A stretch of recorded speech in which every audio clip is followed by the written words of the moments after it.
make sure that the resolution and everything is good.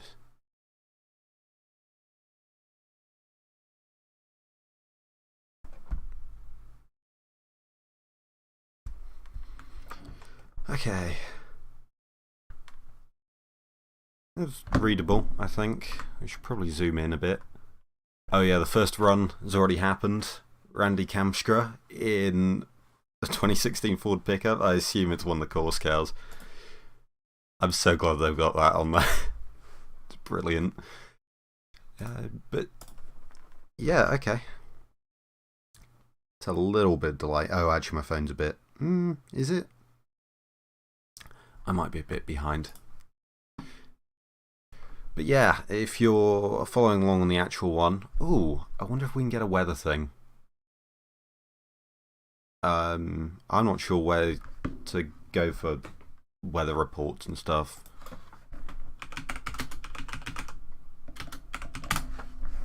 I'm going to try and find one.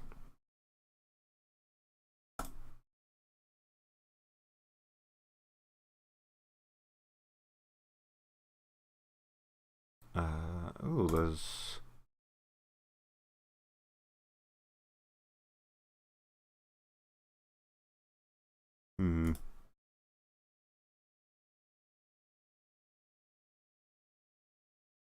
If I can remember where Colorado is. There we go. Pikes Peak by Colorado Springs. Can maybe find it. I don't know if I'll be able to even read weather radar or something though. So, oh, radar down for maintenance on this one at least. I'm not going to mess around. And we get a Porsche advert. There is a 911 Turbo that's been doing some very impressive runs on. In fact, let's get the competitor list and go through everything. Hopefully it's all clear.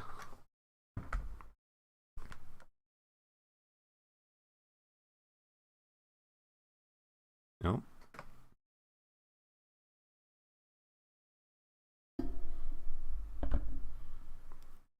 Randy Popst is apparently Popst. I don't know how to say his name. Is he coming for an interview? Yeah, this stream is, I mean, if you actually want to watch the event, I recommend the other one. I'm not going to be able to show it for copyright reasons and stuff. But the plan is for this, as cars go up, I'll get screenshots, open them up, and I was going to say Paint, but I was using GIMP. Actually, that's my thing. Yeah, open them up in GIMP, we'll take screenshots, talk a bit about the Aero and stuff. I'm going to listen along, try and pick up what I can while I'm talking. It's a bit like having a speech jammer. But yeah, we'll see how this goes. I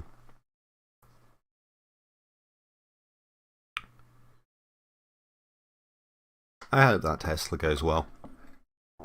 It's quite a cool looking car with all the aero and stuff.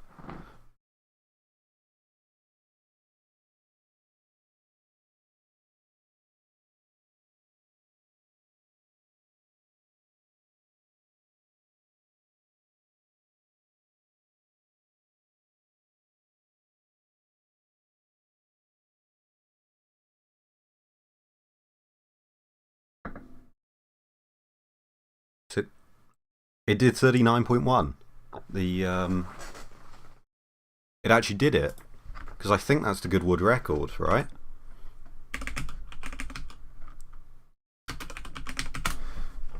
Why am I searching Goodwood record?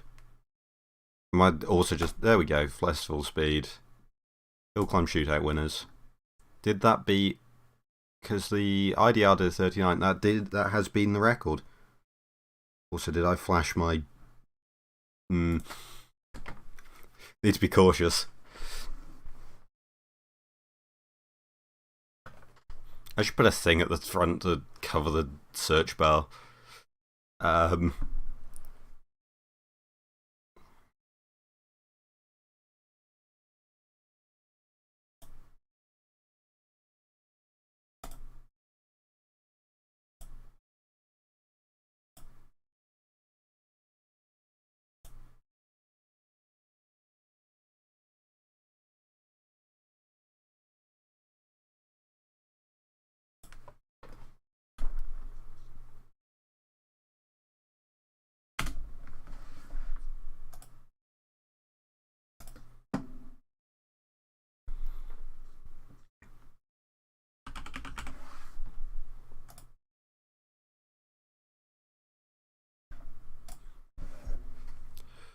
So they do have traction control on it, which makes sense. You would be running traction control.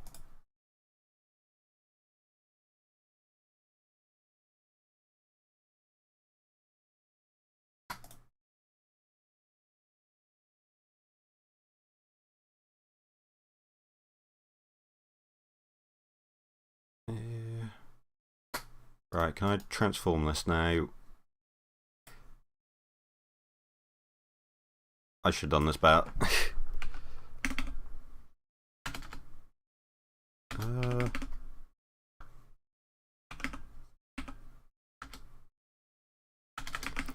Something like that.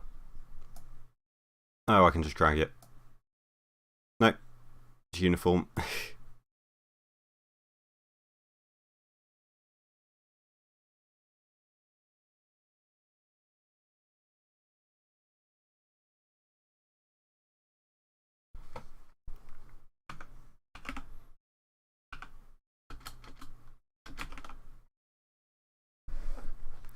So they're using a rain tyre for it.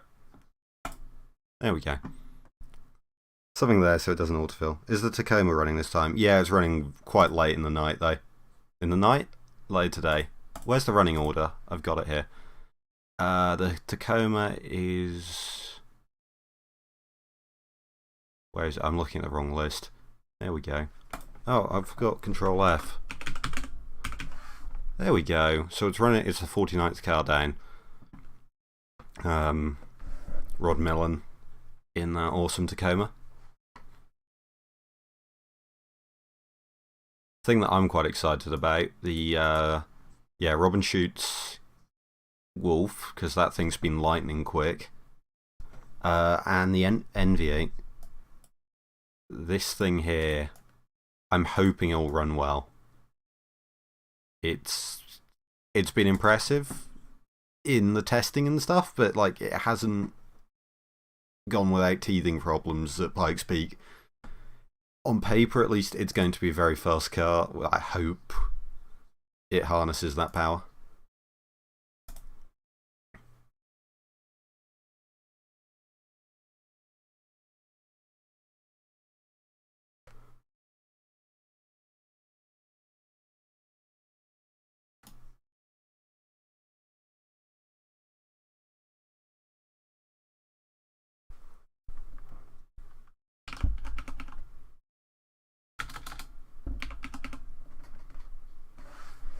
Just do that. Full length one. Cool.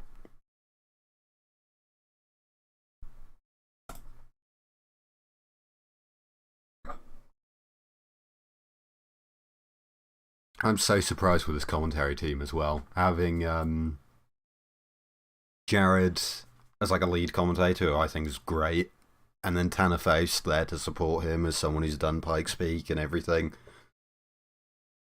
It's fantastic. Hi Victor, or Breen, whatever. Don't know. Yeah, welcome to the technical analysis stuff, I guess. Maybe. I'm looking forward to this.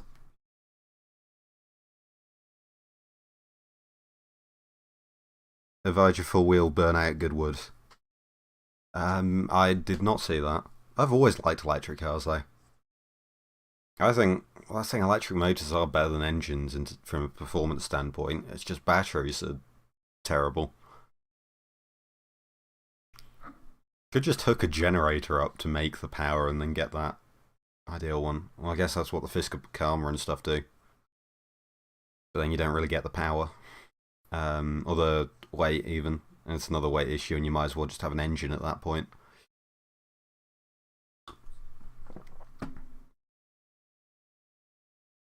Tanner Faust looks literally shiny. Yeah, I don't know. He's sort of aged a bit like Tony Hawk. Where it's just... He looks like he's been through one of those aging apps. Where it's just sort of wrinkled him a bit, but otherwise he looks fine. I'm a sophisticated Brit. Clearly. I mean, one of my favourite cars is the Dodge Demon, so... Don't know about sophisticated. Actually, that's quite a sophisticated car in a lot of ways. Maybe I am. Alright, who else is here? Did I hear Unsa was here as well? I'm just looking through this list because I've gone through it a bit and looked at some of the more outstanding cars or like notable ones and just names that I recognise. Donohue's here, David Donohue, Mark's son. So, where is he? Yeah, there. Driving a GT2 RS Club Sport. So it's quite cool. Sticking with Donna's. Yeah, David Donner going for the production, I think the stock road car record in a 911 Turbo S. Which is interesting that it's not something more extreme, but it might end up paying off. I mean, it is raining though, so you'd expect all the times to be slower.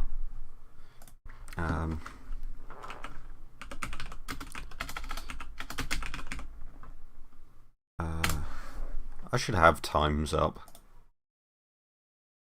Do we have, yeah, records and stuff of everything? So what's the actual record he's going for? I'm not actually sure.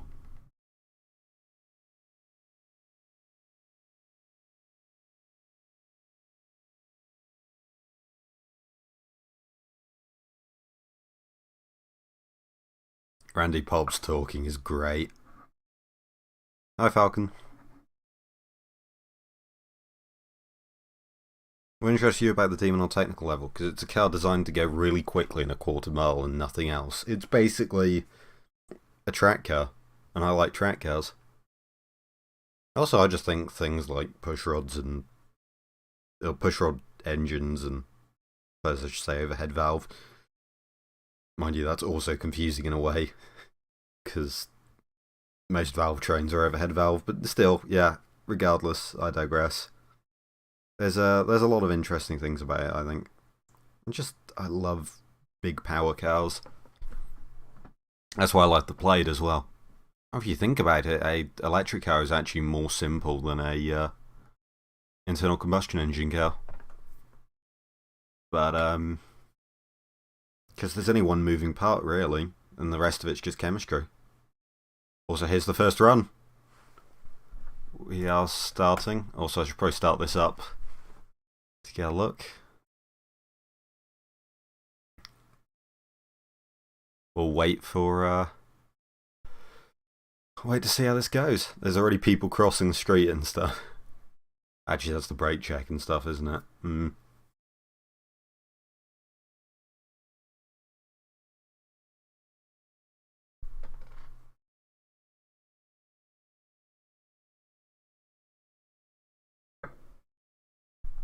Let's actually go to compare to the list and see if I can find some.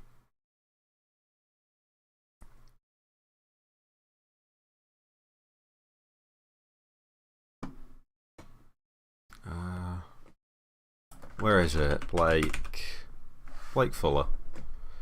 Where do I go? He's got a website, I assume. Do you have a media section? You do not. Oh, they've taken it to Daytona. Oh, you can get your name on the car. Neat. They're not going to have pictures of the car? Well put together. No, I can sympathise with that. Instagram usually is stuff. Oh! Tough day, I assume. Is that the only picture of the car? Basically. Looks pretty stock. Has maybe tyres. That's a good job getting that repaired then for today.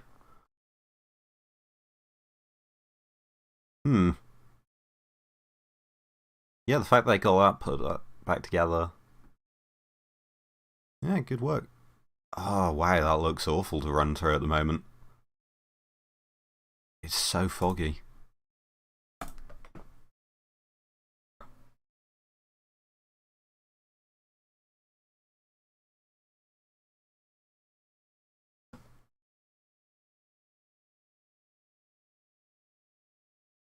Levi Shirley in... what is that? It is Campbell single seat Never heard of it. Never heard of Campbell as a constructor, or I assume they make Baja stuff. I haven't really watched too much Baja and other desert racing stuff. I know there's stuff like the Mint 400, which I've occasionally tuned into. 2 years that I've known about it, but yeah. In a way, it's kind of a shame that Pikes Peak's gone full tarmac. I prefer it because it means the times are quicker. But at the same time, you know, the fact that there's that lack of, you know, really tough terrain to take something that's high downforce and trying to go as quickly as possible. Oh, you can see the adjustable anti-roll bars on there. Is that the entire... Is that what that is? Oh no, I think that is... Oh, is that just a control arm? Or is that a anti-roll bar? I should have taken a screenshot. That's literally what I'm doing here. It's like... Oh no, is that going to make noises? Mute.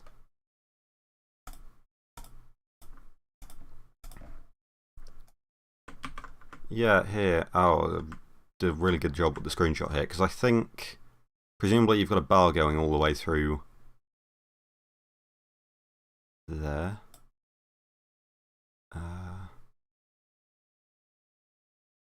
Yeah, and then you have like a thing there to adjust it. So it's probably some sort of suspension geometry, or it's an anti-roll bar. I'm not sure. It is quite cool. Those are some, yeah, huge shock absorbers on it. Has he made it to the first checkpoint yet, or is the live timing down? Let's try refreshing it. Yeah, that worked. 2 minute 20 through the first run. I have no reference at all for that. Like, will you go through and look at the qualifying times? But I'm not sure there's any point with that, given how rainy and stuff it is, and also just in general the practice times. I mean, people want to go quick there, but at the end of the day, you also want to preserve your car and learn things about how it's behaving.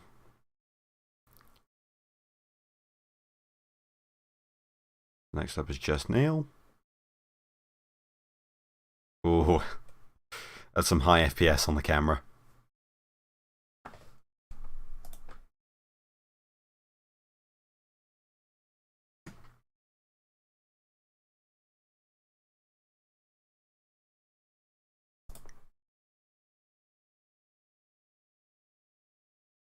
Is that a Barracuda? Oh, yeah, the cameras are not working at the moment. Maybe is the... I don't think fog really affects video quality though. But yeah, that CUDA.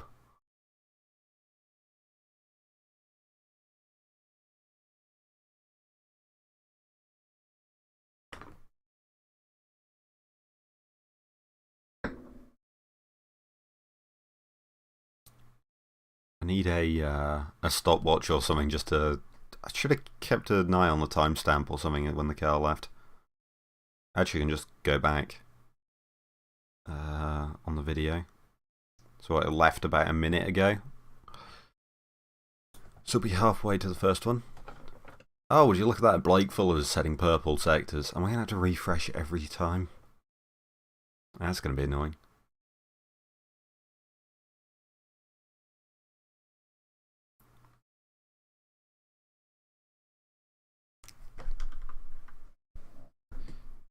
Quite cool that it's covered in sponsors and stuff. Oh, and it's got a drop tank. Yes. One of my favourite aesthetics, having a drop tank. Those fuel tanks that are like behind the rear axle on a solid axle curl. Hanging below the rear bumper. It's just something about it.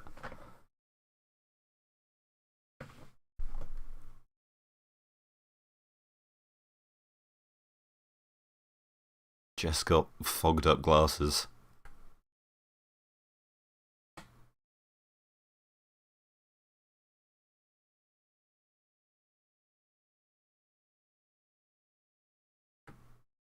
Oh, has it stopped? Oh, there's a CUDA in John Wick 4 apparently. Interesting spoiler. Because of course there's a classic muscle car in those movies.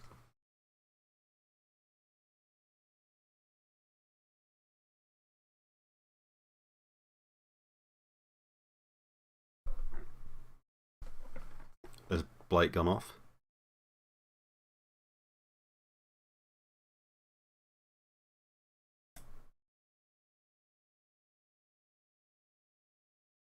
I'm off loud, quiet. Nice.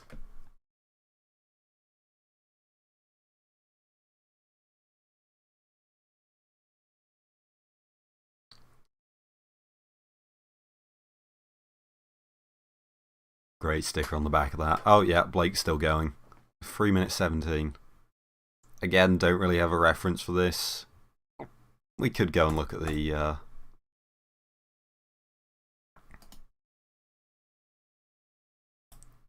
Do I remember which ones?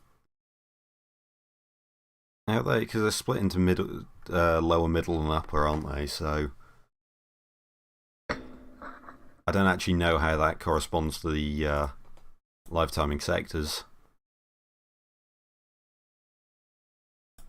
Actually, you can probably just figure it out based on that. Yeah, the lower's probably the first 2 sectors combined. Maybe? I mean, that's close to 5 minutes, not 4. So I guess you can't really use it. We'll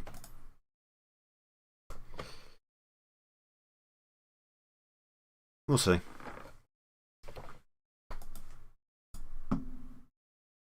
Also, just noticed Levi Shirley in the trophy truck thing. I don't want to call it a trophy truck. No, it's not even like a buggy?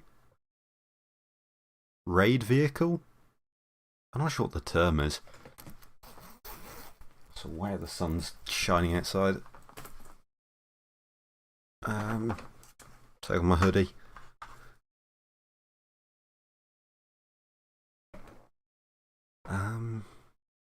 Yeah, UK houses. Very well insulated. Useful most of the time, but in the summer tries to cook us alive. Could use some like Colorado weather about now. Actually, looking at the skies, we might get some. Or harder. Yeah, I was just saying, yeah, Levi Shirley, 20 seconds off in the first sector.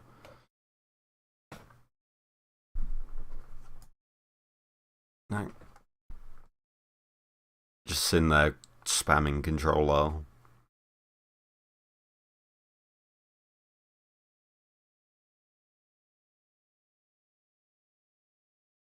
Also, I couldn't hear on Blake's car the siren or the electric car's meant to run.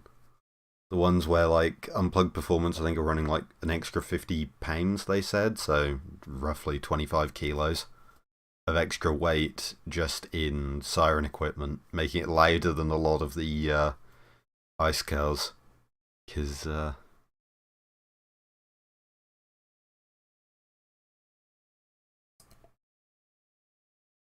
for some reason the regulatory body wants them to run that. I'm not sure why.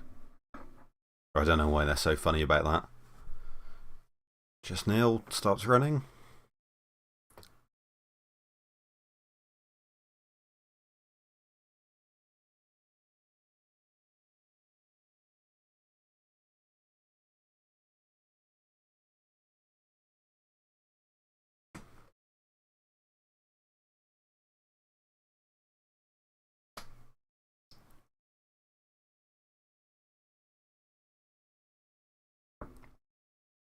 Oh, here's the Ford F1.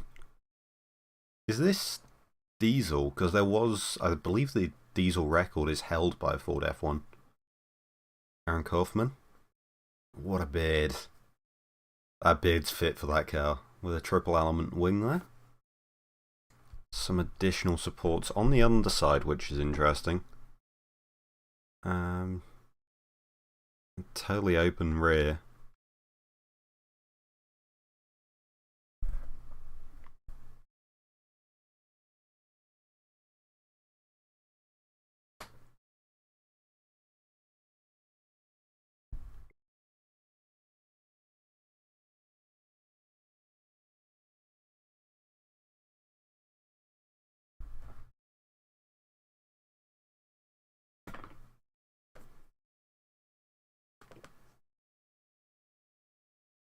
Oh, and you can see he's got a sticker for O2 on board.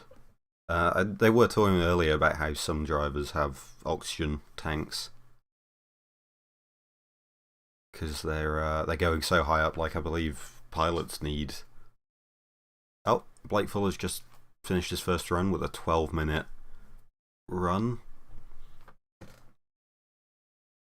So every sector just getting slower and slower.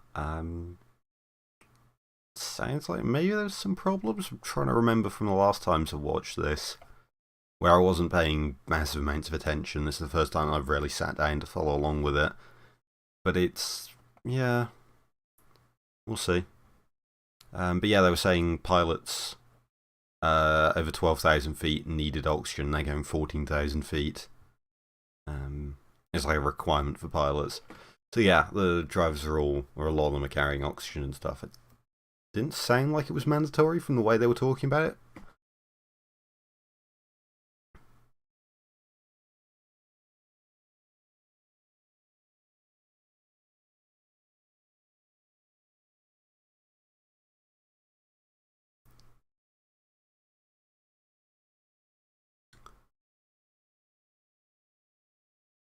Oh yeah, actually I gotta show, yeah, there we go, Kaufman. Where to go? Instagram, sure. Yeah, this thing. Game practicing, I see. I'm in awe of that. He reminds me a bit of Magnus Walker. Don't want the videos. Yeah, there we go.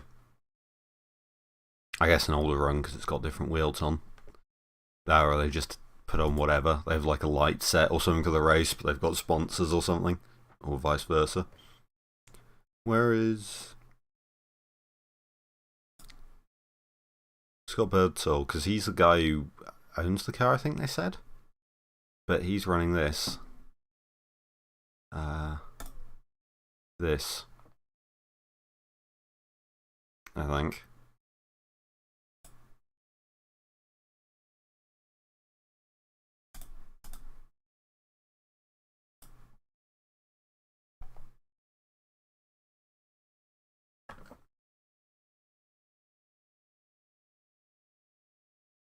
Yeah, they're talking about water on the road, and you can. It's a bit damp. And they are talking about how it'll burn off later through the night, so. Hmm.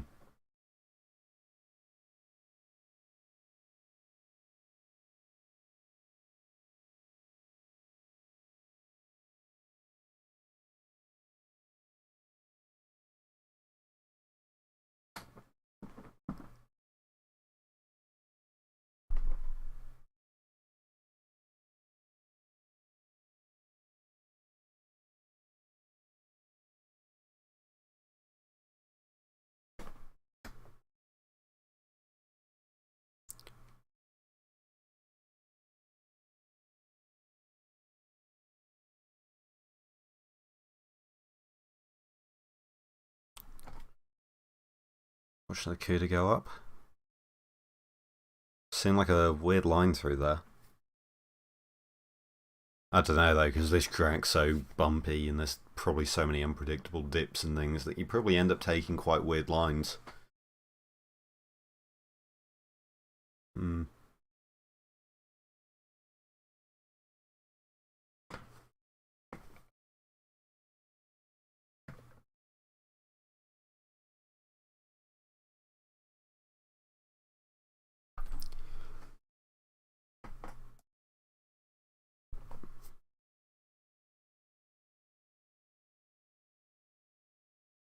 Do they not have onboard cameras and stuff? Well, I get they wouldn't have one for every car, but the fact they can't do like an onboard stream, I guess, well, when you're going up a mountain, sort of difficult to do that. Probably. Well, I don't know. Easy to get a signal up there, but yeah.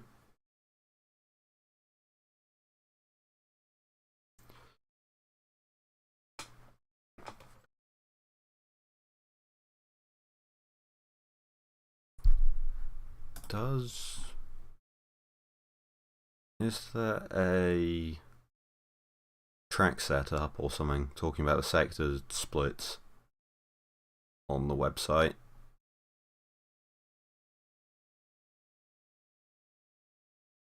If there is, I don't know where there would be.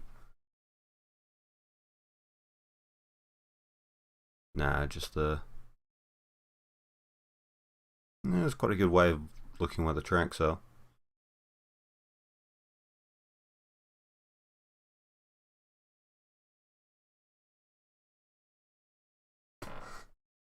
Yep, diesel.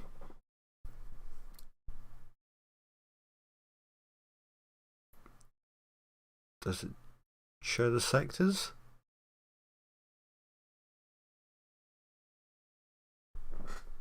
I'm not seeing.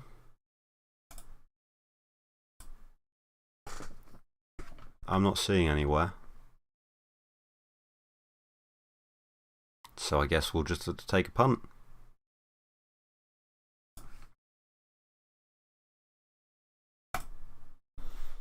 I guess they're only having 2 cars on track at a time. 4:15 from Levi Shirley in that. In the Campbell. Still going quicker than the Cuda, so that's quite impressive.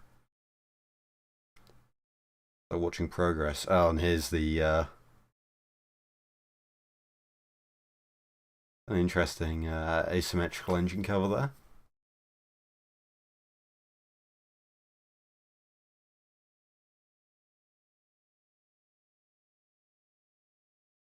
Look at that cage around his head.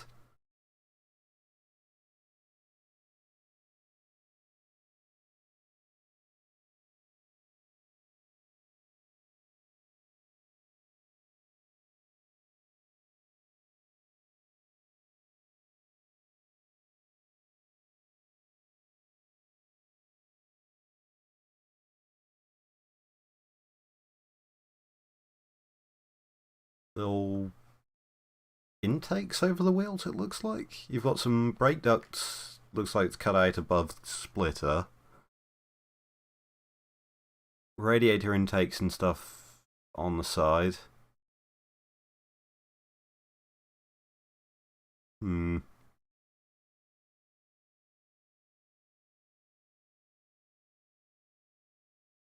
Semi-slick tyres, because everything's sort of got to run with them in this weather.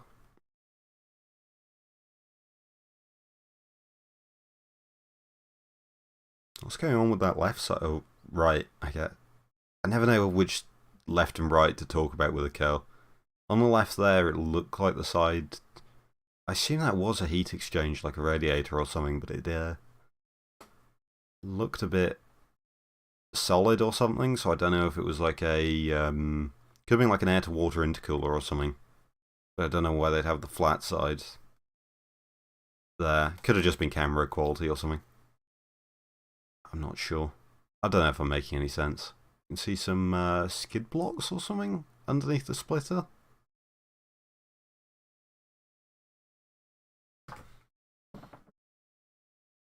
Also, I've got someone new in the commentary booth, but I missed their name, so... Oops. Oh, and the Pikes Peak chat is full of takes. We'll go with that. Lots of people having weird ideas about electric cars and things. And Ken Block. Yeah, those intakes, I don't know what they're for. The roll bar through the necker duct.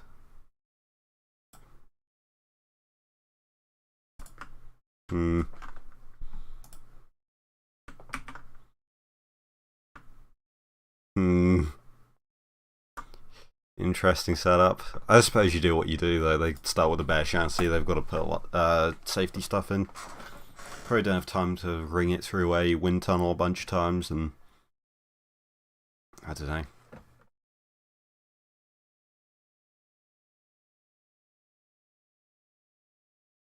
Last thing you're concerned about is the airflow running right there when you can focus on putting a bigger rear wing on. and finding a bunch of downforce. I mean, that's the thing, drag barely matters here because you're going so slowly. And the air is so thin as well.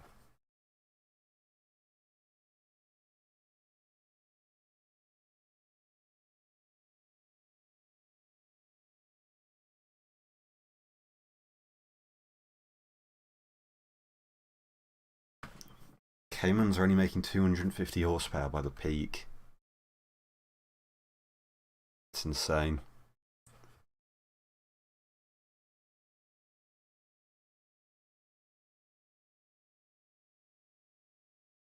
Yeah, again, everyone's starting quite close to the centre, so I assume as you go out wide, there's marbled washing out, maybe? Well, no, not this early. Is anyone thinking about that? But yeah, I don't even know. Maybe the road falls away. Actually, yeah, if it's a public road, you get like a sort of crown in the middle, don't you? They call it. Well, the middle's higher, so it washes the rain off. Hmm.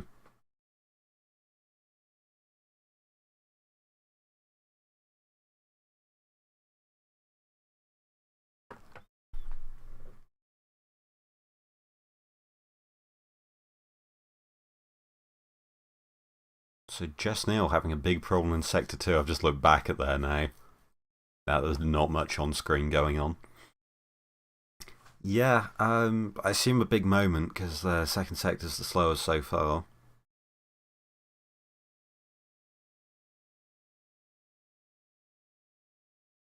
And Kaufman seems to be racing Shirley there. They need onboard cameras or something. I don't know how they'd get enough though when you've got 70 competitors. But just having an onboard feed, even on a few cars or something. You could put one on every other car.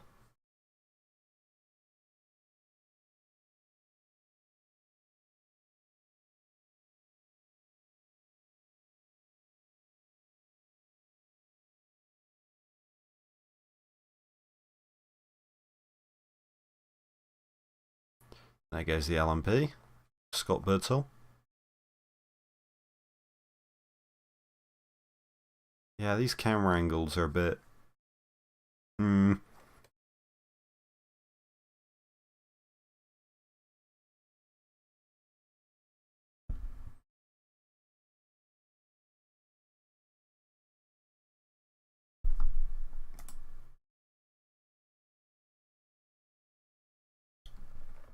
Okay. Oh.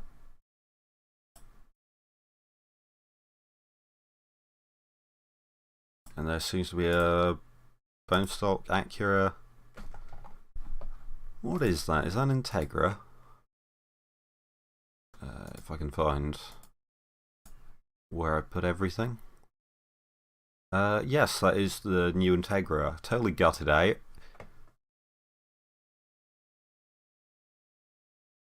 Yeah, oxygen on board there. Yeah, seems to be a standard sticker for all them, for all the cars carrying it.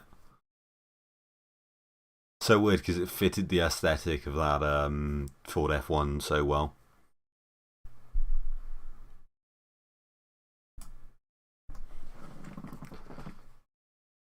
I expect this Superlight to go quite well.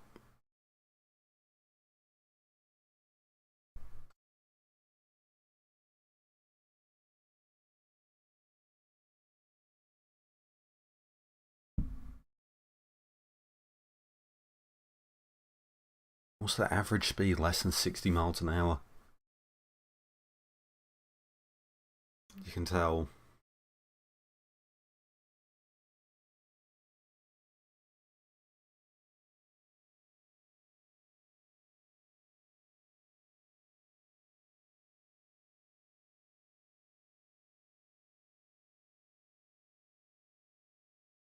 Is that?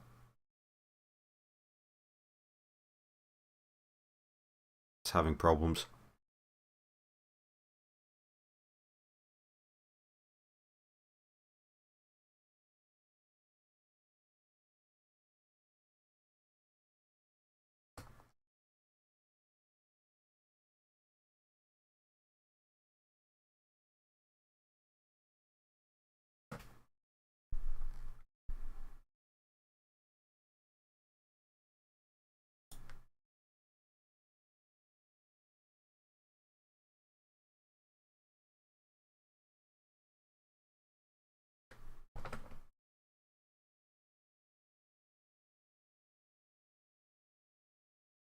Is it having problems?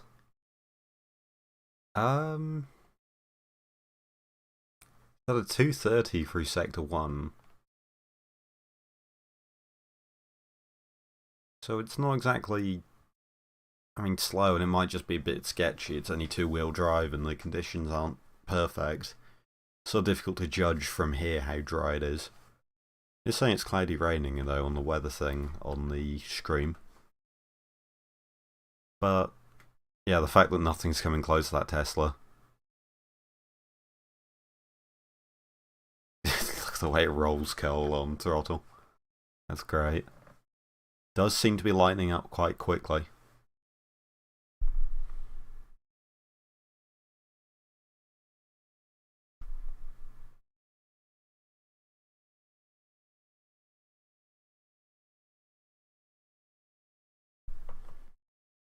Yep. So much smoke. That's great. I do kind of like rolling coal on a performance, on like a race car or something. I don't think a street car ever needs to do it. There's videos of people rolling coal into shops and over cyclists and whatnot. No, but on a racing car it's quite cool.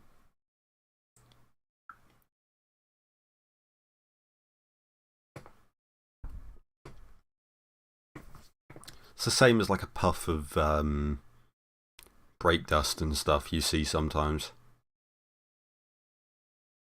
Be interested to see how this goes. It's on sticker tyres. I always wonder when they leave the stickers on, is that like impacting performance at all? Would it just be... Do you get moments where you sort of flat spot for a moment? Or something as you slide over that section of the tyre, or does it not make much of a difference? Don't know.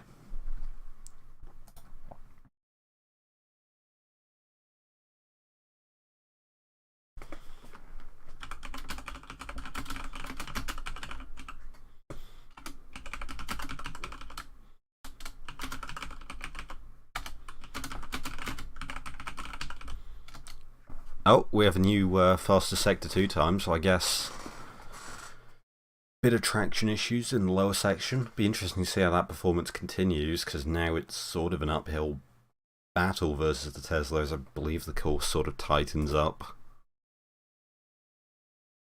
Presumably that's all Sector 1, at some point Sector 2. Again, I'm just going to have to guess, but you can see it gets more and more hairpins and more tight, which should work in the Tesla's favour, being all-wheel drive and everything.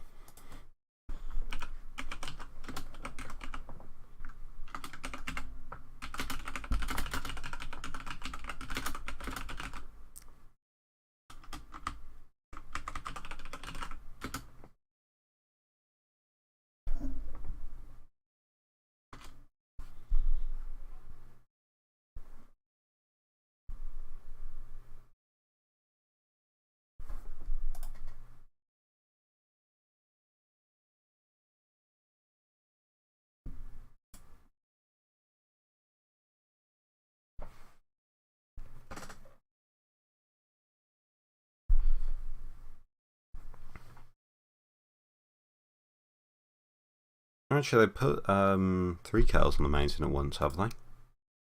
Seems like it. I guess as it goes on now, they're starting to speed up when they put cows up. Or maybe just, you know, quicker cows and egg going so they can move into different sectors and things. I don't know.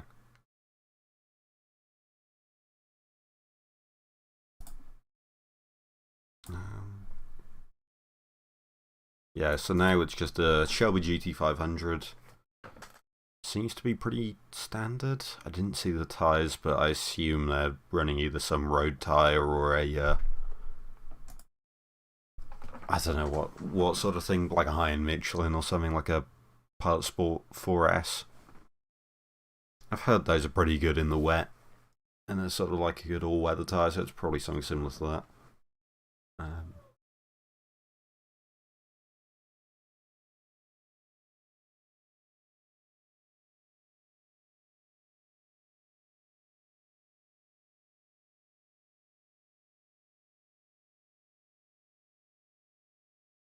Wow, it's so quick it's blurring.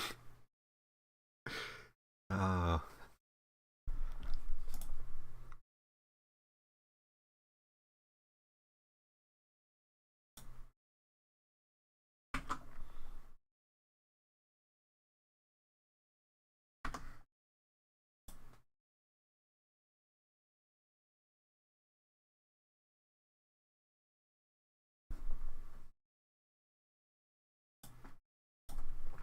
oh, apparently it's Randy Pop's birthday.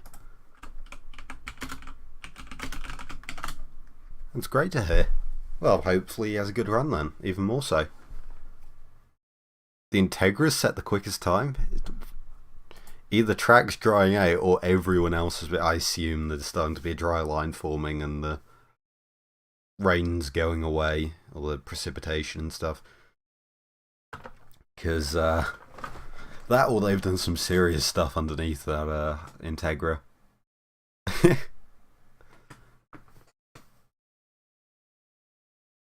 The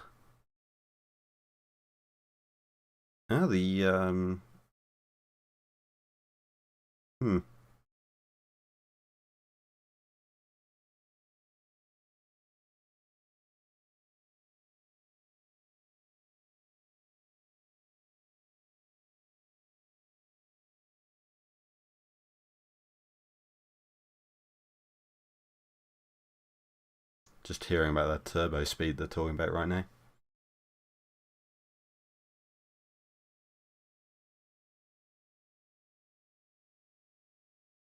Talking about running one to 146,000 RPM. We're trying to tread a fine line between 145,000 and 146. It's amazing how much control you can have over it.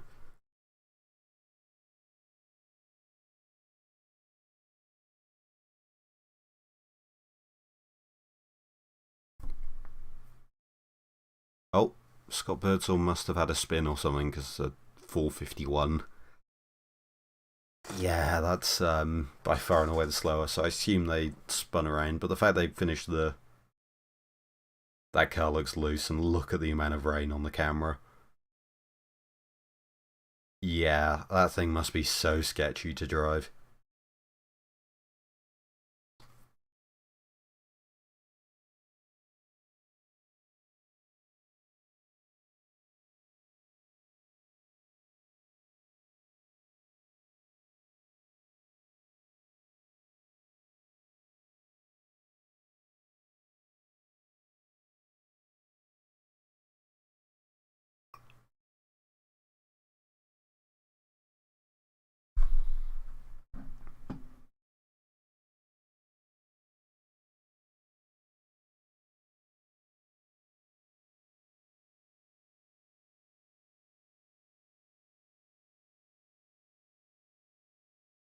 They do reruns, apparently. Interesting.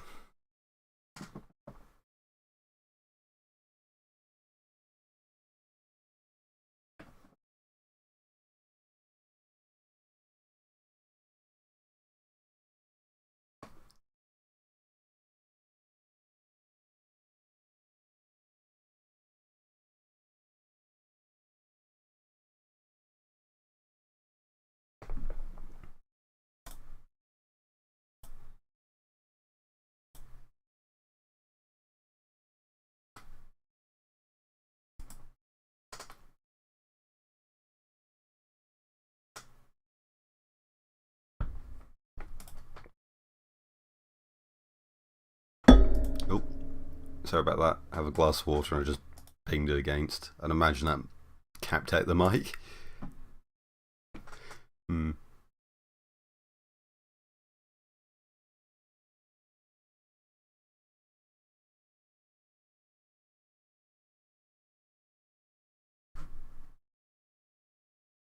Yeah, talking about it. So they're just moving the aero balance backwards for a rain setup.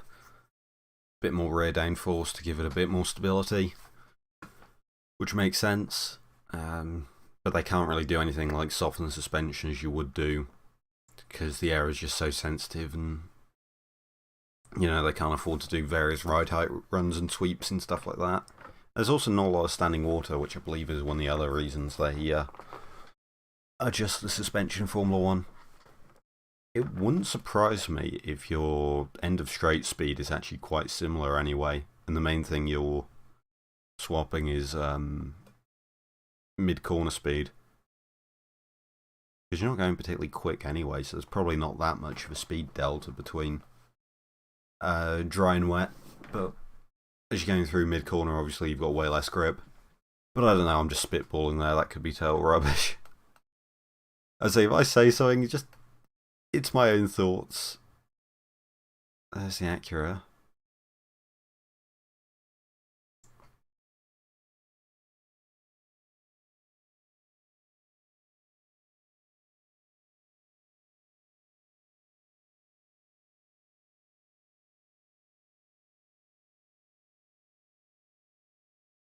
Very yellow interior on that Acura. I wonder if it's a yellow one they've wrapped.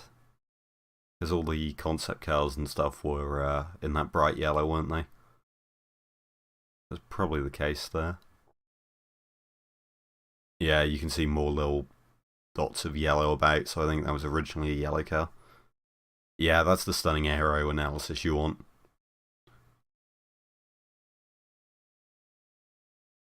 Yeah, so Scott Bird's all spun. Now they're doing a rerun. Bit of a shame because that first sector was flying. A 218.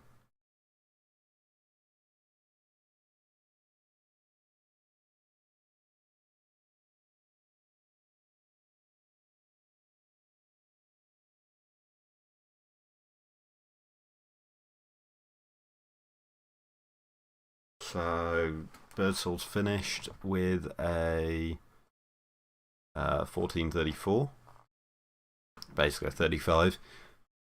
Yeah, it had a really quick sector 2, but then I assume just lost it in both sector 3 and 4, and maybe there was a risk of being caught. I don't know if they were going that slowly, to be honest, but yeah, a bit odd. I guess he just dropped it or just didn't have enough grip to attack.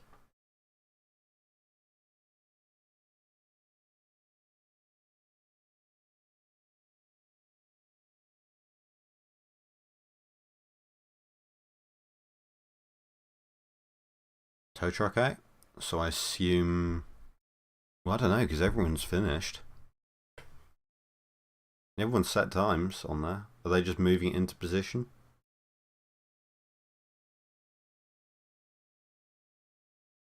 Has the Acura had a problem? But they drove it down, unless they were coasting it.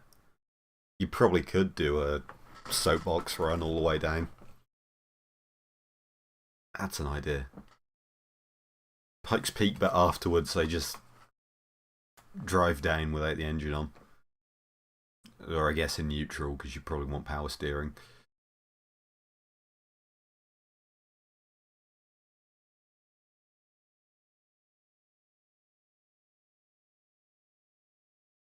What's that in the background?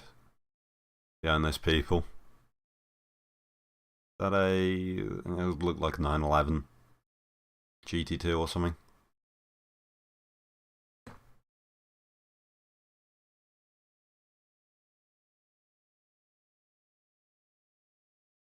Yep, definitely original yellow. It's probably one of the prototype cars then, or something that they've wrapped up and converted. Sounds good, to be fair, that Acura. Feels weird saying Acura. Like, it's not a Honda. Well, it is, but it isn't. But yeah.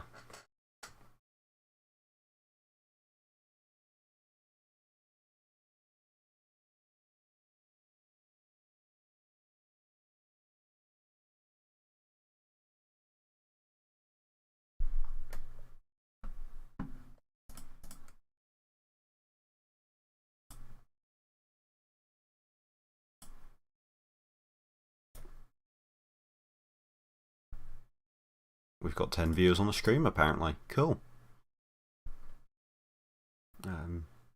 It depends where you look. My phone's saying 10, YouTube's saying 9. Either way, I'm surprised how many people are watching, I assume, in the background. I don't blame you, because it's been quite quiet. Hopefully it's going to heat up once we get all the prototypes and stuff. You know, I was thinking of doing this just to fill in the gaps between when they were doing runs and stuff like that. Like, oh, a prototype would go up and we'd watch it. And then, you know, in between as they're preparing the next car and the gaps in between because they can't get camera coverage all the way up.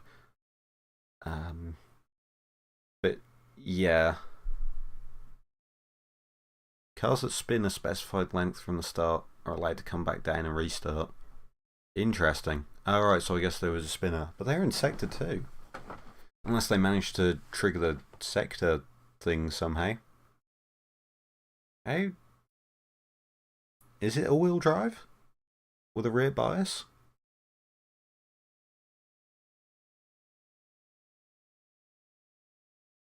Also, I still don't know what potpourri means.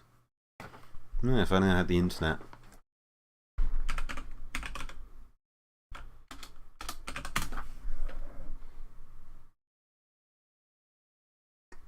Potpourri is a mixture of dried, naturally fragrant plant materials. Interesting. Goes again. Yeah, that sounds so raspy. Love it.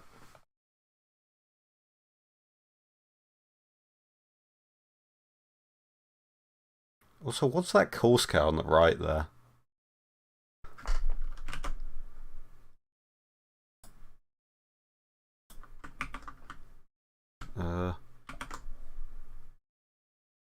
This thing. I have no idea what that is. Is weather affecting the race? No, it doesn't seem to be at the moment.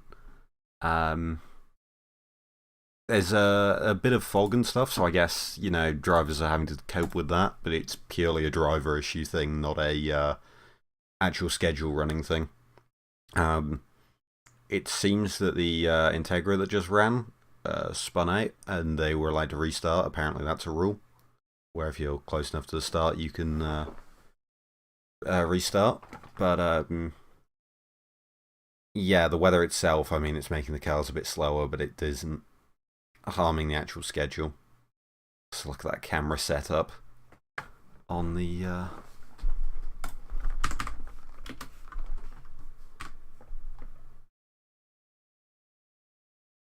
get a picture of that now. Trying to get into the habit of focusing to take screenshots and stuff, because I don't want to stream it because I think I'll get killed by copyright, and also because I kind of think the original stream should be the one getting all the views. You know, show people care about this, show that, you know, they're getting a lot of viewers and they should put money into this to make a better coverage. But yeah, that camera setup. I shouldn't be closing these either. Yeah. Thanks for coming by as well and asking questions, Jeeves. Huh. Jeeves asked me, not I asked Jeeves.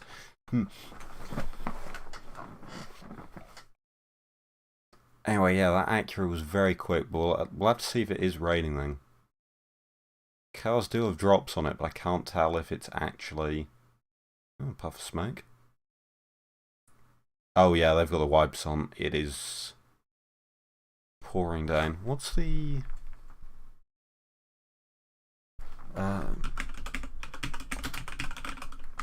Colorado weather forecast. I don't know why I looked up like a weather radar. What is it, Colorado Springs?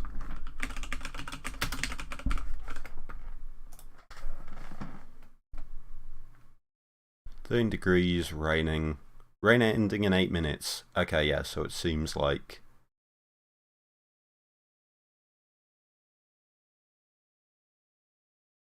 Oh, there we go. Here's an interactive map. So there's...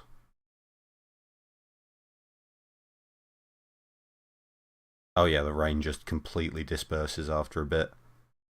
So by the time all the quick cars run up, it should all be safe.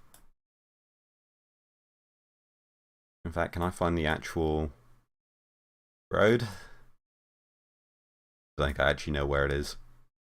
I know it's by Colorado Springs, but I want to say to the...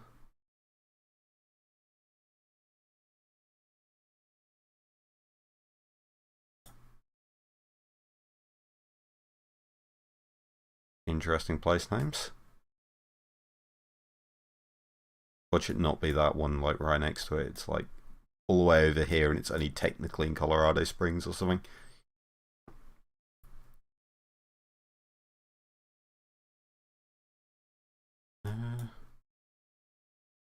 Oh, no, there it is.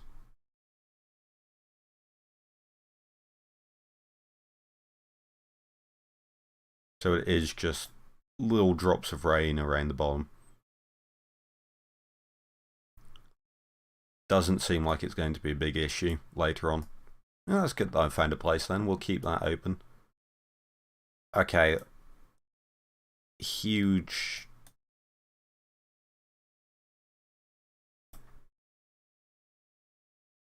Is that? Yeah, it seems to just be a bit of like standing rain, I guess. That or it's meant to be. I don't think it's meant to be greenery or anything on the ground. Right. Integra rain 2. Yeah, it looks. The road looks dry there, at least judging by the colour of it. It doesn't look very darker. Greyed out. Or more saturated, I guess you'd say. I don't know. Yeah, anyway, it looks dry. So hopefully it's. Oh wow, yeah. So wet down at the ground.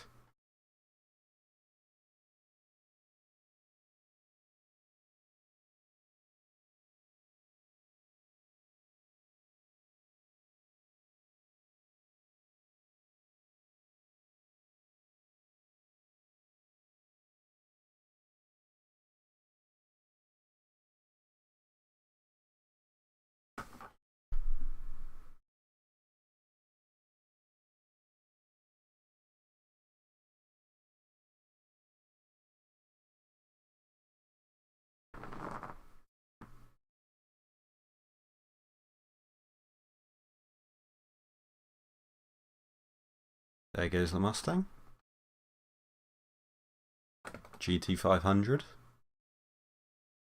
As we cut to the Acura.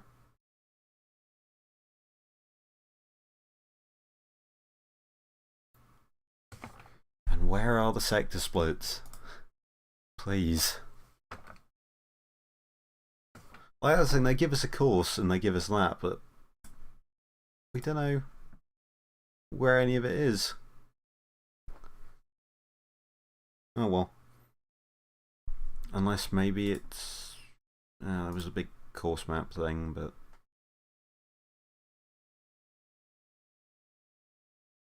Yeah. There might be a way of finding it, but I'd rather just focus on this. I don't even. I don't even believe that actually. I'd actually try if I thought they'd include it somewhere. If they're not making it obvious, they're not trying.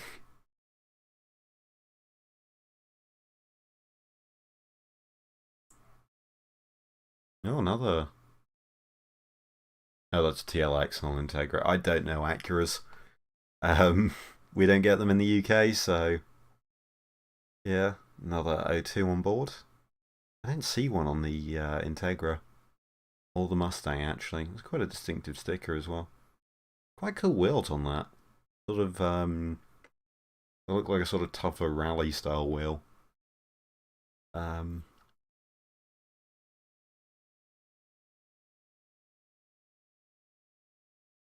Hmm.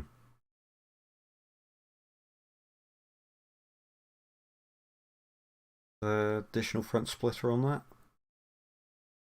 Looks like it. Well, I assume they haven't made a track version with a splitter like that on.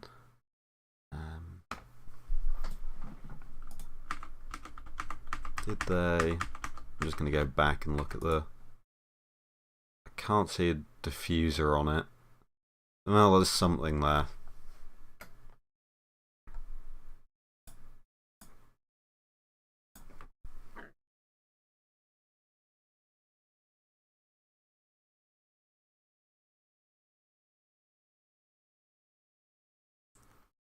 Yeah, so. Oh, yeah, it's got no door mirrors on it. Just straight cut off. Interesting. Yeah, and the wipers are still running, so it seems like it's still raining. Here's the Mustang with a bunch of onboard cameras on, but we're not going to see on that. unfortunately.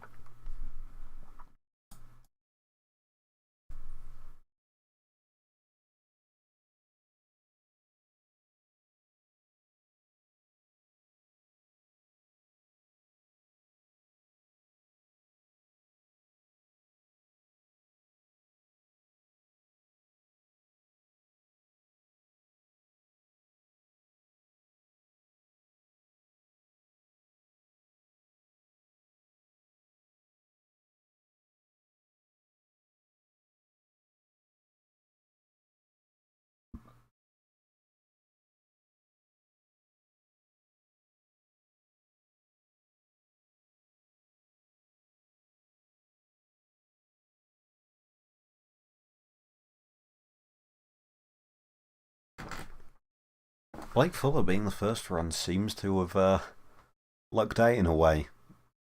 Because the rain's come through now and it seems that everyone else after him has had either been in a naturally slower car or, the quicker cars have had to put up with rain.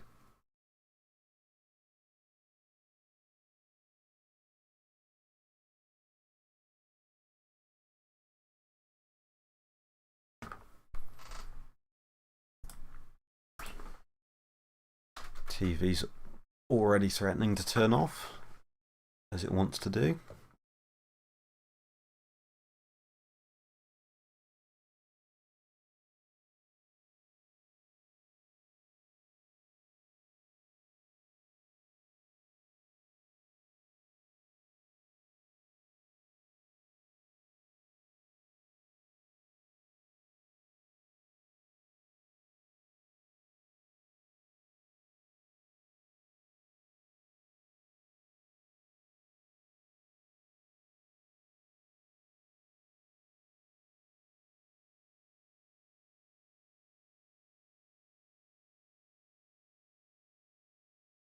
I feel like I need some background music or something. I did think about that, but while I was setting stuff up, I didn't really know where to look for it. I'll probably find just a playlist or something on YouTube, maybe. If anyone knows any background music that wouldn't get me killed by copyright. Also, I guess it had to be instrumental. Yeah, it might be an idea.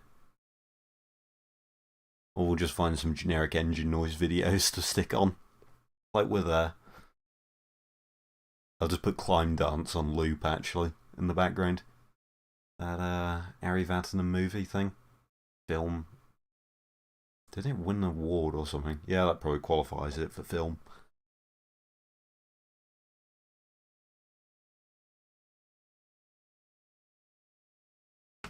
Is the live timing going to update? Ooh. I like that a lot. Why do I like Dodge so much?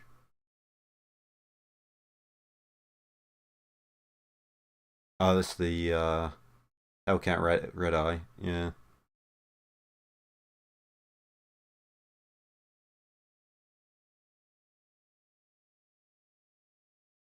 Those tyres look slick. It might be camera quality and just my eyes, but yeah, those do not look like treaded tyres. Or maybe they're just like very intermediate treads.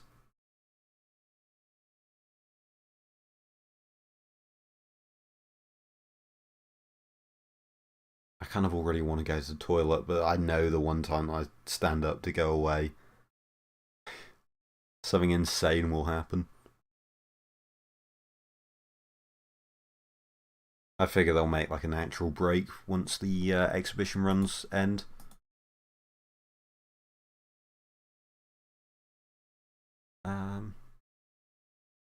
There is a break after the Porsche Pikes Peak runs.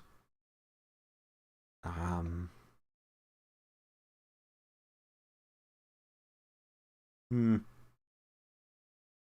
Yeah, I'll wait for David Donner and then I'll take a 5-minute break. Might top up my coffee as well.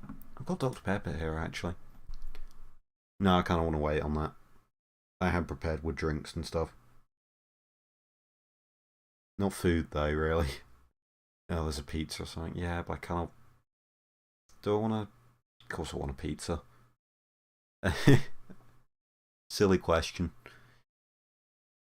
And we still haven't had an update on the live timing yet. I wonder if the accurate going up again, do they need to reset it or something, or is that broken everything?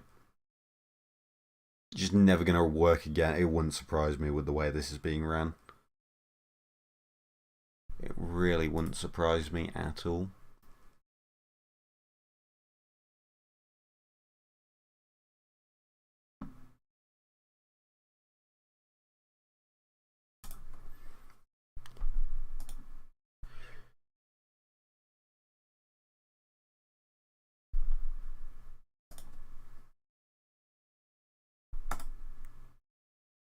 Kind of funny how loud my mouse is. I'm sorry if I'm deafening you with that.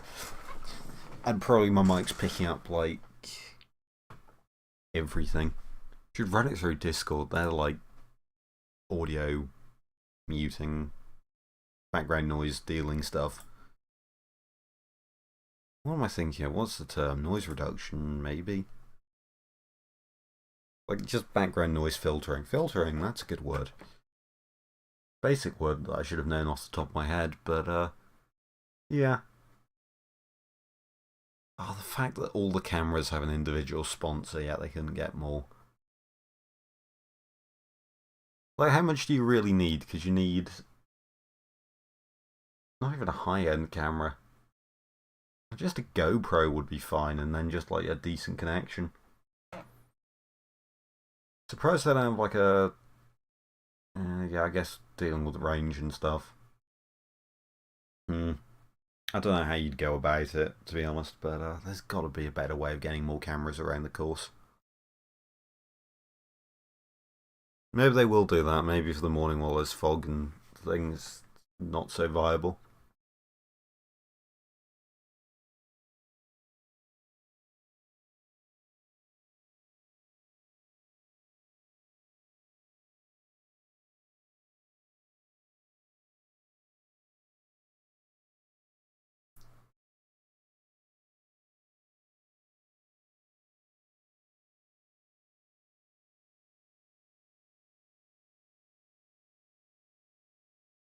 I thought I was going to wheel spin and kick the tail out into the Marshall for a moment there.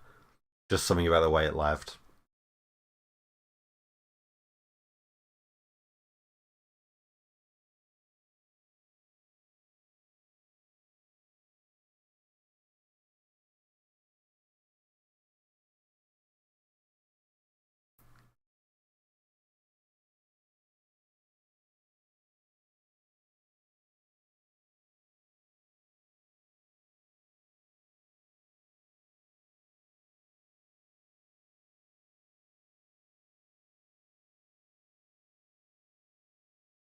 Oh, prototype looks vaguely Glickenhaus inspired.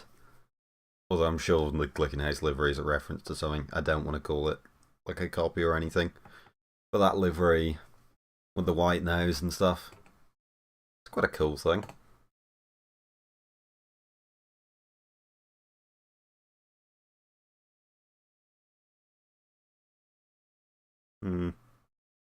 Wonder what chassis that is. Let's go and take a look at... Oh, it's a Radical. I feel like I should have recognised that considering it had tail light holes and things and everything. The cage on the top.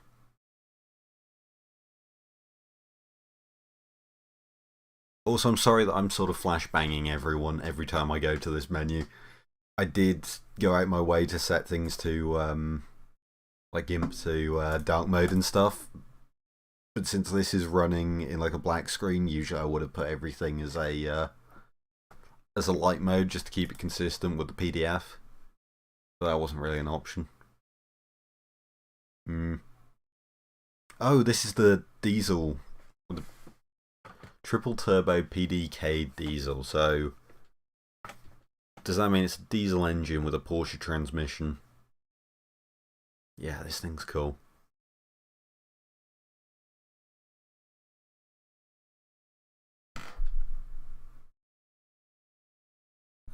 Let's... There he is. Back to Instagram. Let's take a look at this. Do they have any info about it? No, only one picture. What's going on there? Can we zoom in? No, we can't. Guy in the background's moving quickly. Yes, we can zoom in. Is there anything we can really see from a low resolution photo like this? It has a transmission. Basically, I don't know a whole lot about transmissions, to be honest. I am wondering though with the double thing there, because isn't it PDK dual clutch thing? I don't know. I won't say anything in case I mislead people, because I think people think I'm smarter than I am.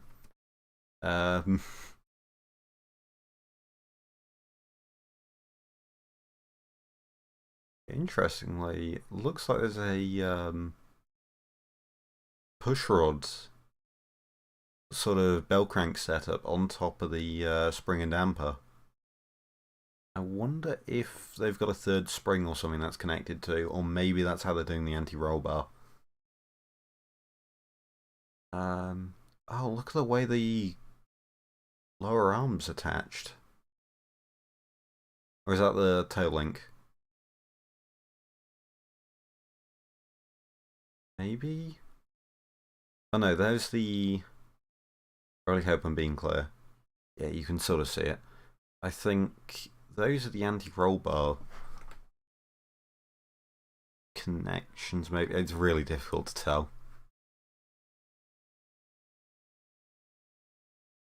Yeah, I'm just taking blind punts. Let's go back. He's got an R10, so I assume, yeah, going TDI for a reason. That's quite cool. So I assume it's all Volkswagen 80 group stuff. VAG. VOG. Let's see, yeah. Diesel fuel. Yeah, it is dual clutch. Presumably a Porsche setup with ball corner turbos and everything. So many diesel engines. I wish there was like a marker or something for all the diesel stuff. Because there's the Ford F1, there's the Superlight.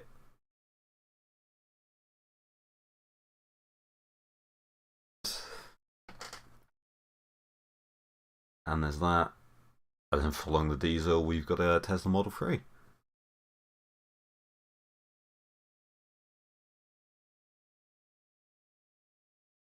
Oh, it's the one driven by Daijiro Yoshihara. Yeah, the one with a deafening siren on the front.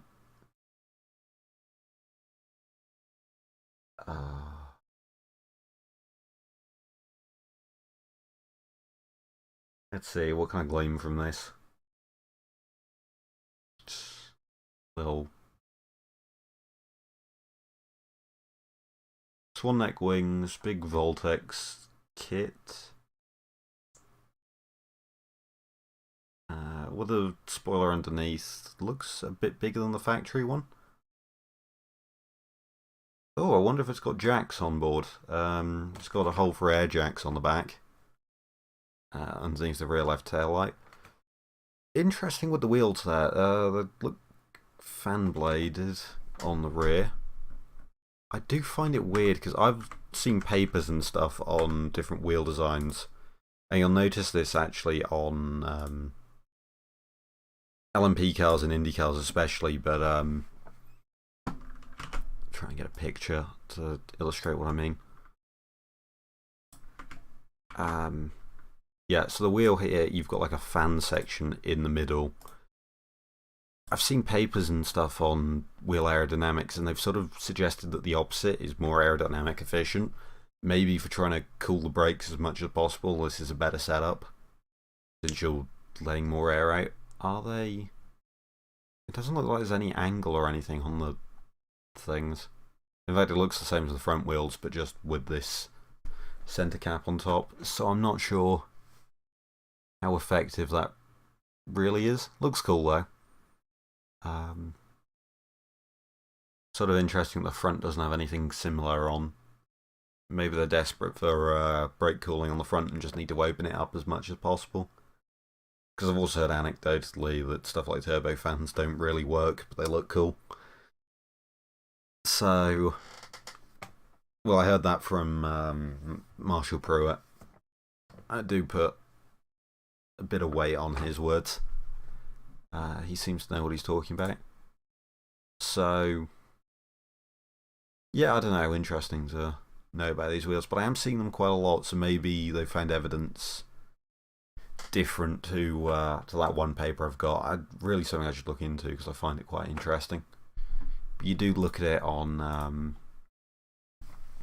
stuff like IndyCar wheel, I don't know. You see, you look at an IndyCar wheel, they've got this really thick outer spoke. Total opposite thing. So maybe it's just different philosophies. One's about brake cooling, the other trying to lower drag. And also reduce dirty air. By creating a larger, sort of constant, smooth surface. Let's look back at the results. Wow, the Hellcat's going quick. Yes. It's right on pace with the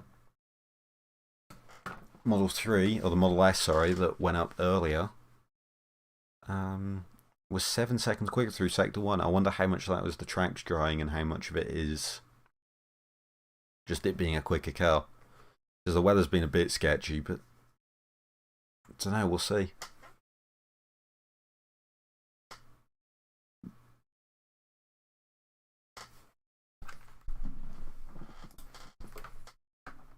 Oh, there's the siren. Those electric car sirens are a bit absurd.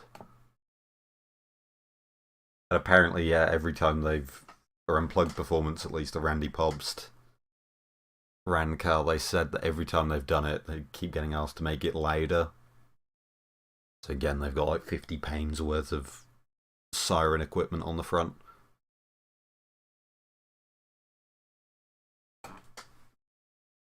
No, Tanner Faust can do a garage walk thing.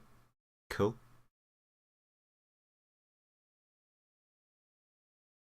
I hope this thing's quick.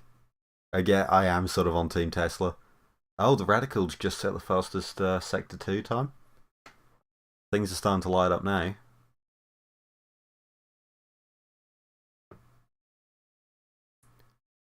Actually, yeah, looking at the difference. Was that a kick of rain? It looked like it hit like a puddle of water as it launched.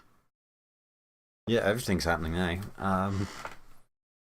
Yeah, the Radical's going quick. I think the course is really speeding up now. I feel so bad for all those people in like the middle that had to deal with the rain. Especially that super light, because that thing looked awesome. But hopefully at least the Radical can claim some honour for the diesel prototype looking things. Where's it going to go through first? Brake check or?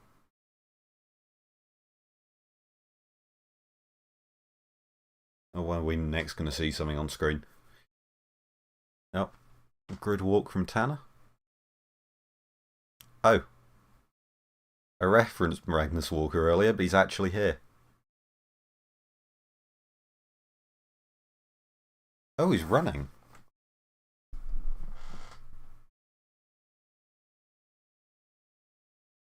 Oh, no, he's not.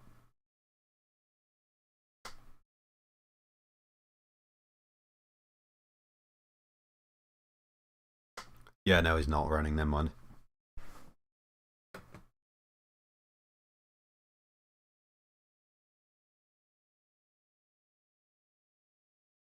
Oh, and we have a new fastest car.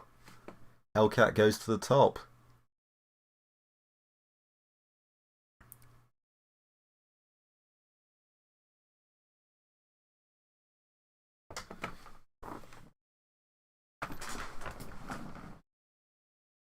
So, something unexpected, I suppose. The no Aero looked like it was on slicks from what I could tell, but I guess the course has really dried up now. Because, yeah, oh, that final sector, it pulled 10 seconds, where I would have thought it'd be way, or would really struggle against the Tesla. Really, yeah, pulled 10 seconds out there. So it's a full 20 seconds quicker over the course of the run. Unreal. Okay, close to like 18 seconds, I guess. Got on NSX coming up next. Oh, speaking of quick time, Stagiro's just set a 2-minute 3. Nice. Yeah, so a full 10 seconds quicker than the Charger. And by far and away the quickest time so far. Full 8 seconds quicker than John Guitar's run in the Acura TLX. That car totally went by me. Actually, that Acura was a bit slow the second time, but it was still... It was only 3 seconds slower, and considering it was raining and was probably slowing down a bit. That 2023 Acura Integra has impressed me. Quite a lot, actually. I was just like, because it looked like it was just a plain gutted car, so unless it's got more to it than that. Because it didn't look like it had a lot of camber on or anything.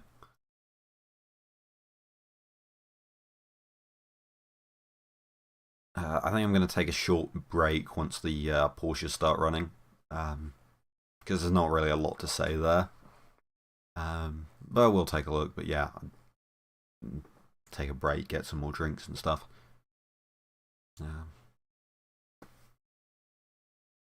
How's the radical being level with the Chargers interesting? I wonder, because it might be. I think second's the best it's going to do. That Charger's going to hold it until Daijiro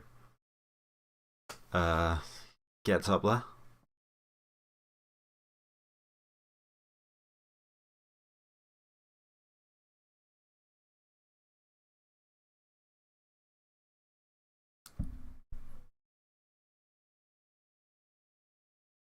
So the start of it was a bit underwhelming, but once I got cars running and a few times on board, it's sort of interesting to see what goes quick. Oh, yeah, 2:31 from Daijiro. Mental speed there.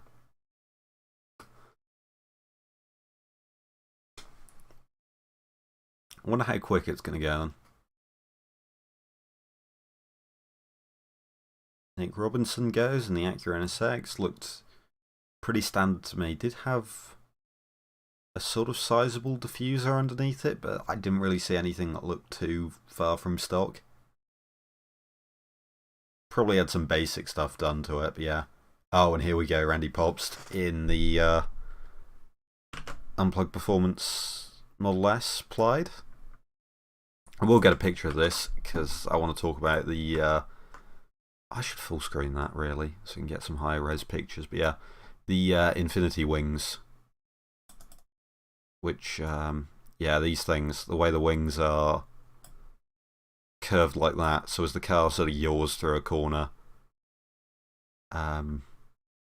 starts making downforce there. I'd be interesting actually to invert it, so the inside tyre gets more loaded, because you'd assume as you go through a corner, the one facing the other direction probably reduces in downforce a bit. But then again, where would the airflow if you inverted it? You'd sort of need it to go away from the car. But yeah, there's some sort of experimental time attack stuff, because there's not a lot that's ran it. HKS has, I believe, the RP68 World Time Attack car had it, but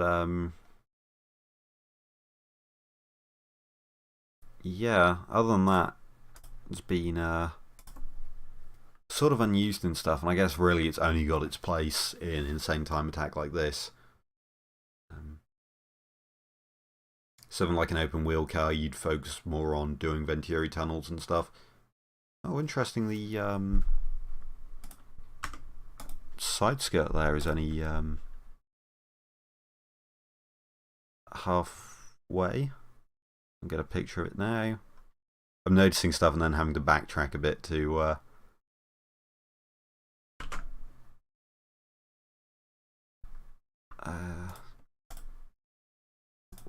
where is it? There. Yes, the fact the skirt to the ground only goes halfway. Oh, and also a little lip there to help deflect air away from the wheel. Trying to enclose the wheels as much as possible. As much as I love wheel covers, I do understand they're different.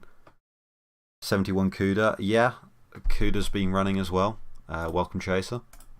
By far and away the slowest car so far, but it was in kind of sketchy conditions.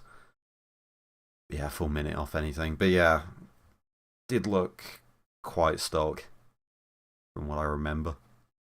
I mean, it probably had full racing suspension and stuff, but I mean, it's a solid axle. Rear car probably didn't have the widest of tyres on it. And no fancy traction control to help it get out of the corners. Probably. I mean, I'm taking punts here.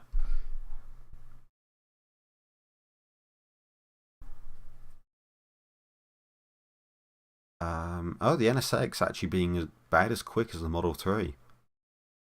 Interesting. Was not expecting that at all.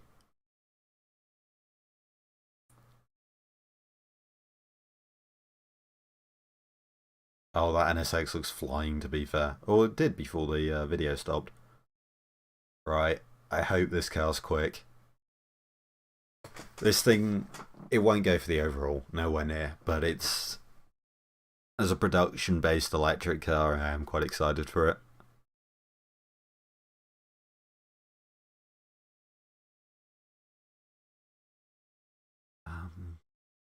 Aero going quick. Yeah, look at that, a full minute quicker. Oh, sorry, 50 seconds quicker than the CUDA there. That must be fun to drive up, though, that CUDA. Yeah, let's actually compare to the Charger, because it's destroying it everything. It's 10 seconds clear in every single sector so far. I doubt it'll be enough to break into the 10-minute sort of range.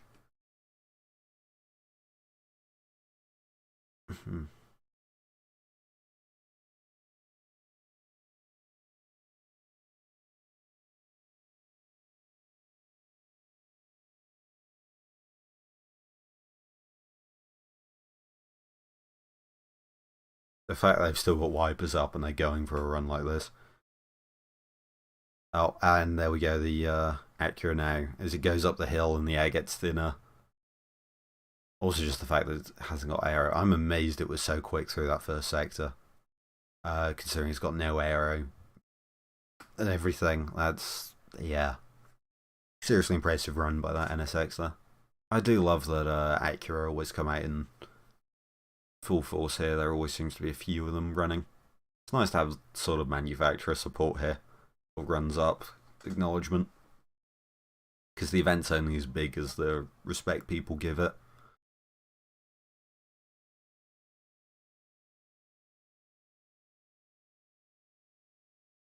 So what's Aero going to do in the final sector? The fact that we've just got to wait because there's not much of it, it's a weird bit of tension, I guess. I'm not a fan of it, but you know, it's trying to look on the bright side here. It's going to go to the top. Could be. I think Randy Pop's is going to beat him. I hope so, because the alternative is it goes off the track, because it's by far and away the most powerful with the biggest aero. Oh, there we go to the top. Oh, it was close. Only 6 seconds off getting into the 10 minutes. Oh. Getting under 11 minutes. Yeah, into the 10s. Into the 10s in drag racing means a very different thing to here.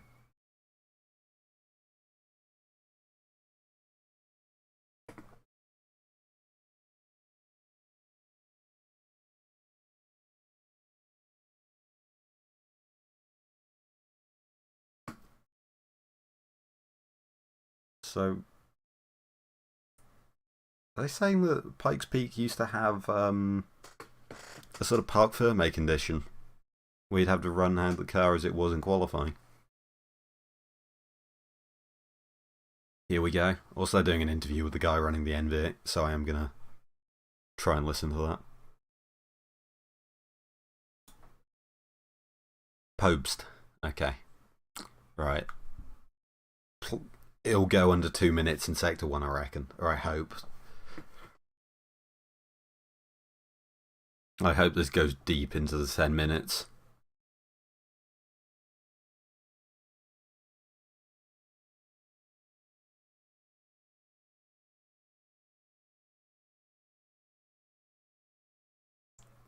NSX is really holding on. I'd say the track's speeding up, but the fact that it's following that Aero kitted out Tesla says something else. David Donner in this basically bone stock 911 turbo. I've heard that he's going for a record or something. Production car record of some kind. So I hope he goes for it. Track seems to be working. I mean, what sort of time would he have to set?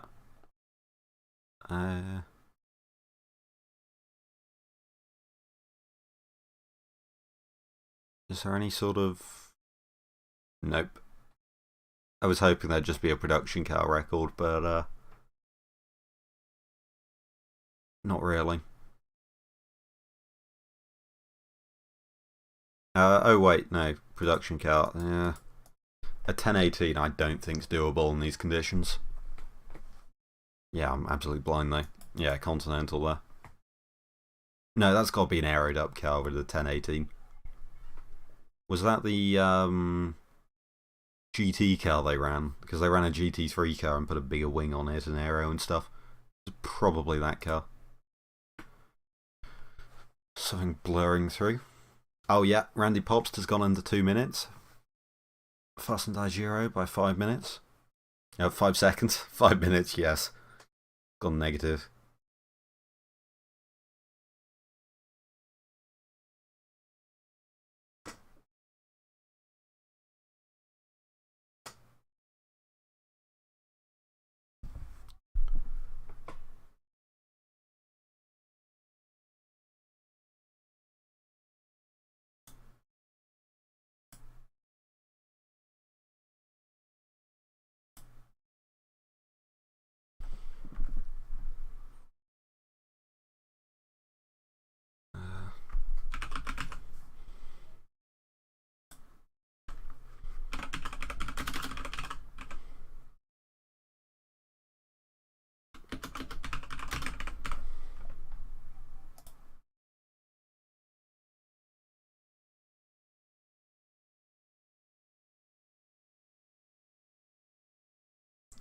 I don't actually know much about David Donner.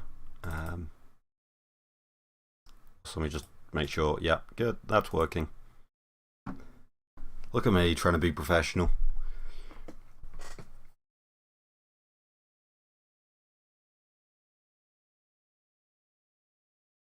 It is quite a cool livery, this Porsche. And the fact that it's a bone stock one, I mean, it's a Turbo S, so I believe that's all-wheel drive. Over 600 horsepower, probably? I don't know, how much does a...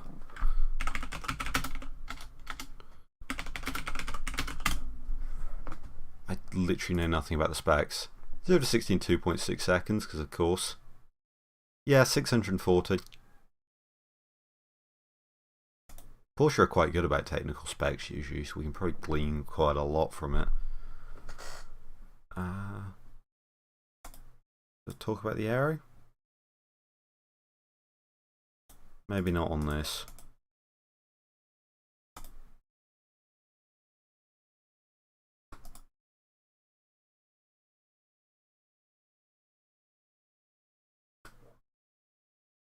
I think... Oh, Pobst is, yeah, on a flyer. It's a shame about the conditions, because I'd imagine the dry this would be unreal quick. But even then, yeah.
Oh, and here are the Porsche things. So we're going to wait until David Donner does his run. I want to see how high up he does, how close he gets to that record. It'll be interesting to see how it compares to some of the other cars that have ran, considering that thing's bone stock.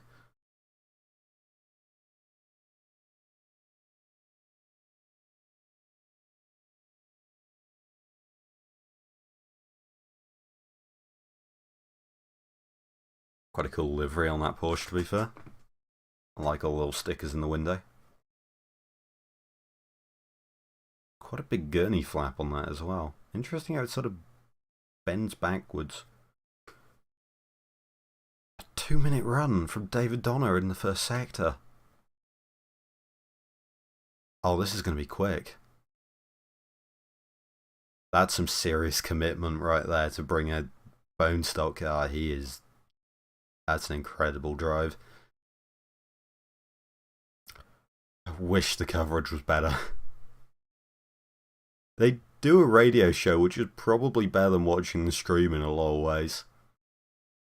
I mean, that's basically what I'm doing, but yeah.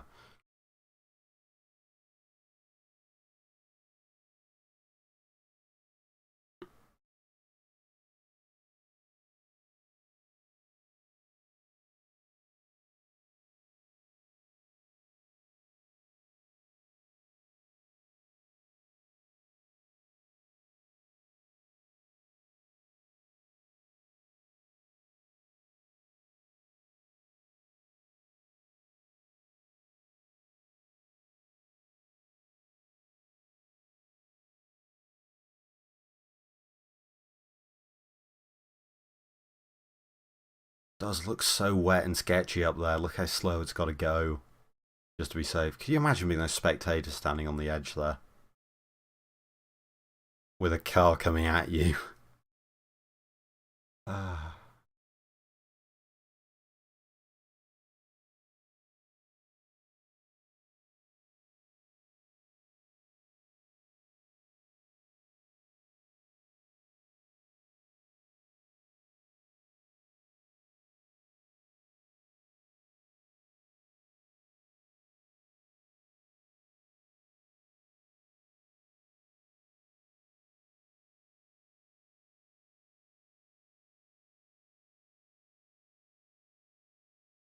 Aero 3 by Pops through Sector 3.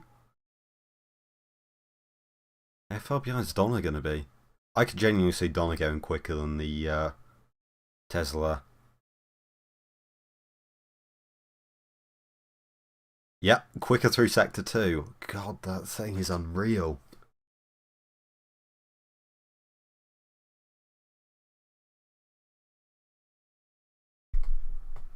Oh, there we go. Pikes Peak Trophy.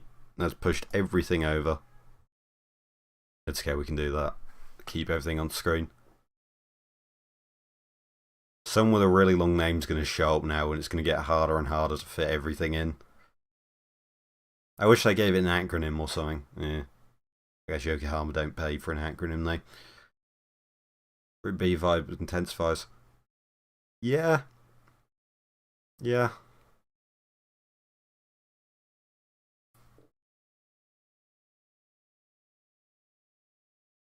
Well, that 911's like the opposite of Group B in a way. The fact that it's a bone stock production car. I think it's got a cage in and some of the safety equipment. You know, they've probably done that in a way that gives them an advantage in a way. You know, it's all mandatory safety stuff from the look of it. And a cool livery. About as far away from Group B as you can get. In a way.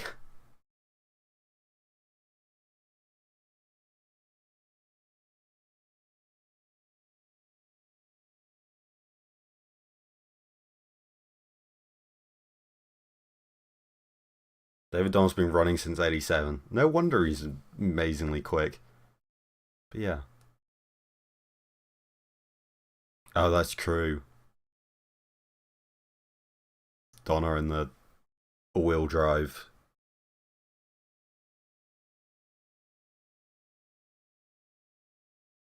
It's going to be close. It's going to be so close.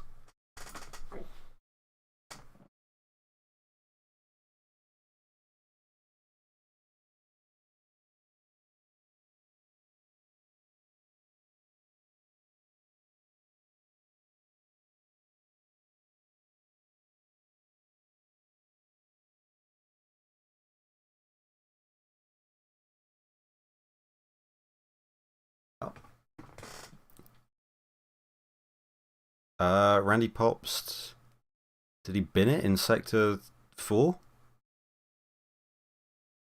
It's a massive amount of time to lose after being so quick on the way up. That's gutting to see. I wonder if... Was it in Sector 4? Because I remember a year or two ago he binned it on a practice day because there's a dip or something. Long names like Gaston. I'm using my phone, it's far away, and that's a complicated German name you've come up with. Yeah, long names like that would be frustrating for this stream. They're trying to fit everything in. Donna on a 254. I mean, those road tyres and stuff are probably helping out, but that's an insane time in a pure production car. What a machine.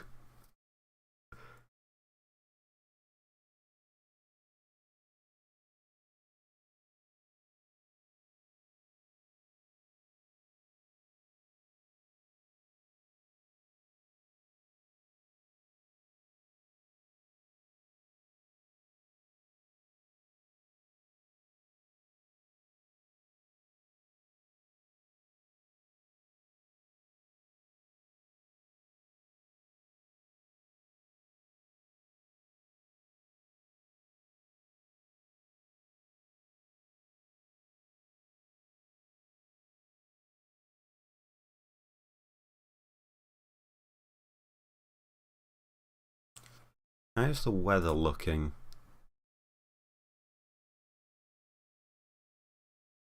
Seems to be all the rain's gone.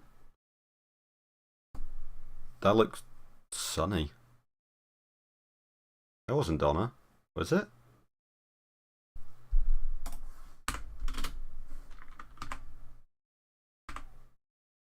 Yeah, it's a Cayman. Scream saying it was Donna. No, that or they're seeing a different feed. Yeah, Donna's gonna go quick.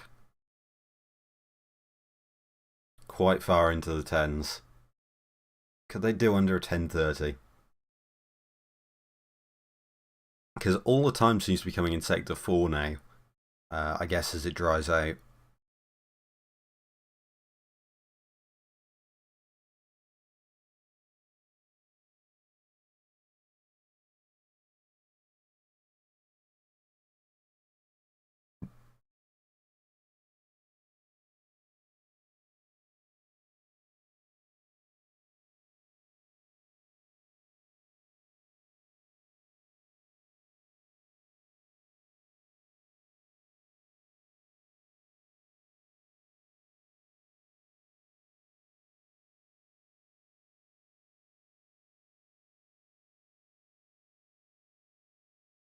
God, the Formula Drift guy, Jared, I think his name is. He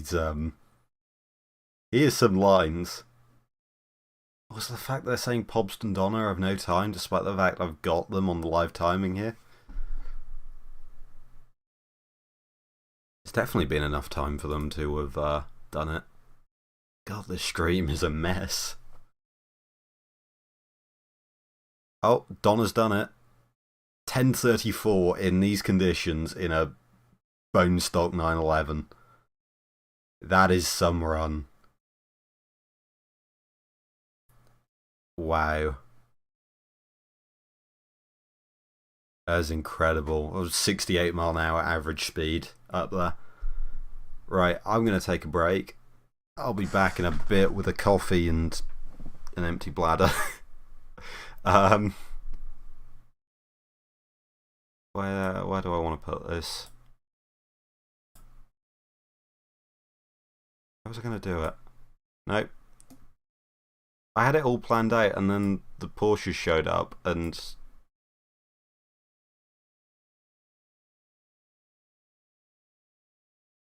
Sure. Stick it there. Alright, be back in like 2. Probably 5.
Alright, back.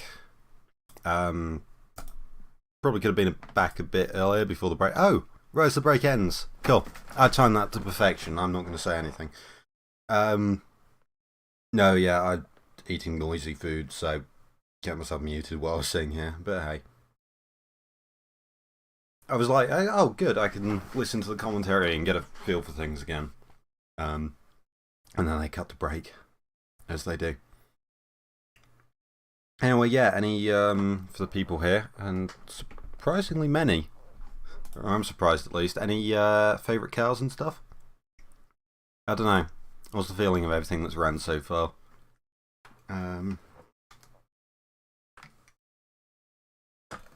Because there have been some cool stuff down there. It's difficult to get a read on stuff because the conditions are still quite changing. Interestingly, let's refresh this. Where's Pikes Peak? There, yeah, it says there's not really any rain over it. It seems to just be a section in the middle with some rain. So I'm not really sure. Actually, hold on. Because I know the course super well. I have to try and figure out where. I don't think that's even on the course. No, I think they're starting about but there, aren't they? Because it all sort of goes up in a relatively sort of straight as the crow flies line. So, yeah, clearly we're getting a mismatch there. What's the weather report actually saying though? I mean, it's for Colorado Springs, not.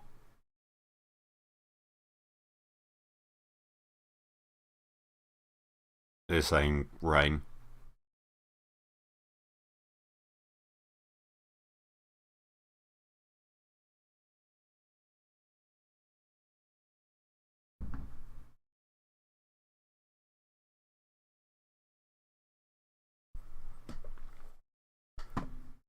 So,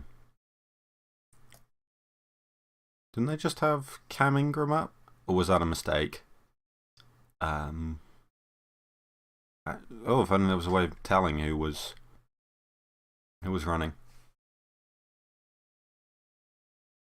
I assume the R afterneath, yeah, sure. After people's names is for rookie. Which I mean, it's no surprise if they're running. I mean, quick through sector 2. That takes some commitment at Pikes Peak. Also, wow, the fact that the Caymans are a full minute slower than David Donner in the 911, that's incredible work by him.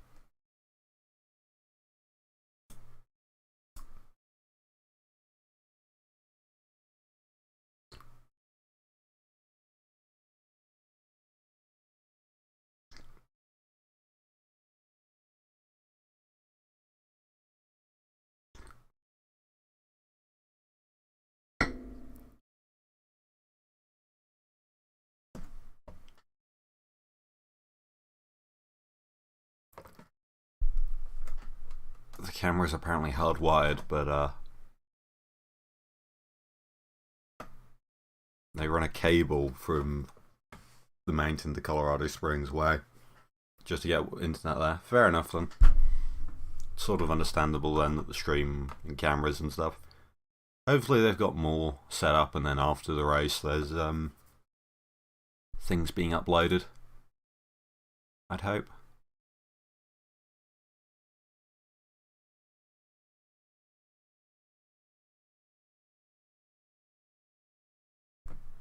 How am I thinking? Who's Ingram in BTCC? Because for a moment I thought that was him.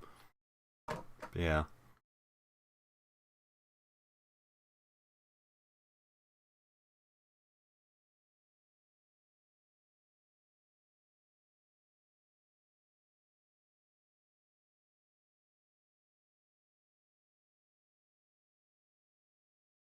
It's quite interesting listening to the guy talking about the fog, watching out for yellow lines and things like that. It was a bit difficult to tell. I was sort of conscious that I was silent for so long.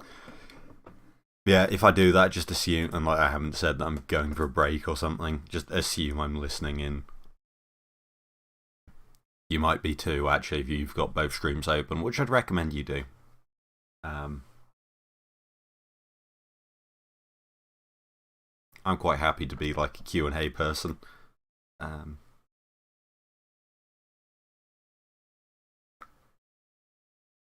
Who am I thinking of in BTCC?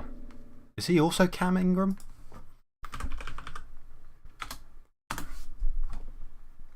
Oh, I just realised this is going to be risky.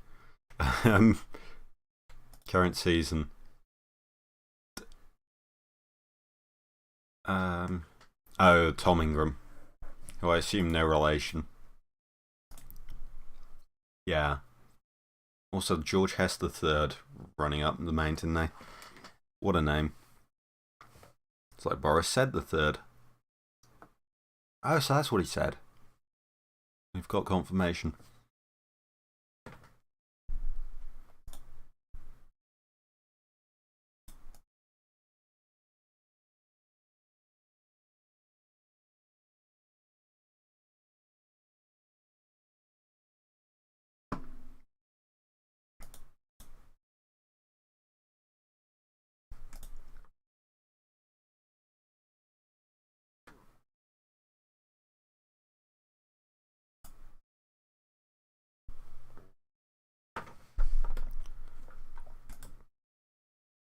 Can we... Oh, you can sort by class, I think, but you can't filter out by class, because I kind of just want to... Tanner Faust did a run? Is that broken? Yes. Yes, that would be with those lap times. That'd be last year's. I'm so glad they put so much care into this. Yeah, 7,000 viewers on the main stream now. That's quite good. And hey, apparently 14 here. So thanks to everyone who is dropping by. As I say that, we lose a viewer. Great. No, I don't mind.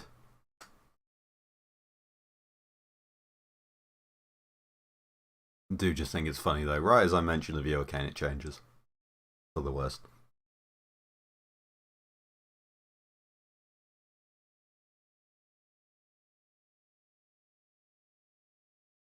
I just really hope this course dries out properly. I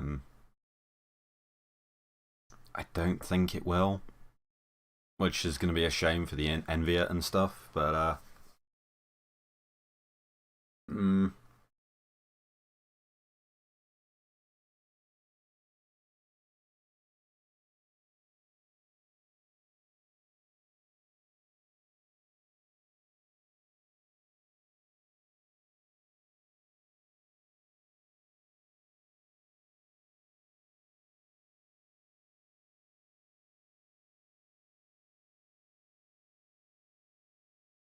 talking about how aggressive Cam is.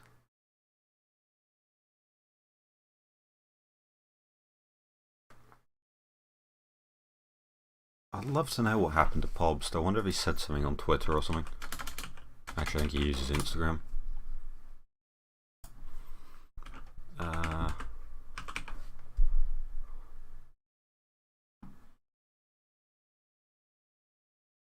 No, the last thing he posted was from 14 hours ago.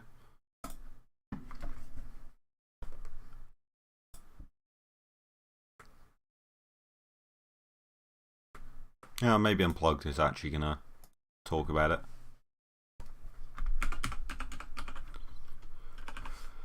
Unplugged performance.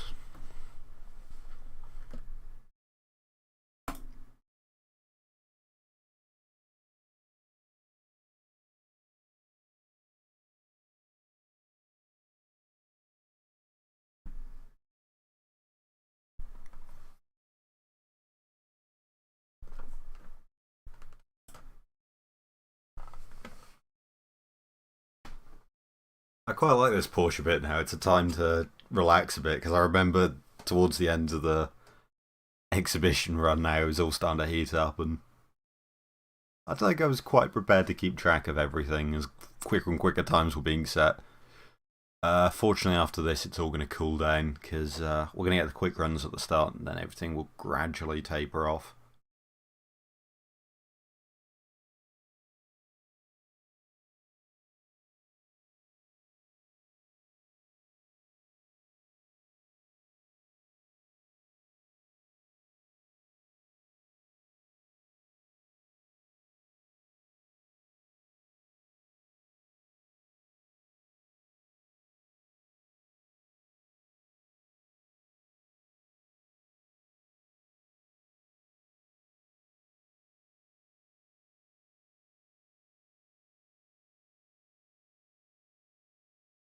Nothing really to say at the moment.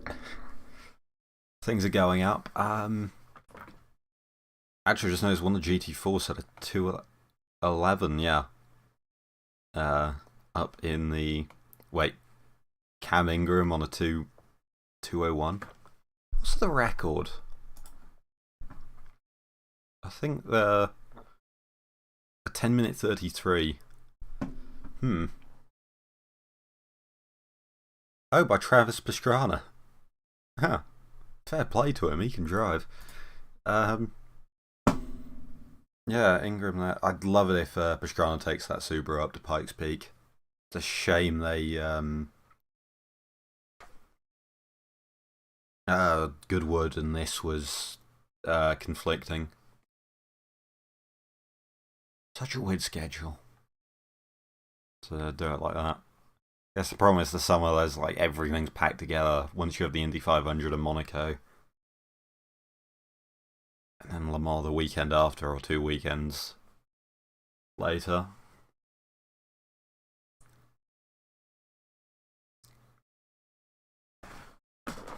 Anyway, now we've got a parade car. Just a demonstration run. Is there such thing at Pikes Peak? Gonna gun it.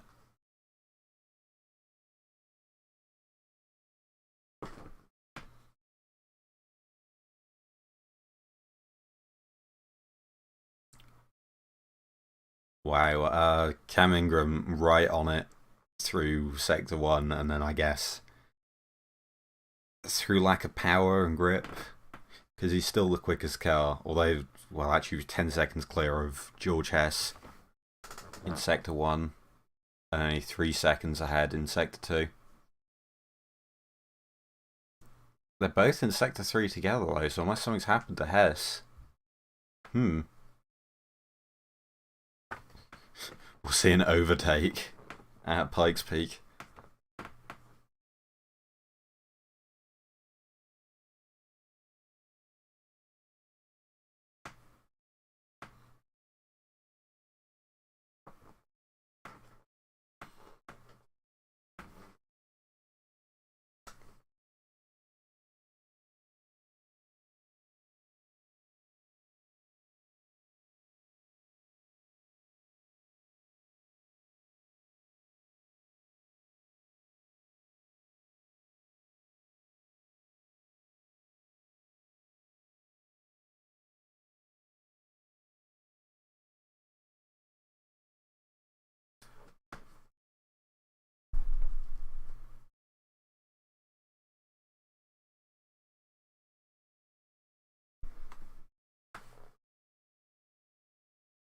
Yeah, I really hope it dries out. I could send a few cars up there together, try and clear out a dry line somehow. Has someone got a fan car? Jet dryer? What we need.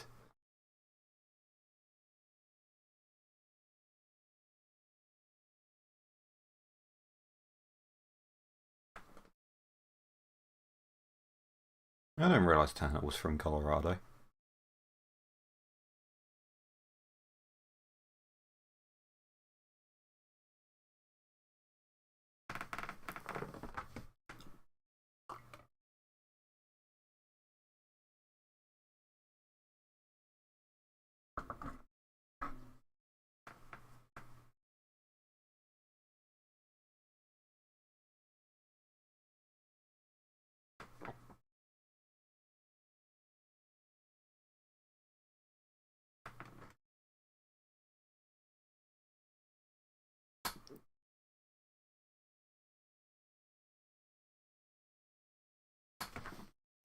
story from Tanner of that car. 800 horsepower, 1600 pounds. Drag slicks at 6 psi with treads just glued onto them. He was talking about how he was running on some sort of alcohol. I can't remember what he said, methanol maybe? Maybe ethanol. And having to adjust the AFR manually in the cockpit as he was going up. Which, yeah. Now that Parade of Champions, which I assume was going to be a relaxing run. Oh, George Hess has had a problem? Probably pulled off to the side, that, or the live timing's broken.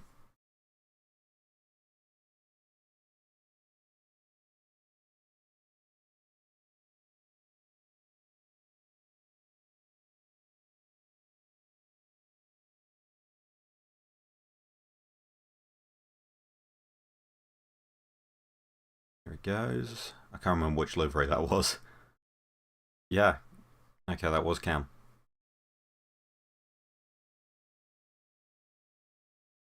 So what's happened to Hess?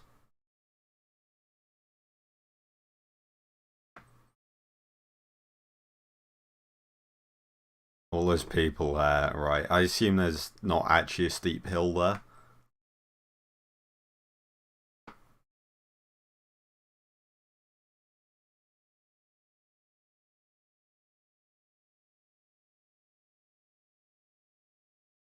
Does look like it's starting to soak out again.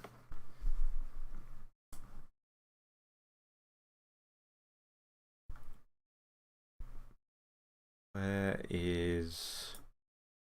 I'm going to get really good at finding... There's Colorado Springs. Yeah, that's... Pikes Peak, and it reckons... Nothing.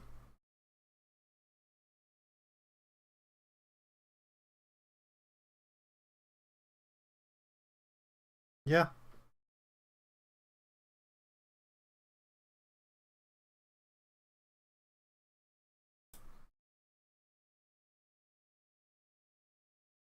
Lonnie answer. Oh, have they...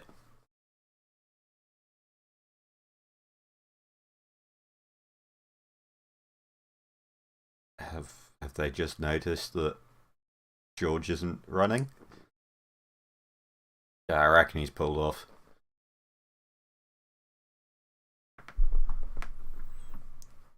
M5, because what is it, 50 years of MCALs? Is it really 50 years?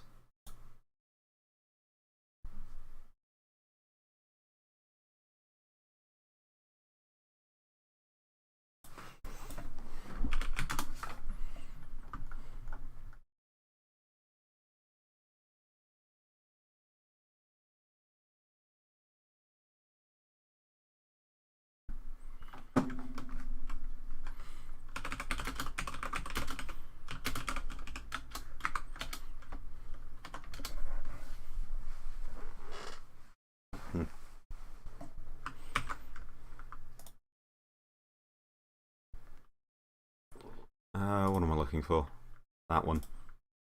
Peak of the Pike. Hi, Chicane. Welcome to me trying to salvage the interesting coverage. No, it's alright, but for what they've got with Pikes Peak, I'm imagining trying to film there, but yeah.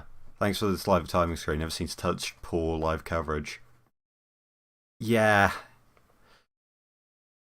RLM and Paul Trustwell. Yeah, it's... I don't mind the commentators, personally, if that's what you're getting at. It's lack of cameras, for me, that's really killing it. There are links to everything as well, by the way, the live timing. You don't need to tune in here. But I figured maybe I can talk a bit about the cars with my vague knowledge of Aero and whatever. But yeah. No problem at all. I'd kind of like to do this more with other racing events and things.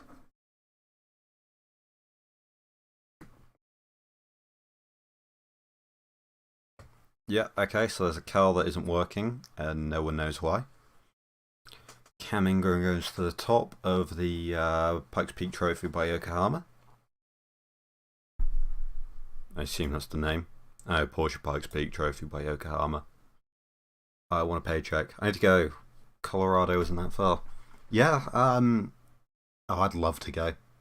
Saying that though, I also hate cold weather, and I can't imagine there's much places cold than standing at the top of a mountain.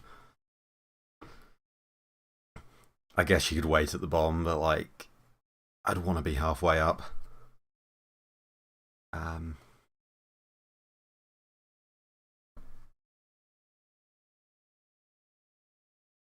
Yeah, I'd love to go to Pikes Peak, especially as a competitor. Maybe one day. I'd like to have a record there with a car I've built, but it's on the bucket list. We'll see. I mean, as you can see from it, I mean, the car's only half the picture, seeing as David Donner there in a bone stock Porsche 911 Turbo, doing a 1034. Remember when Loeb beat the... Was it Loeb? When he beat the 10-minute record? And everyone went insane for that? Or was it the 9-minute?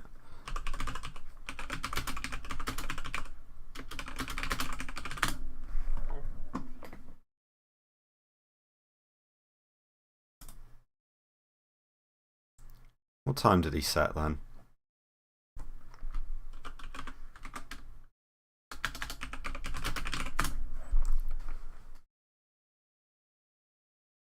No, it was a 9-minute run. Yeah, I was going to say. Oh, it was an 8-minute 13. Never mind, it was a bit off. Just a bit.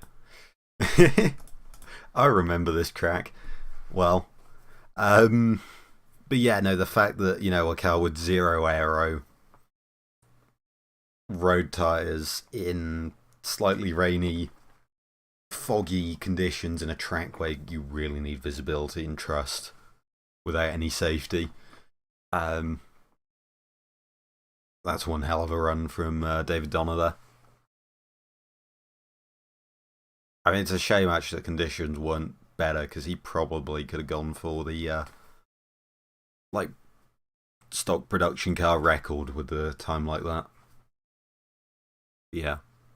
I just realised Cam Ingram went ahead of Randy Pobst in that insane Model S Plaid. That's a seriously impressive run. I've actually just like looking at it properly, he's 30 seconds clear of Lonnie Unser. Who I assume is Bobby and part of the Unser family.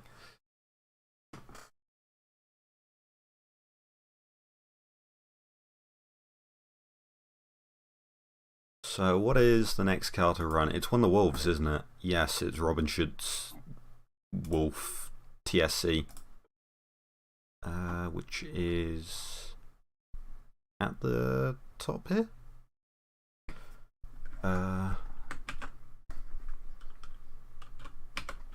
Robin. I can type with a mic in my face. Nope. There's a lot more Robins than I thought there would be. Here we go. Can we see that car? So this car will probably set the quickest time. Oh, look at the tyres they're running on. Is that asymmetrical camber? It might be that it's just on a hill or something, but I'd be surprised if they could dial in an asymmetrical setup here. I mean, I'm sure they've got like an idea of which corners goes more one way than the other. But yeah, I don't think it's something that you could really set up and intend for. But yeah, this upcoming car could be one of the fastest.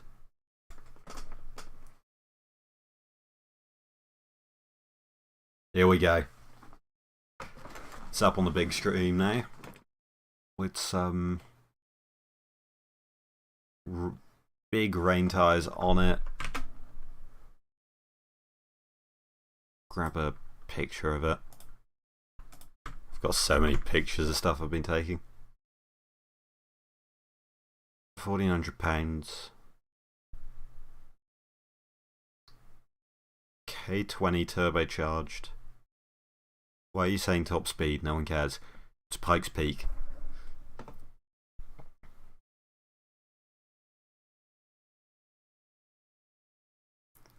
surprisingly small diffuser, but a big sort of beam wing setup on there. And it's off. So I didn't quite get a good picture. I kind of want to keep this running live. It is alright if I do get behind on the stream because I can just run it on ×2 speed. But yeah. So you've got like a beam wing there, just down low, and that's mainly to help with the diffuser. That won't be making a lot of downforce on its own. But together with the diffuser, that makes a big low pressure area which just helps suck air through the car. And then you've got those upper wing stuff. So a lot of it's underbody aero. But then that front wing, so many elements. The triple element, it looks more like a former student car aero or something. You've got this thing to capture the vortex. You might get a bit of downforce from that because you've got a vortex coming up there, and that might be making a bit of low pressure. Similar to how Indy cars do a bit of vortex based low pressure under the car to suck it to the road. Anyway, yeah, this is hopefully going to be quick. I hope the first time is like in low. It's dry. It looks dry according to this camera. I don't know where the camera is though. Is it near the bottom? Is it up top? Coverage isn't great. There's a guy in a camera thing there. Looks quick. What I missed so far? David Donner annihilating everyone in a bone stock Porsche 911. Randy Pops looks like he was going to do amazingly, and then, or it looked like it was going to be quite an exciting battle between the two. Thanks to the rain, I think, mostly. Because the weather's a bit. Whoa!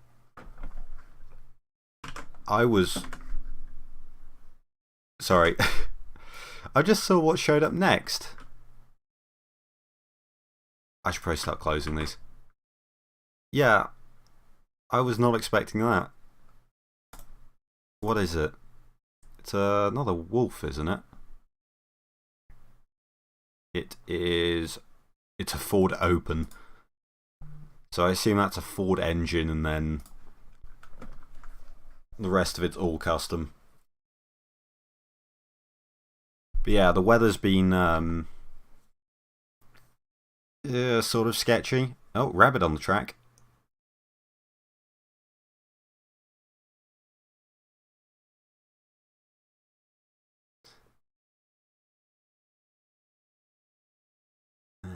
Built Ford tough. Oh, that thing's cool. What's going on there? They've got skirts and stuff. I'm sure that's utilising underbody aero.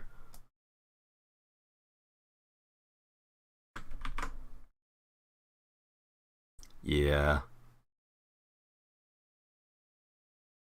That is peak aero. Oh, there's a QR code on it. It's got O2 on board. Doesn't seem to be a diffuser or anything else underneath. Interesting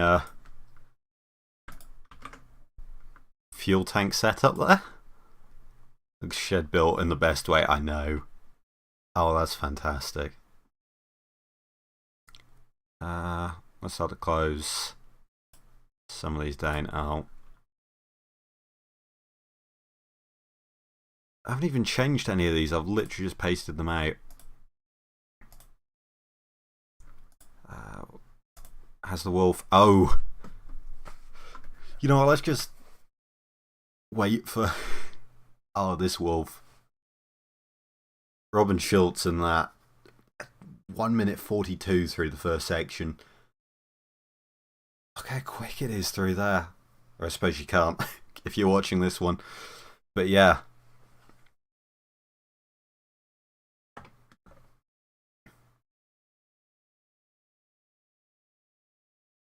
Makes a cool noise as well. The phase on rain tyres as well. If it goes under 10 minutes in this sort of weather, oh, it easily will. Who am I kidding? This will be low 9s even in this, even on rain tyres.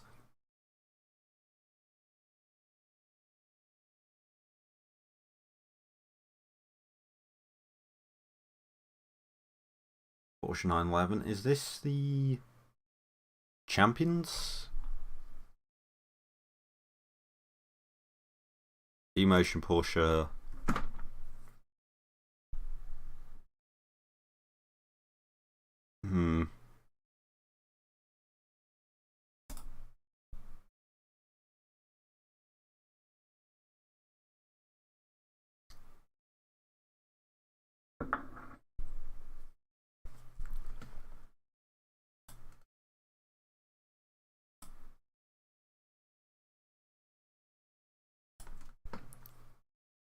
Porsche's got some big canards and stuff. Oh, missed it. Is there a car coming up, or are we just cutting away? Yep. Bit of oversteer through there from the Ford Open thing from Cody. Should probably use driver names a bit more. I don't know. We'll all recognise cows as the thing.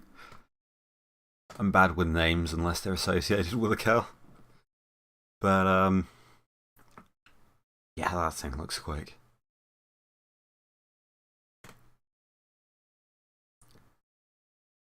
All the rain's moved down. We're going to get a more accurate weather report.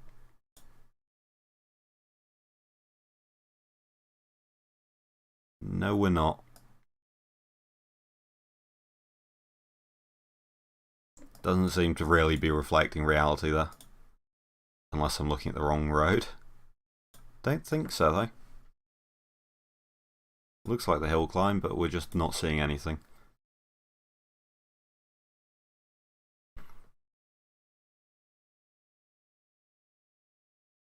$246. Oh, that wolf is amazing.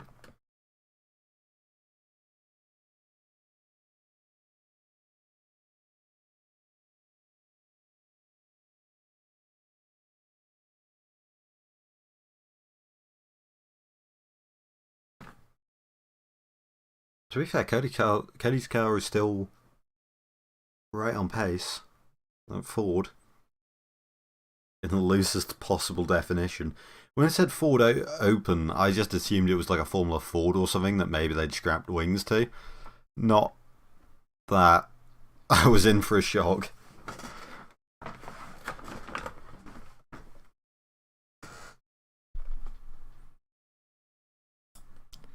So again, explanation as well about what happened in Randy Pobst's last sector, because I'm sort of interested there.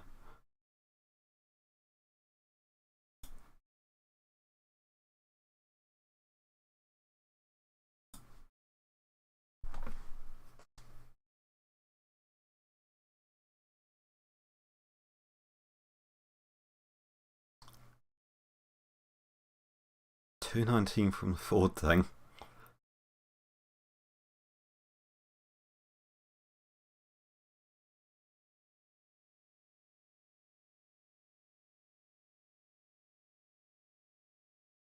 And here comes Reese Millen.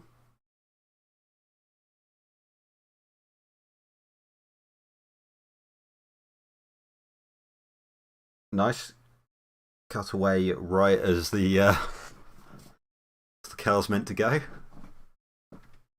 Everything about this.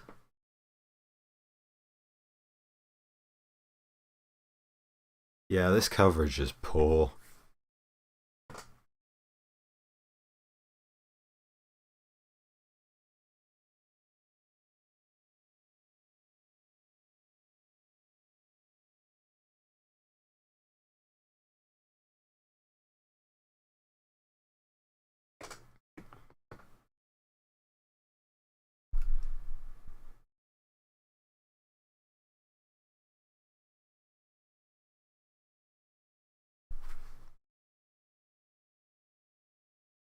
E36 with a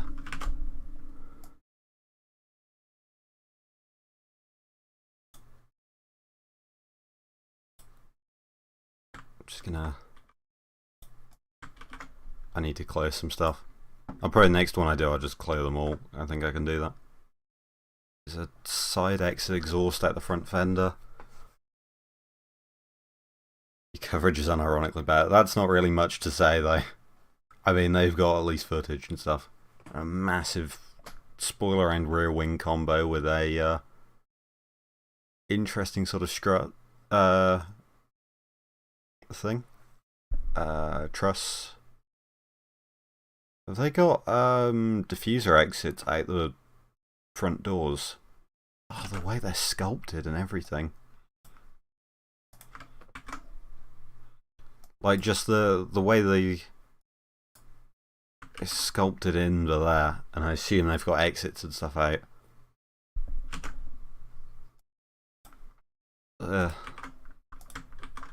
Sort of all these very aggressive louvers and things like that. There's an aqueduct, which I assume is there for driver cooling. Probably feeding his face. Can we show you the rear again? I want to look at that diffuser. The Wolf in Unlimited, pretty extreme. Do I have... I mean, it's basically an open wheeler. I don't know if it's based on something or what it actually is, if it's a custom commissioned car. It's a good question, because I don't know a lot about Wolf.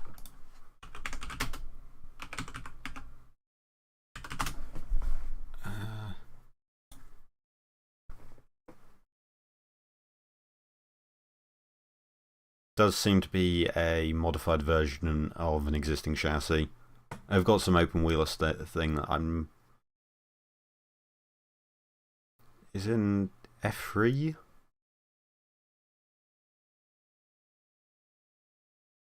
Oh, it seems to be a hill climb car, actually, like a dedicated hill climb car, and they've gone and amped up the Aero further. It seems to be specifically built, homologated for like FIA hill climb series and things like that. Just notice that little flick up after the wheel arch on the BMW.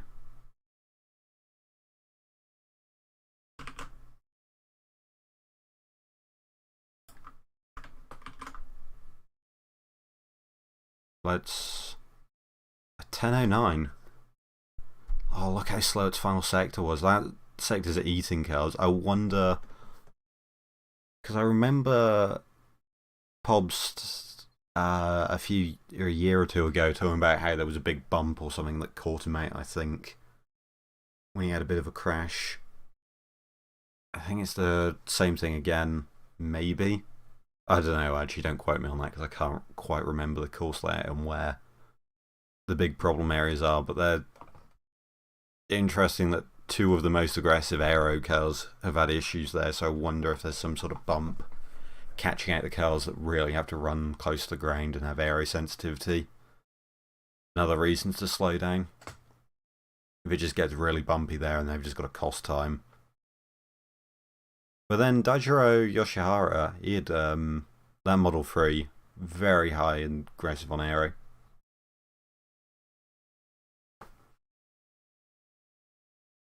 The BMW goes.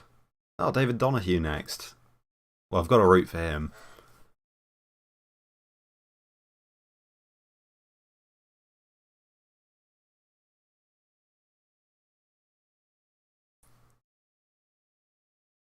Commentators talking about them holding the car wide open through the first 3 corners.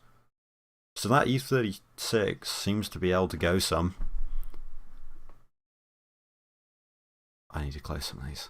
Oh yeah, can anyone tell me what that is?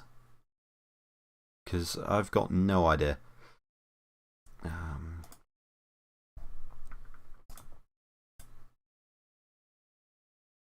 Oh, Matt Farris there.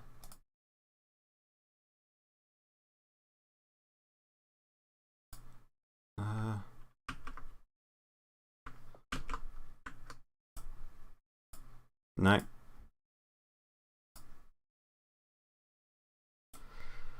Just gotta manually close everything. Is that picture broken? It's not letting me close it.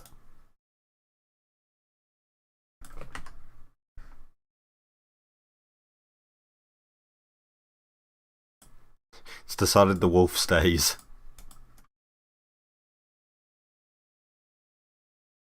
I might just have to kill it.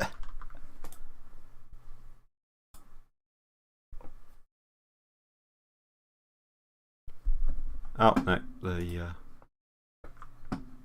we go. So they've got Matt Farah in the commentary booth now.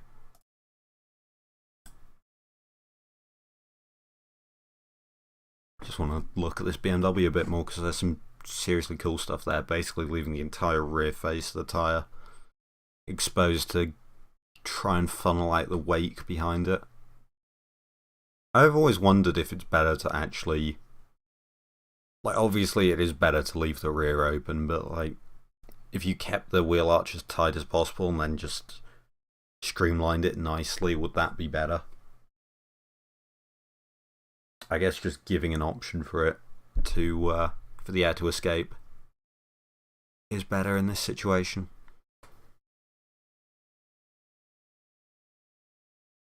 Oh, next is, I believe this car was designed by oh, did I close?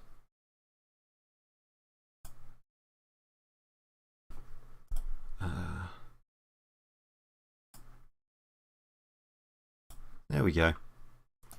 This Porsche coming up now, I believe, is the one designed by Kyle Engineers. YouTuber, ex-F1 engineer. That feels like the wrong order to say that in. But it's where I know him from.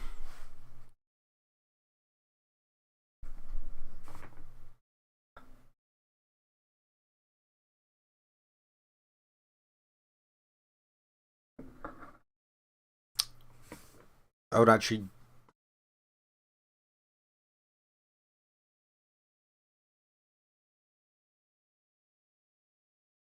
Just the fact that David Donahue, and then I think that's...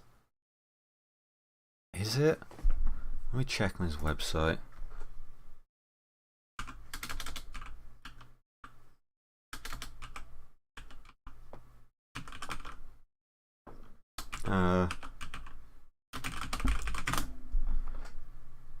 Where's his website?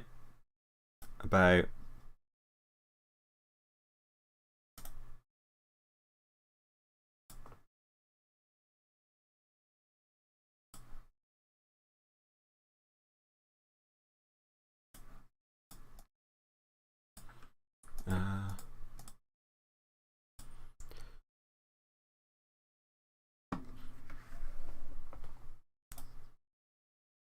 Oh no, it's a different girl. Never mind. Oh, yeah, no, the Aero is completely different. There we go, it's off. Try and listening.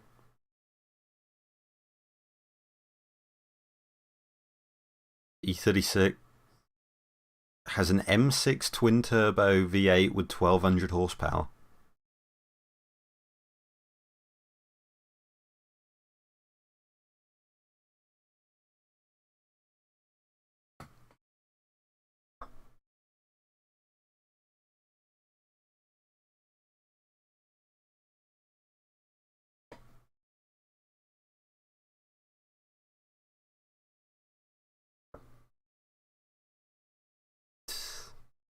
Yeah, that E36 sounds insane then.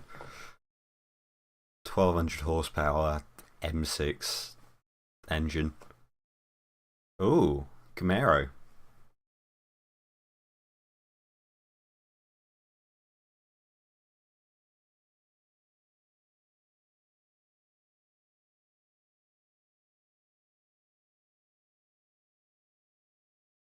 Oh, that Camaro.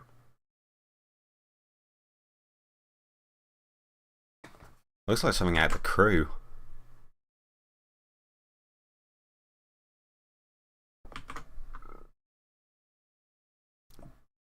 Yeah, the fact it's got a license plate on it. Look at it. Ah, oh, yes. I mean, besides the slightly fake looking aqueduct.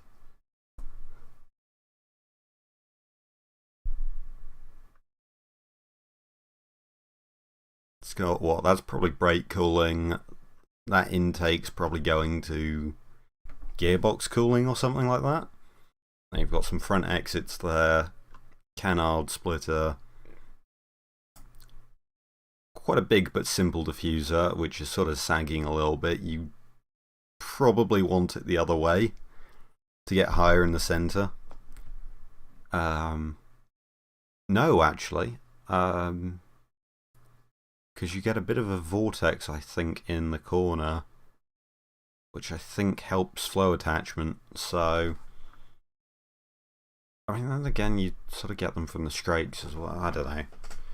No one's eyes are CFD. The bonnet as well, there's got an angled radiator that's just coming straight up.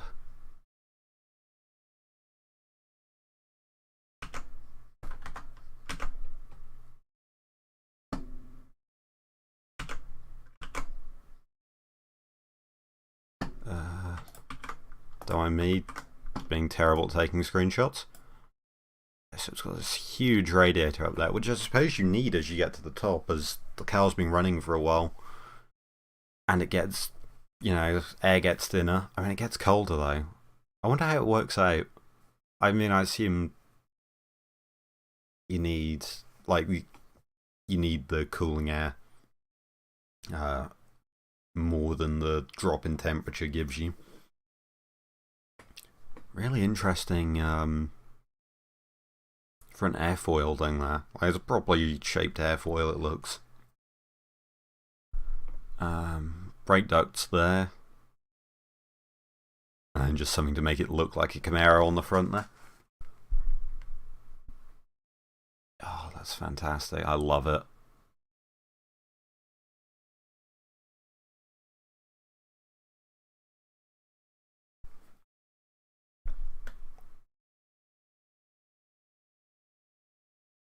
And it's got a GoPro on the front. Nice. So hopefully there's some good footage of this later on. I mean, it won't be shown on the screen, but yeah. Something to look up afterwards.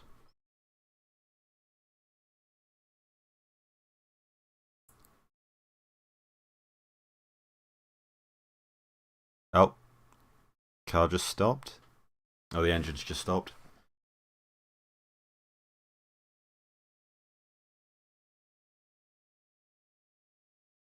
Oh, the Camaro's got anti-lag. Nice. So turbocharged.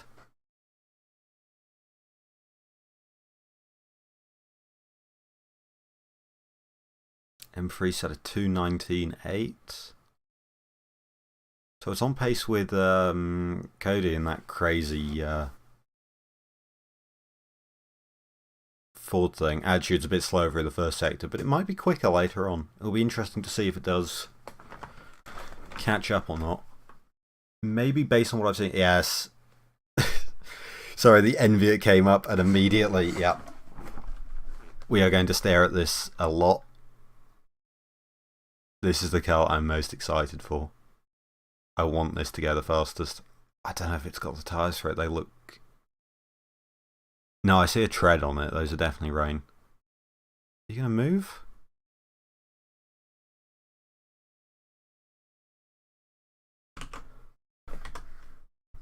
Oh, just give me a good camera angle. Fine,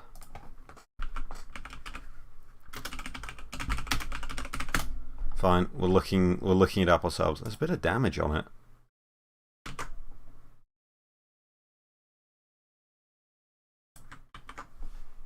Yes.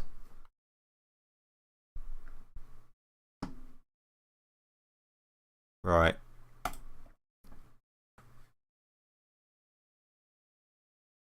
Where's the... Do I have the pictures of it? Yeah, this render. So this is what we're looking at. Oh, it does have different front aero. Because here we can see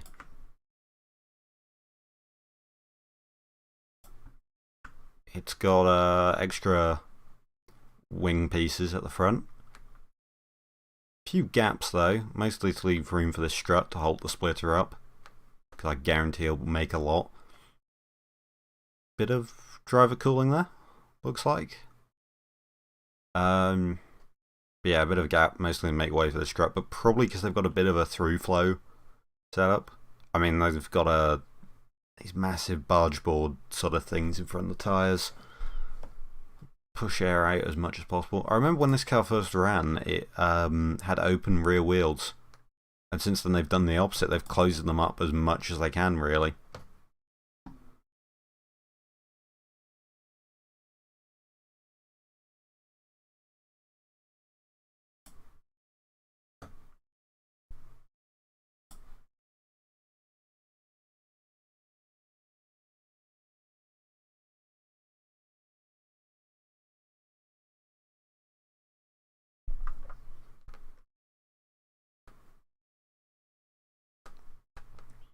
I just want this thing to be first, I think.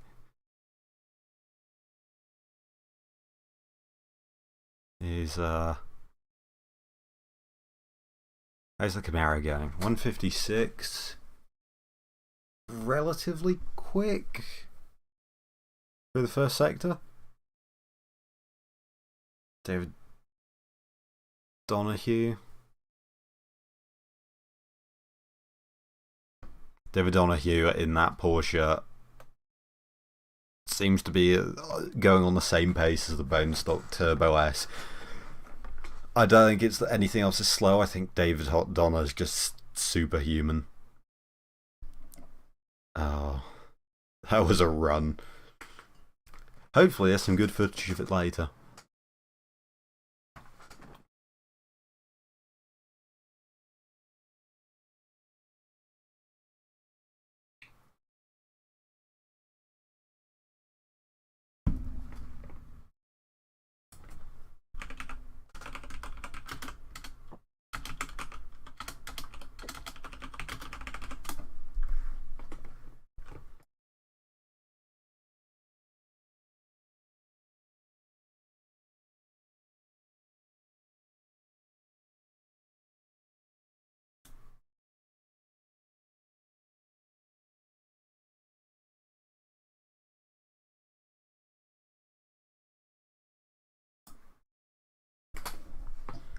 Here it goes.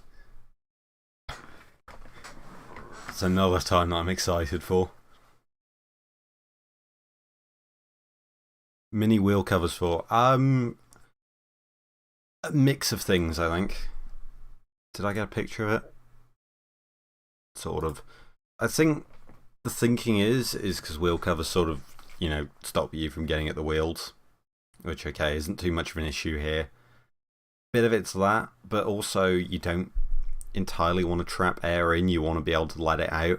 So I think the fact that it's there, it's doing a good job of just keeping air off the wheel, off the front face, the rotating bit. Once it gets halfway, it doesn't matter so much,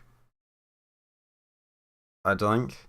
So I think you might end up seeing a lower drag by letting air out, is my thinking at least. It would be interesting to simulate. There's a lot of things that I'd like to look into. Should probably shoot him an email or something. He'd probably explain it. Because, yeah, I'm trying to think of the best way to show it.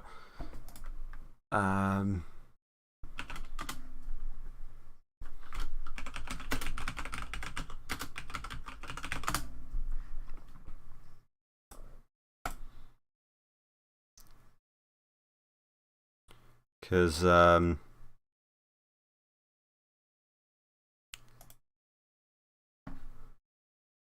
not a great picture, but here's what the car was ages ago. Oh. Yeah. Why am I doing it like that? I can just do it like this and keep the stream up for myself on the left. But yeah, you can see it had completely open wheels, so it's such a changing concept. It's interesting to see the bits that haven't changed, actually. Like, all the front end is the same idea. So clearly started well there, but yeah.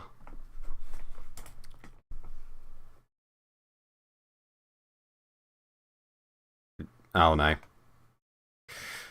It's having more problems.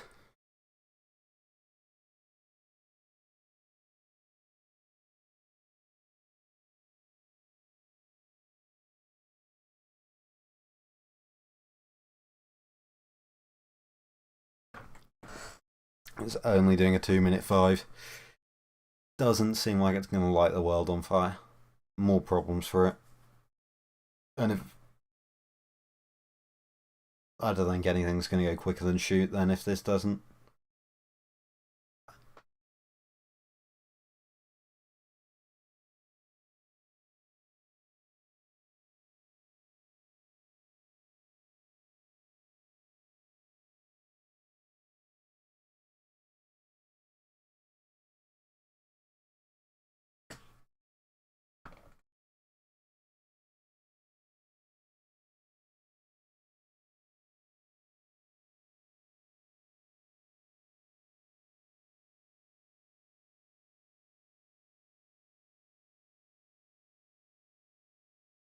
Another fake aqueduct on this one. I don't want to say fake actually, at least it's got the sharp walls. Because you see a lot of aqueducts that are really smoothed out, and you're just like, that's defeating the entire purpose of them. You want the sharp walls to shed vortexes.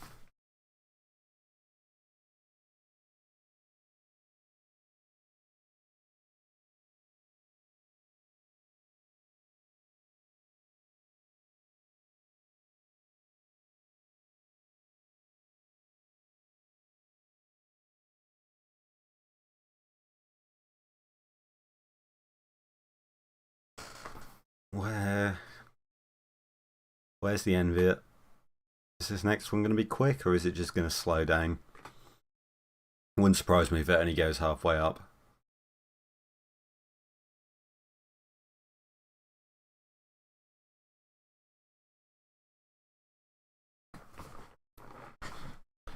And that Camaro, how's that comparing to the other cars it's racing?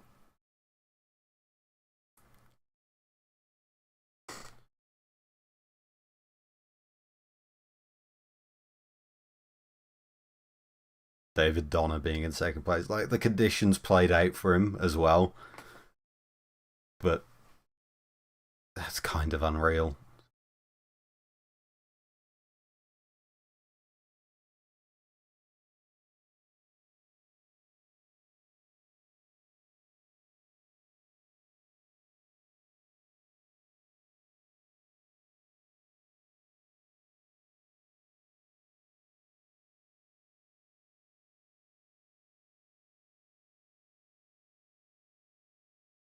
There it goes.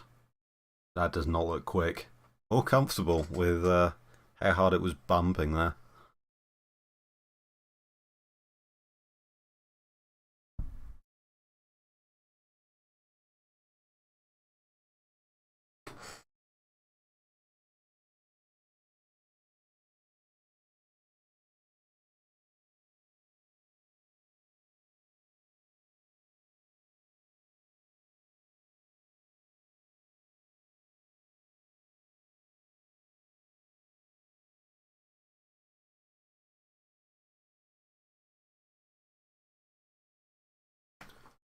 So the Envia is breaking up at...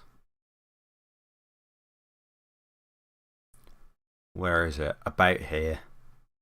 I just showed an angle for. So... yeah, not looking good then if it's having engine issues from there.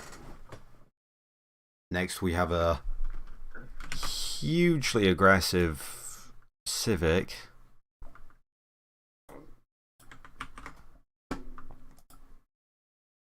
Is there a close all button? Yeah, there is. Cool. Yeah, look at this.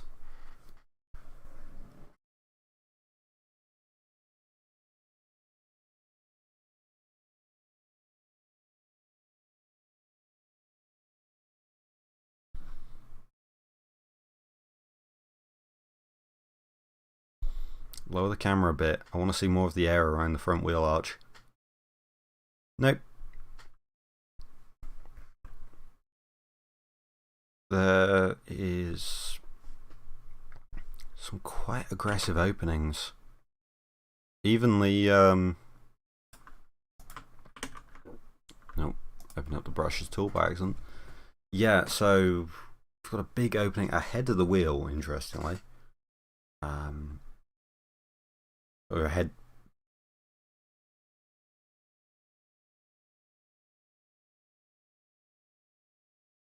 And you've got this massive sort of flare there. I wonder what they're trying to achieve by trying to angle it as much as possible. Like, I would have understood like keeping it straight or something, but they're clearly trying to, I guess, get downforce off there.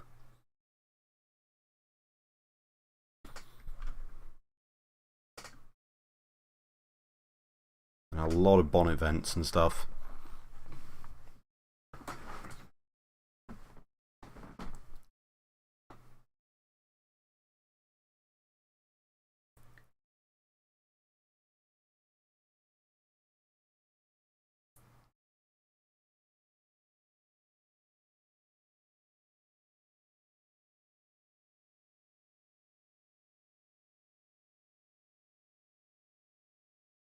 Someone ran a rod mill and ran a fan car at Pikes Peak back when it was dirt.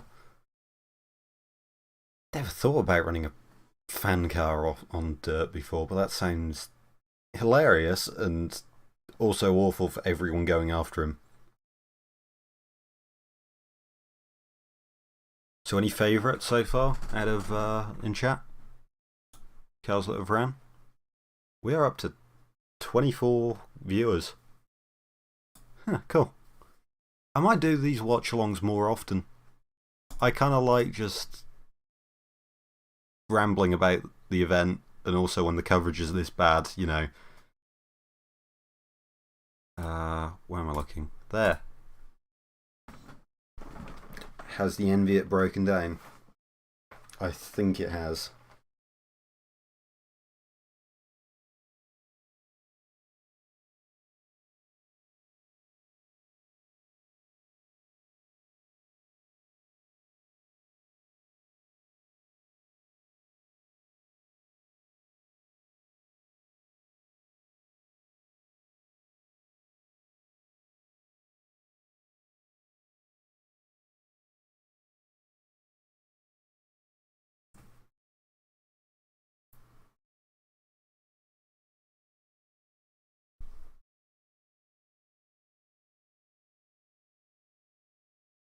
There we go, the Civic heads up, 2012 Civic.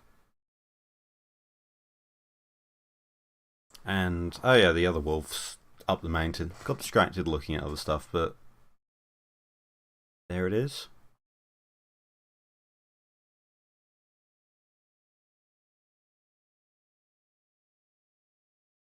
Paul Gerard. 3:24. So the closest, or the fastest time. So the closest sector 3 that I can see is an Acura TLX. Yeah, that car's got a problem. Oh, the Riley's going up now. With a very opened up thing. Interesting, it's still got the legality plate and a massive air filter. Is that a fuel filter, actually? It might be.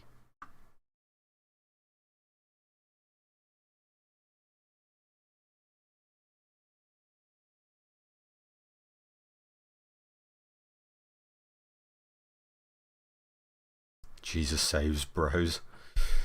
Nice. Is that just a filter on there, or is that a like a breather or something for the fuel tank? No, it looks.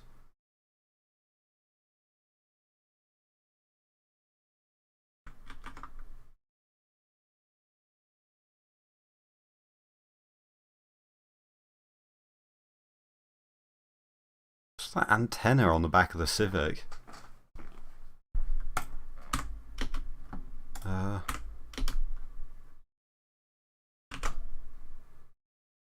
Try and get a picture of it. Yeah, it's got a massive.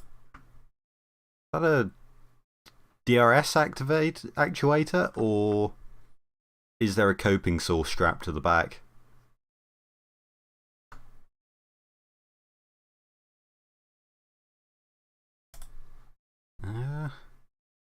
So it seemed to leave the line slowly. I mean, it's a front-wheel drive car.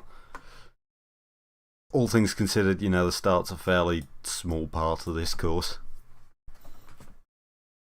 I mean, you'd like to gain a second or two if you can there, but, you know, front-wheel drive car like this is never going to leave the line that quickly, especially when you're moving weight backwards as well, to try and make the car a bit more balanced. Mostly for lower inertia, I suppose. I mean, you could run it as light as you wanted on the rear and just run like 0 real tyre sizes.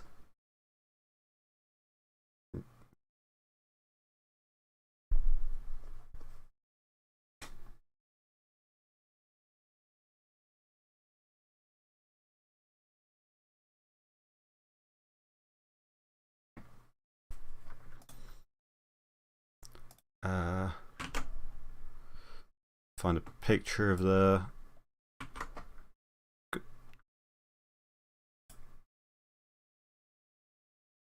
Oh, I closed one of them, not all of them.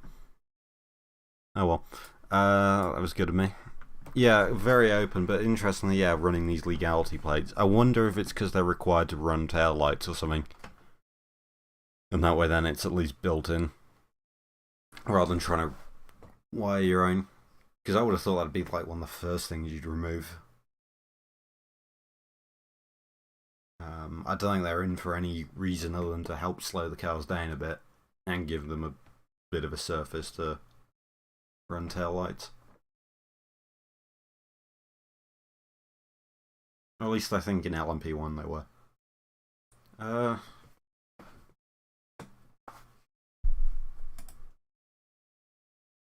Oh, the Envia 12.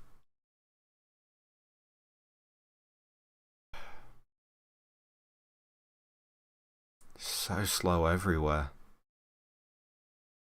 1224 basically.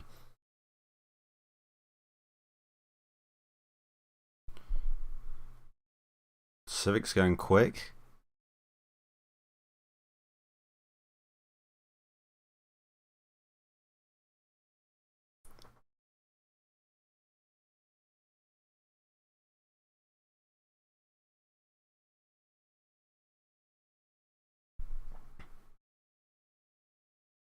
Car doesn't look too different aside from the front wing.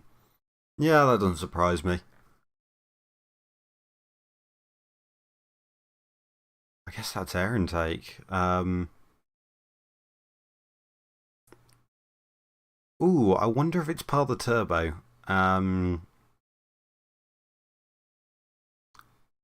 If it's...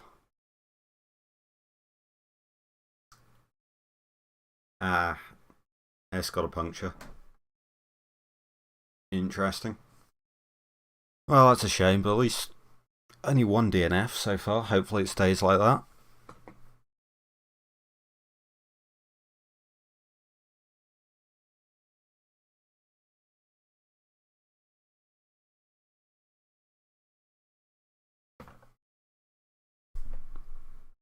Hearing the commentators talking about the drivers lifting and stuff like that.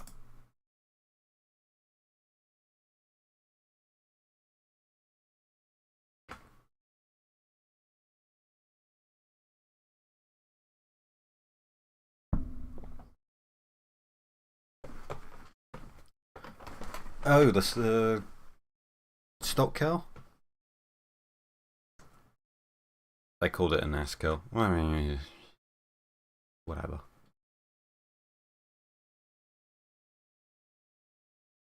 .410 methanol turbo engine with a nitrous bottle strapped to the roll cage. What a wonderful car. A stock car on Michelin's as well. That's odd looking.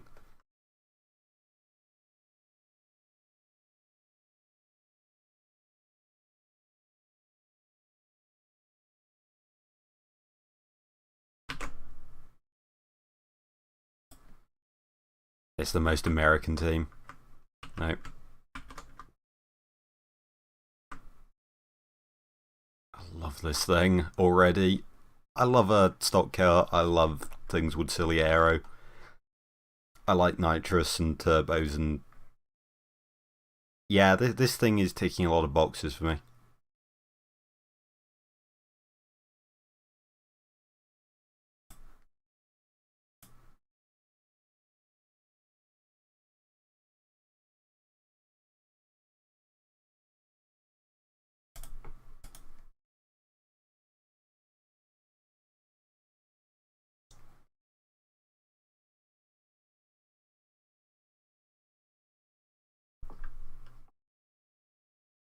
Show me the front.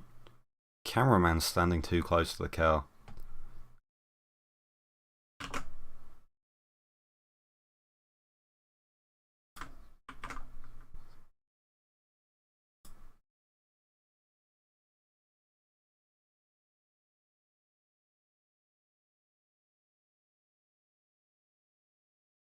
It's got some bonnet vents on it.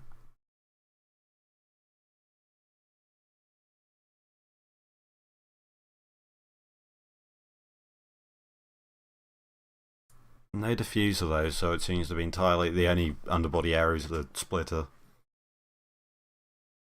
And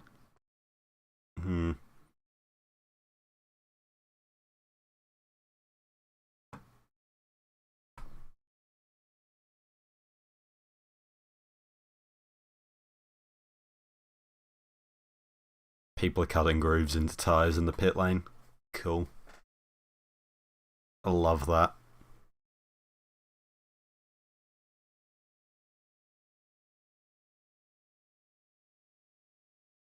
Show us the nitrous bottle.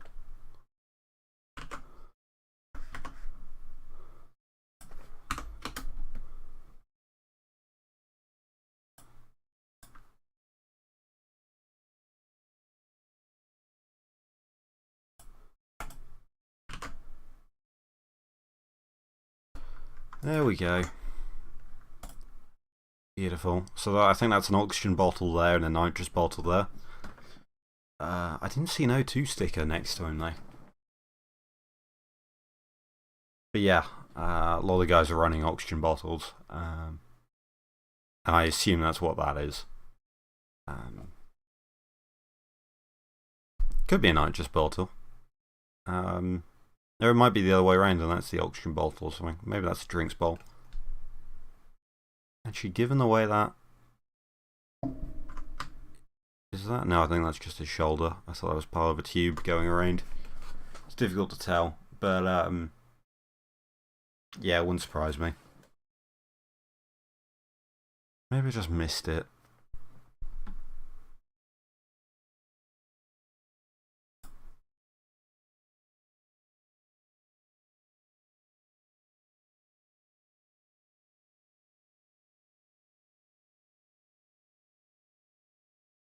I've just noticed it's got double exhausts.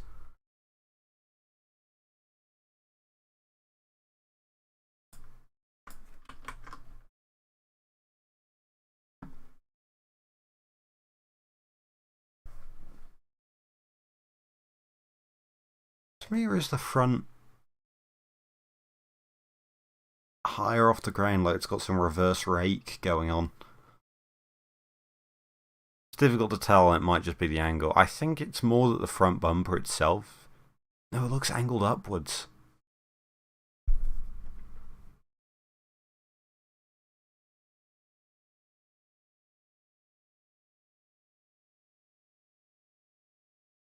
Is there a red flag going on?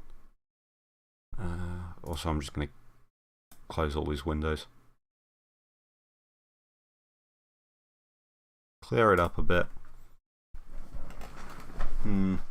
I can't wait to regret that and when I want to reference something. Yeah, no, it's getting a bit awkward to open stuff. Maybe I should have just had one window and just kept pasting stuff down on like some 4K canvas. I don't know.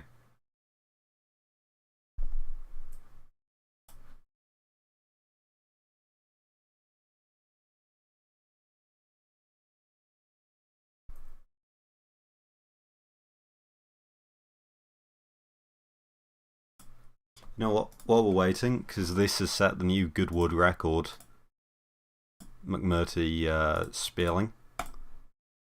I kind of just want to watch this. I know I said I didn't want to stream video and stuff, but while we're waiting, not a lot's happening.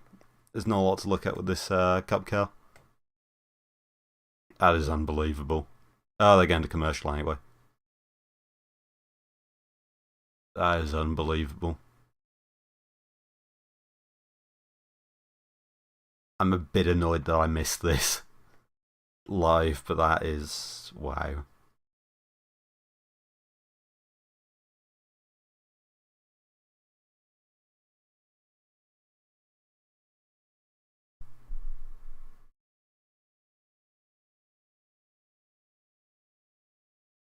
Did it?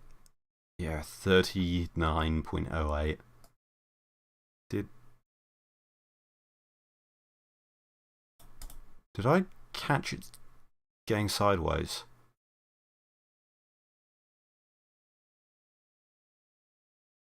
Where was it? I wasn't paying attention to where it was. I was probably seeing stuff. It is unbelievable. Yeah. A lot of Porsche commercials. But yeah. That is fantastic. Let's clear some of these tabs. What's the weather looking like? I don't know why I keep looking at this. It hasn't been accurate at all. Yep. Rain is looking exactly the same as it has been. It really is insane. Also, welcome to the chat, Banana Bread. Absolute insanity. What do we have running up next? So 2016 Cup Car, then there's a 935, the modern reimagining, 911, E30. So now we're getting into the really funky stuff.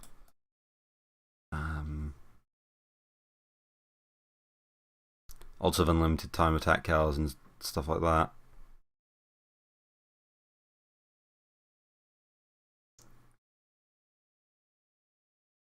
The Aero, the Nissan Leaf, there's an Audi 4000. Lots of cool cars coming up. Is the track totally closed off? Has there been a accident?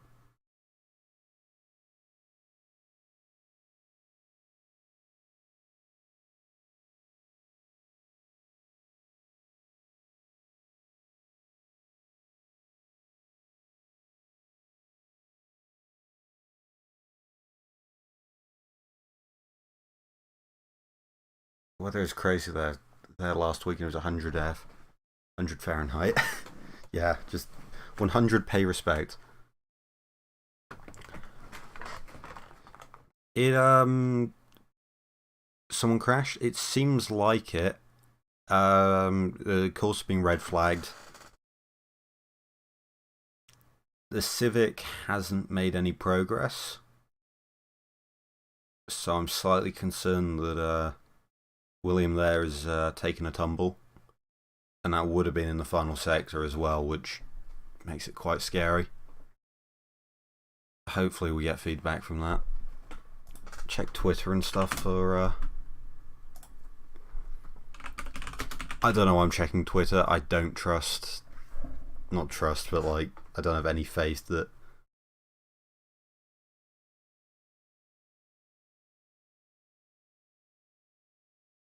Yeah, they did post something 2 minutes ago, but it was about the flag waivers.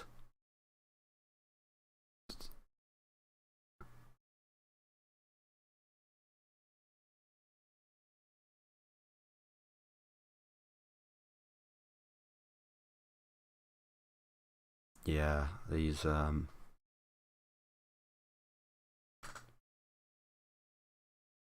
think they've scheduled tweets.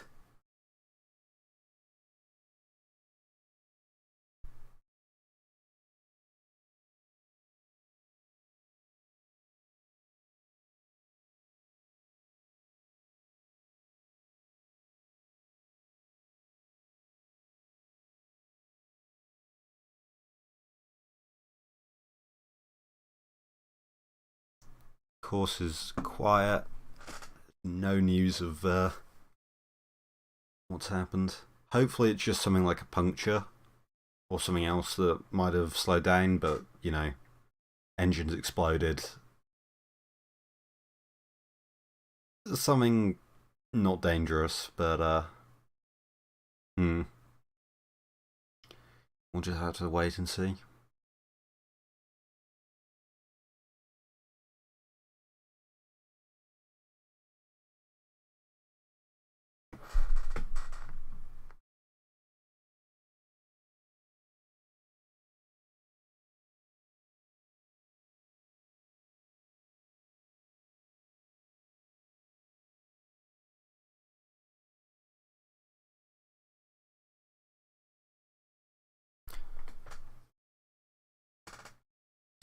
Thanks again, by the way, to everyone who's stopped by this stream.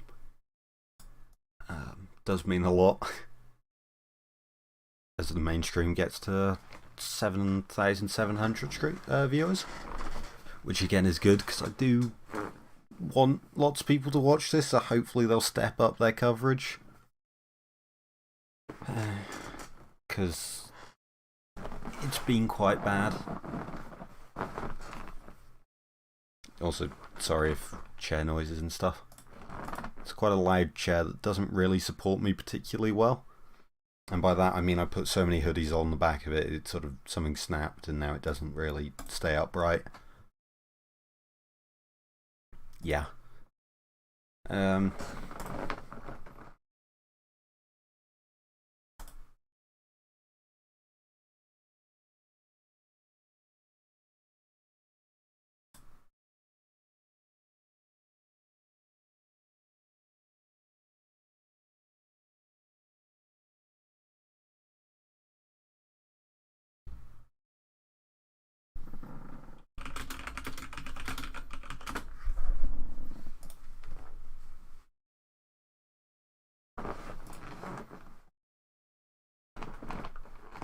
Chops can't get off the ground with this weather. Oh, yeah, I hadn't even thought of that, but that makes sense. Yeah. In a way, I'm kind of surprised they've even been able to run it then, if they can't get helicopters running like that, because I would have thought that'd be... Well, I suppose you can't really land it around by the mountains, so maybe it doesn't actually make a difference in an emergency, but yeah.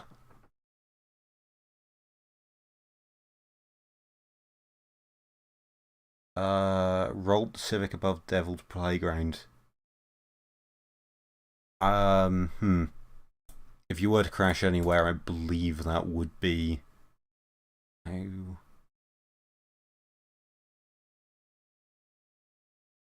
Devil's Playground, which...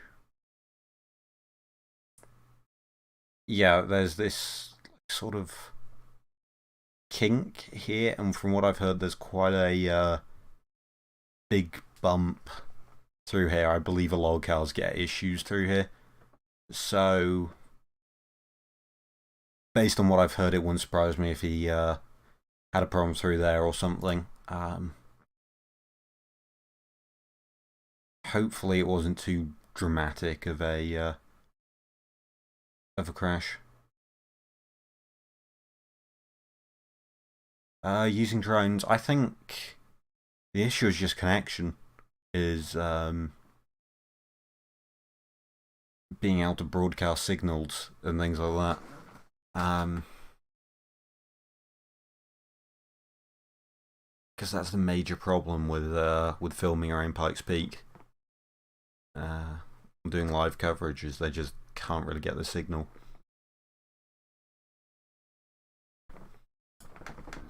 Has the official Twitter got anything?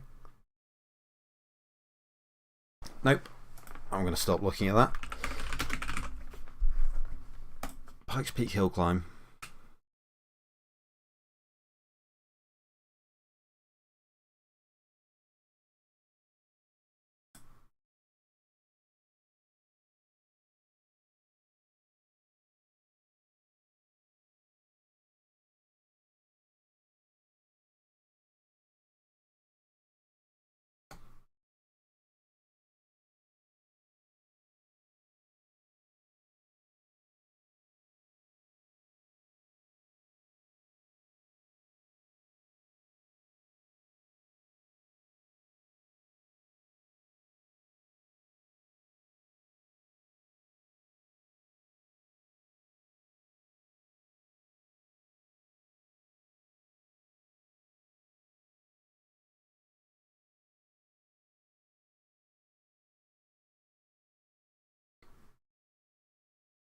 Trying to take a look around.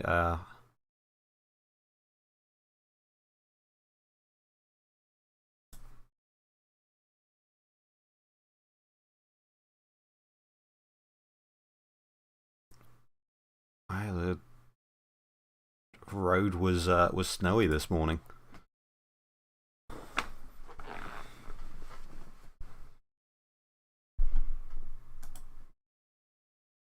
Or above 13,000 feet, the road was covered in snow. It's amazing that it even dried out then.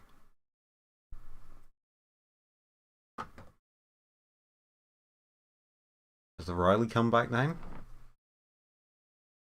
I clicked off the stream a bit there, so I didn't see what was going on there. But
just have to wait and see.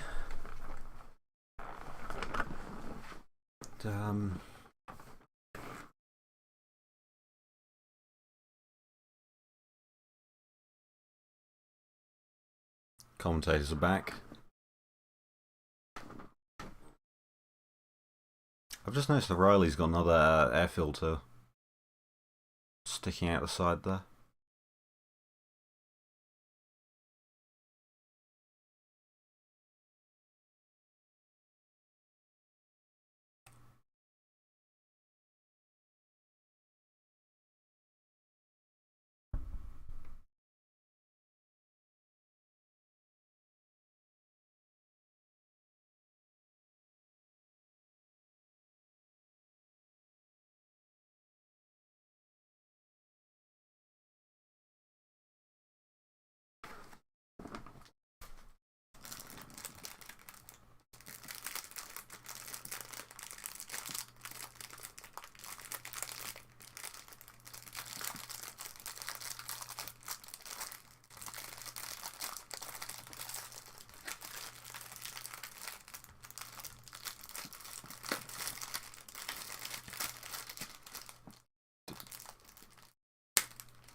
Did they really just ask that, or say they didn't know who it was when one of the cows is literally waiting down at the line?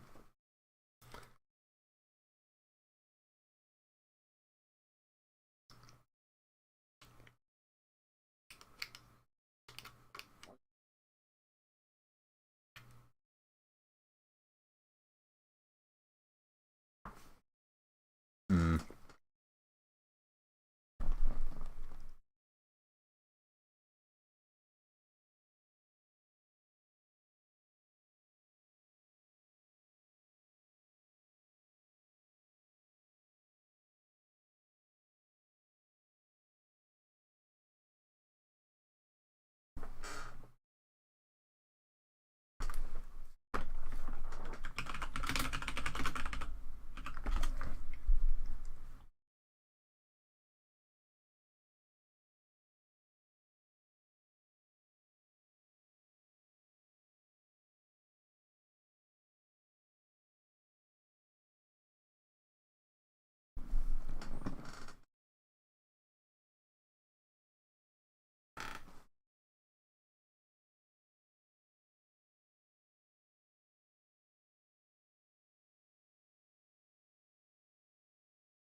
Some cake while we wait. Does look like they're preparing for more runs, so doesn't seem like it's going to be a. I mean, if it is a roll or something, hopefully it's not a dangerous one. They managed to rescue the driver, William.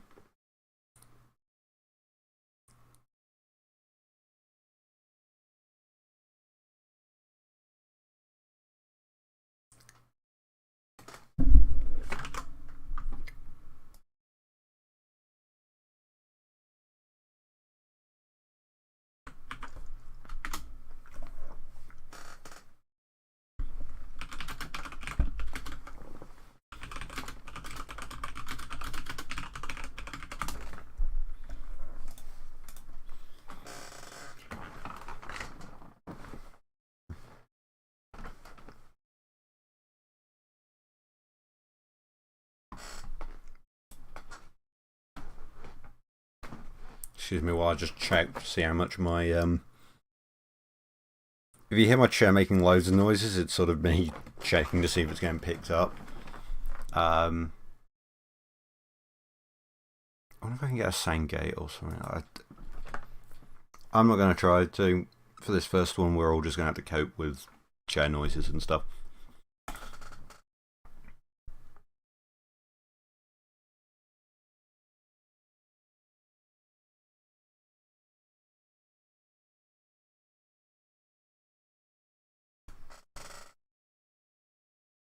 Why is this chair so squeaky?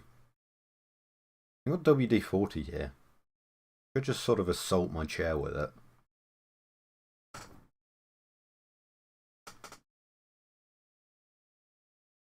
No. Leave it for now because I can see myself just getting more of it on the carpet than on the chair.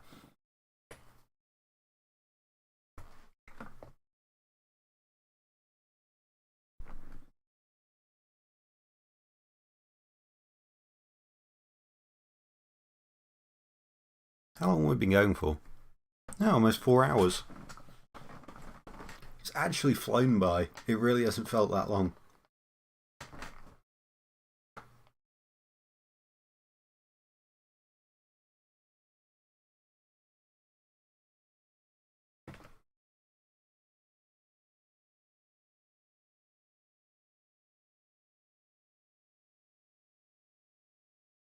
So they're saying 70 vehicles. Oh, excuse me again.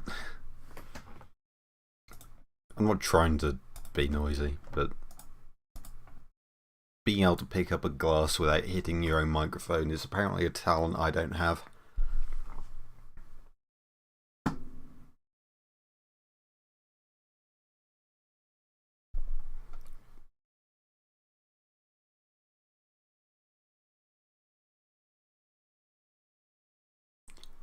Right. Yeah, the fact that we're less than halfway through and, you know, we've had a few hold-ups already, I'd imagine the hold-ups are only going to get bigger and more common.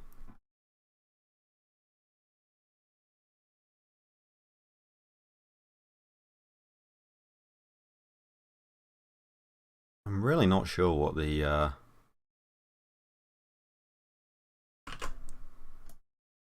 filter things are. Like, I'd say turbo intake or something, but I don't know. It's because there's still the central air intake unless they're just not using it. 20 or 30 series you can.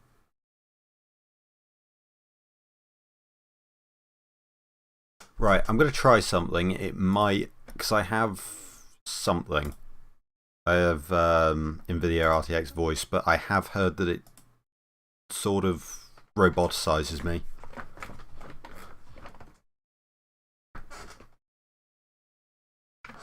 Oh wait, no, I think I need to set up. I'm just gonna. Okay. I might start sounding like a robot with it. We'll see. Or like the audio balance is all messed up. I don't know if it's actually. making a difference.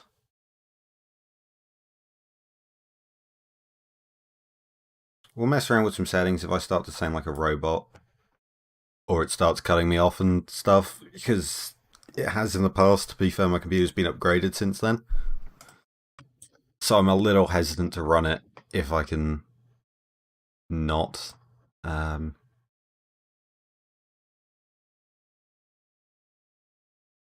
We'll see. If it makes things better, we'll go for it.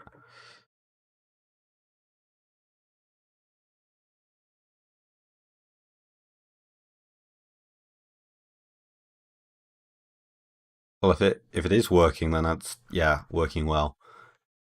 So I hope so. Also, my voice has started going quite far into the red, so tell me if I'm deafening you.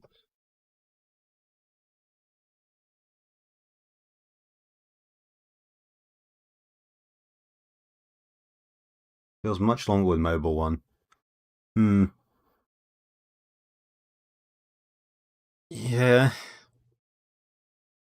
I haven't watched a whole lot of Pikes Peak. I did watch the broadcast. No, I think I just had the broadcast on the background last year. The year before, I think I watched it, but I didn't like bits and pieces. I didn't really sit down and properly try and immerse myself in it.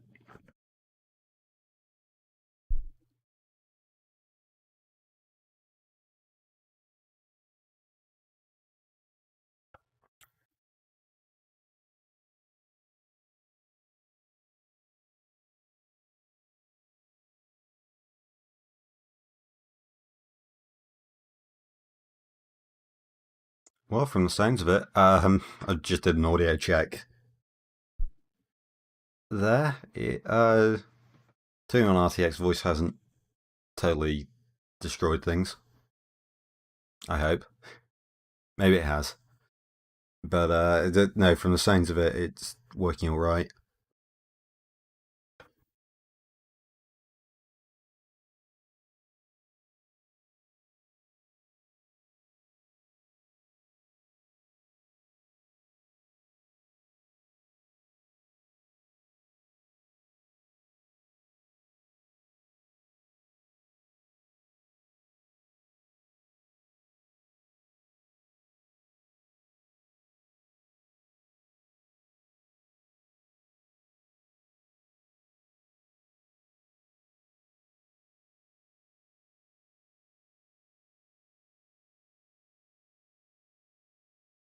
Just trying to listen to background noise now on the stream. I heard Devil's Playground come up in a conversation.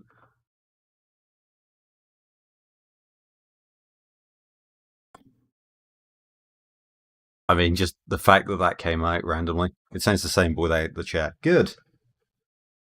I need to get a different chair, because this isn't even comfortable, to be honest. But it's sort of, I don't want to get rid of it at the same time, since I got it for Christmas and stuff, and I don't just want to throw it out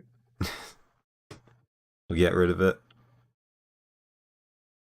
Uh, right.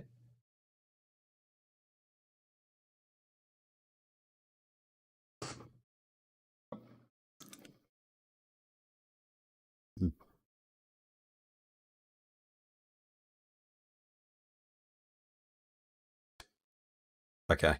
So now that I've turned it on, I'm just going to start hitting stuff to see what it filters out and what it doesn't. Oh, we have engines. Red flag on course, and the Riley's accelerated away. It's a little foggy, just a little bit, a little foggy. Um, yeah, true LMP dentist driver there. Driving away, was there signs for red flags? Nah, it's probably all good. Alright, let's see how it goes then. It'll probably take a while for the times to update. It's a shame that Civic took the hit there, because it was on for... It was about on time with the with Dajiro's Tesla. To be fair, that's for a front wheel drive car on a course that does require you to accelerate a lot. He's fed up of not being able to run. Safety trucks coming down. Hmm. And that just makes it a little weirder that they've sent the LMP down. Where are you getting these reports, by the way? Just on Twitter or?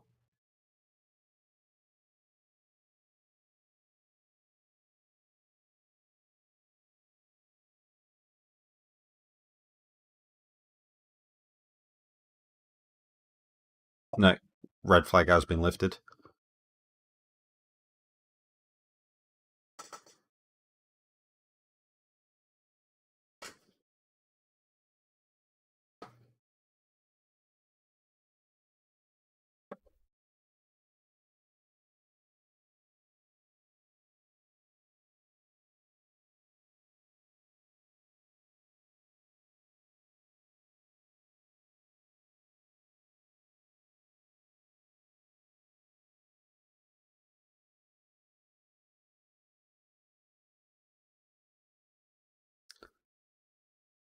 Oh, right, okay.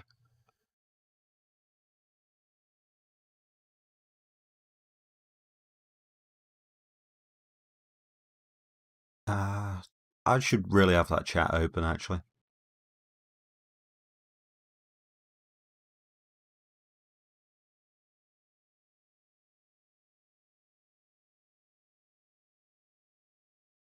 Yeah, the fact that helicopters can't fly is a little bit concerning in a way.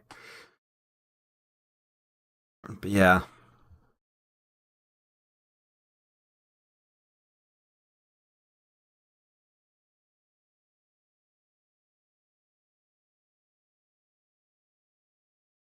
Talking a bit about the Porsche Pikes Peak Trophy. I mean, I'd imagine as a driver it's quite fun, but I'm not really interested in it as a viewer. You know, all the cars are the exact same.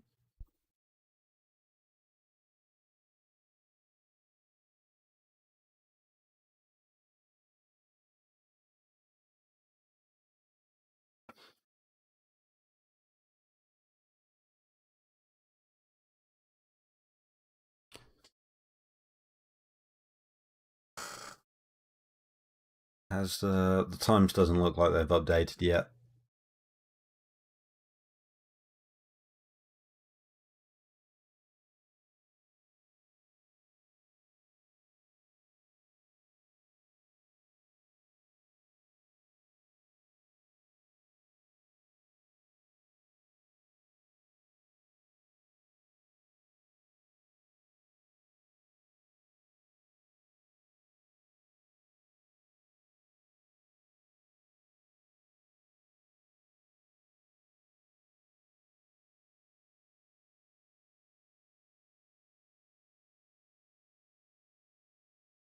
Porsche's making about 400 horsepower, or over 400 horsepower at sea level, but then by the time they get into the top, they're making 250. It's insane.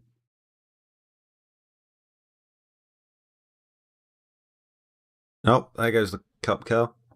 Stock car. Yeah, it's definitely not a cup car.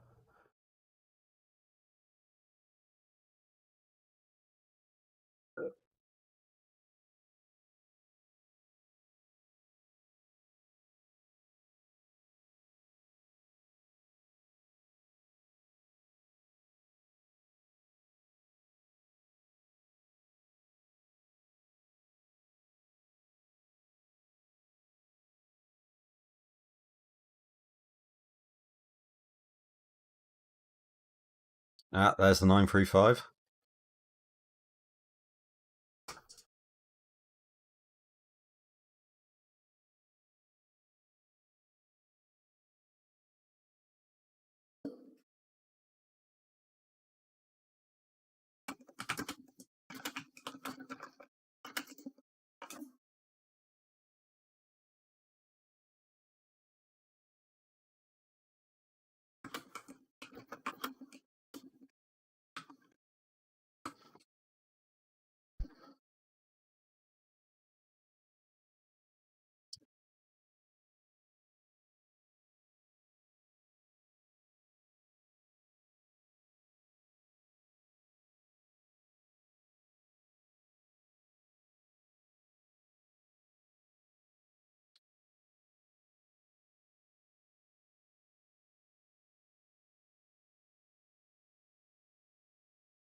Here's the 935. The some interesting fitment on the rear, I don't know, deck lid, engine cover, whatever. Big, big wing, big aero, sort of. Actually, not a lot on the front. Wonder how that doesn't understeer. Maybe it does, and they're just coping with it. Especially if you want to make it easy to drive, or stable at least.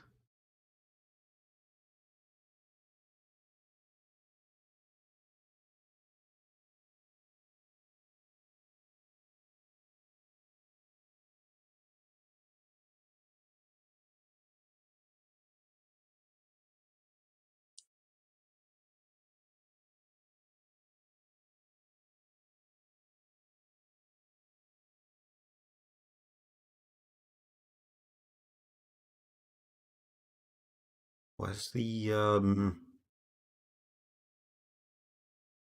Chevy SS still isn't showing up on live timing.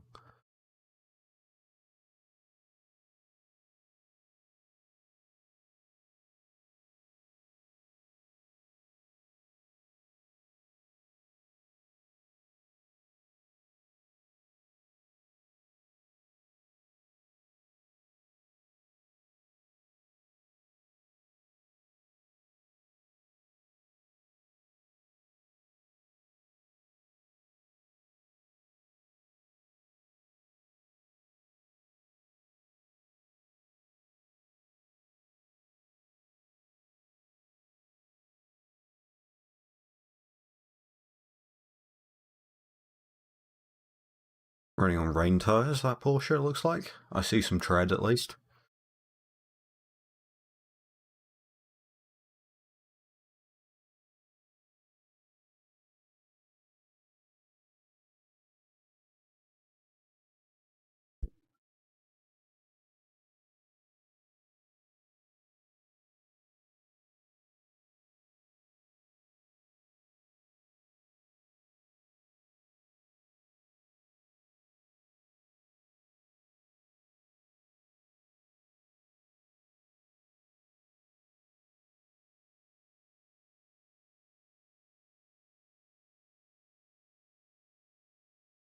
There it goes.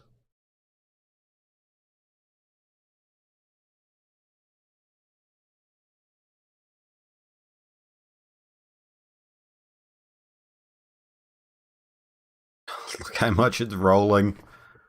Oh, stock car's getting sliding. Getting the tail out.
It's next 911.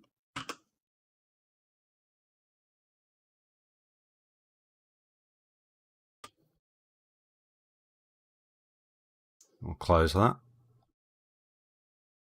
911, some basic louvers.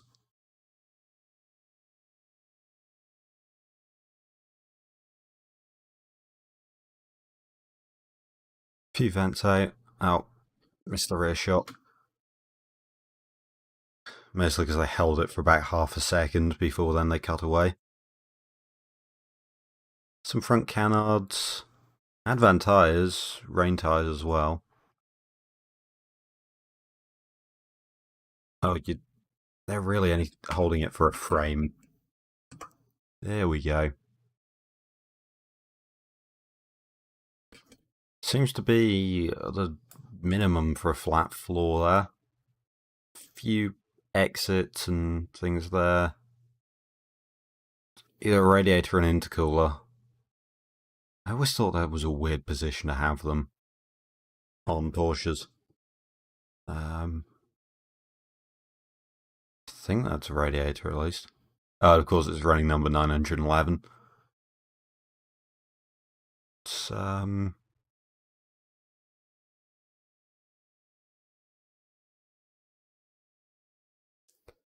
the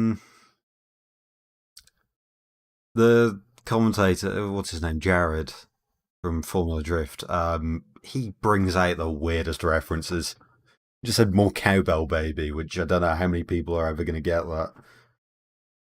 It's a reference to, or I think it's a reference to a sketch at least about Blue Oyster Cult's Don't Fear the Reaper.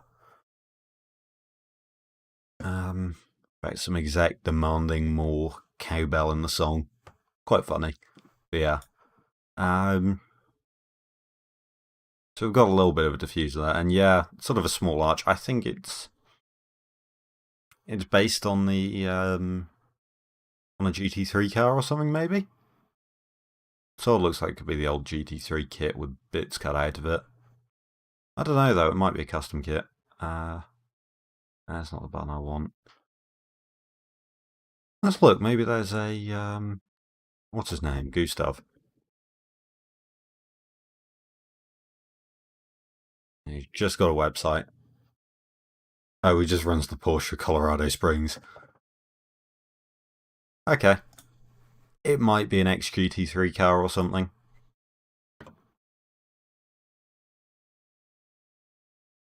No, apparently it's a 911 Turbo S. Interesting. Yeah, and it's just a Turbo S. Okay. So that means it's all-wheel drive as well. And yeah, the wheel arch does look a bit inflated. It's probably meant for bigger wheels. Again, it reminds me a lot of the some racing car kit. I'm not. Yeah, let's listen. As the commentators say. Yeah, sounds like he's flat for a long time there. Here's the 935. Ooh. 935's gone quickest in class.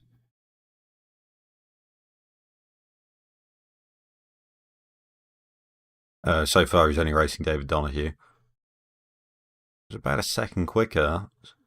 So it seems like this one could be a close battle. Time Attack 1, also known as Porsche class. Do you have a recent Porsche 911? Then you can race. Oh no, it's okay. Oh, oh wait, no, right. So the next things after the 911 Brigade is a Acura NSX, and then a Ford Bronco. Naturally. I'm looking forward to the Bronco. I've looked at it before. It's got a kit. Why do I have a Discord notification? Oh, I need to mute a lot of these places.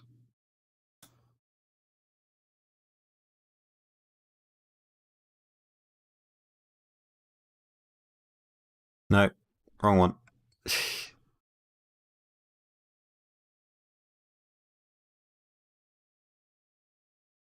There we go.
30 looks great. Look at the size of that wing.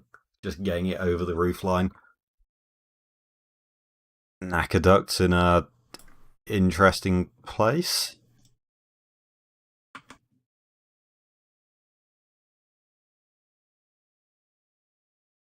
What is that car down there? I don't recognise it at all.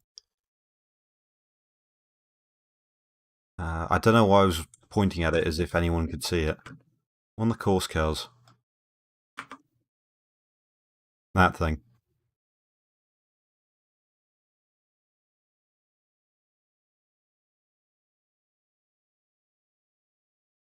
But yeah. It does have some working headlights, it seems. Huge wings. An array of switches inside. And an exhaust sticking out the bonnet. Nice.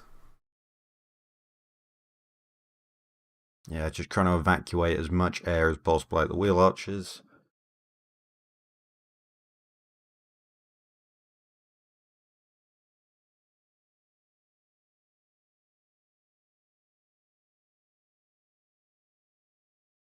Sounded like it was spinning its wheels off the start there, or bouncing off the red line at least.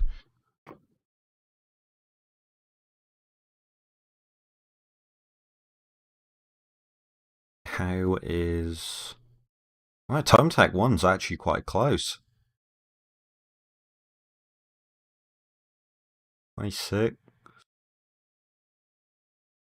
I say that as they go through Sector 2. That's the problem with the weather always changing. Yeah, they're falling back from David Donahue.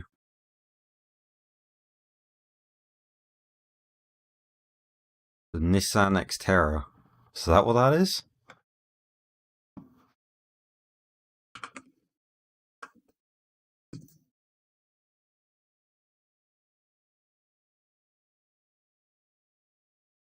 Is it? It looks way more rounded, unless I'm just not seeing stuff properly. I thought those were big... Am I looking at the wrong generation, maybe?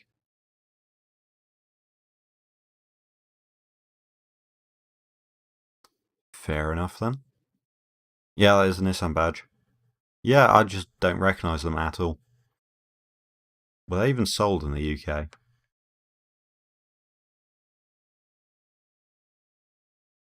Oh, that Evo. That is aggressive, and we've just cut away. Good.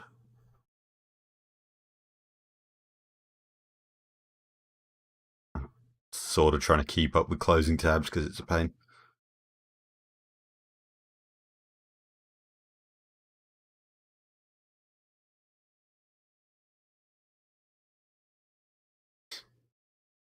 God, that E30. That's great. So let's see.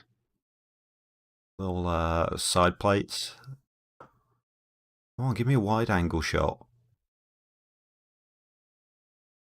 Seems to be a wastegate pipe down the side. 2 of them. I don't know what those are then out the side. With a bit of a selection of wings on the front. Lots of blanking on the front grille.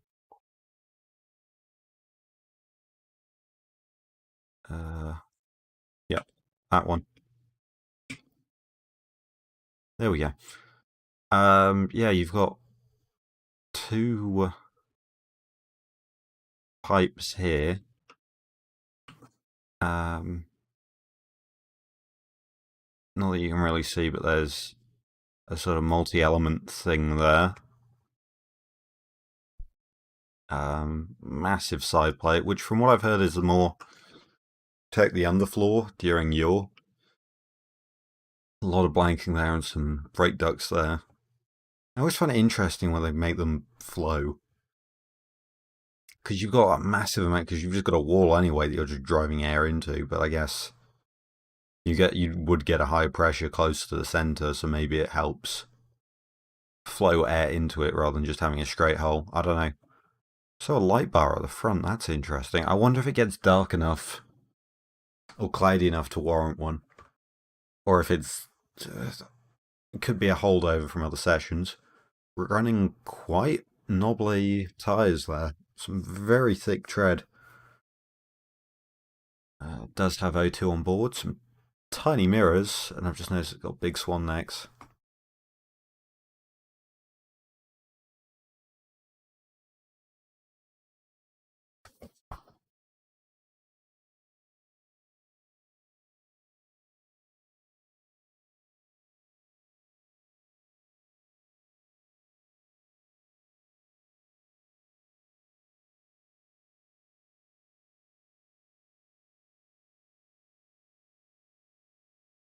Still no news about the like what actually happened to the Civic. Like we think we know what's happened to it, but I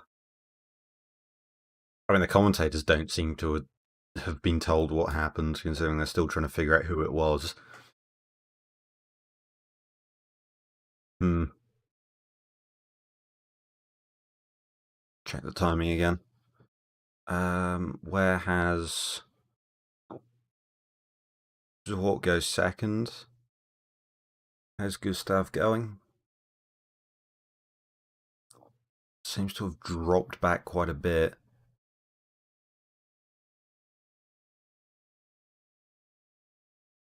Oh, we've got another crazy open wheel buggy thing. Not quite as cool as the Ford thing that ran second, but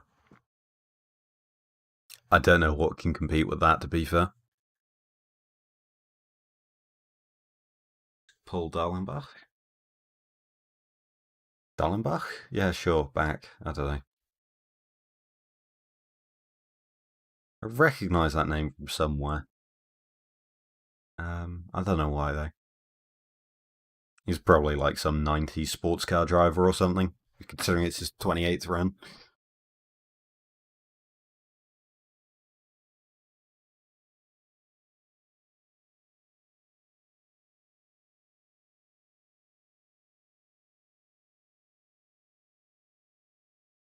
Eva looks good, looks very planted.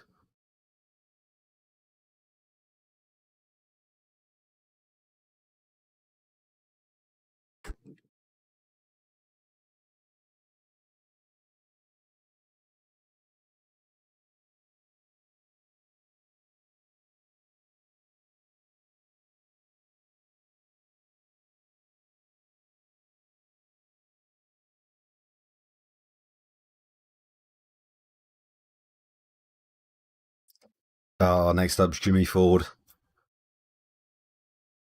I'm quite looking forward to seeing how that Bronco goes. That's going to be exciting to see.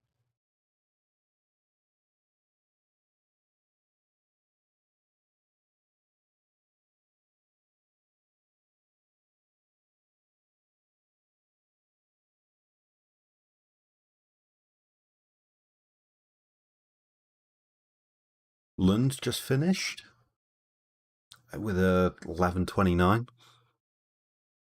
Putting them quite firmly in third. Did they have issues towards the top? Because, I mean, they were slowing down regardless, and there's a whole host of reasons that might happen. Um, but yeah, that final sector. Lots of people seem to be dropping huge amounts of time there. Seems to be the one sector where everything can go. Uh,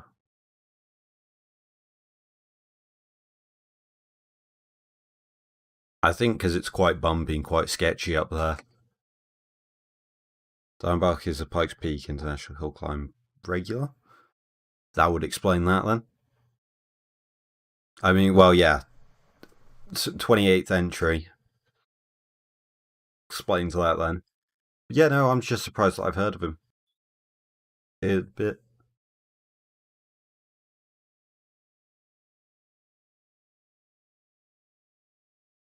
Look at that front wing. I'm sort of surprised with how far off it's running if you get any benefit from those tunnels and stuff on the end plates.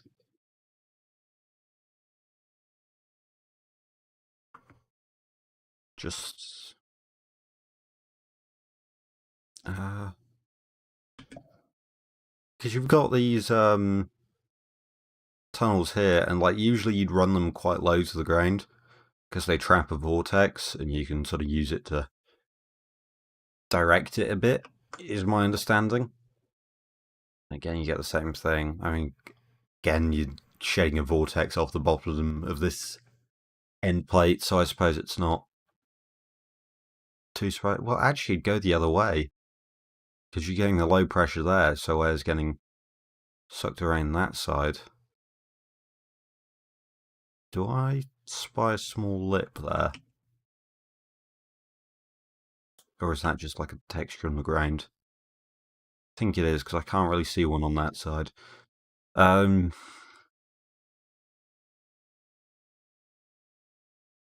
yeah, not totally sure what the thinking is there.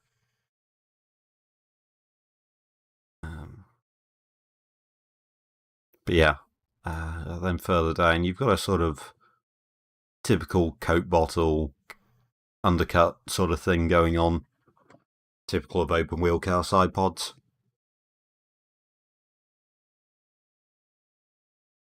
I always find these interesting with their massive shock absorbers and things. I wonder if, I mean, obviously, like having a massive shock absorber, you are sacrificing unsprung weight, but if you do it like that, then you're probably going to get a more consistent, like response, I suppose, because of the way the fluid heats up and cools down and stuff like that.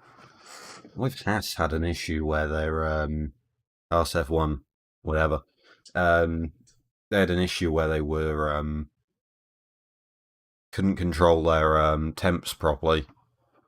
Like the car would just, start losing control, and especially on quite aero heavy cars, controlling the suspension is key. So yeah.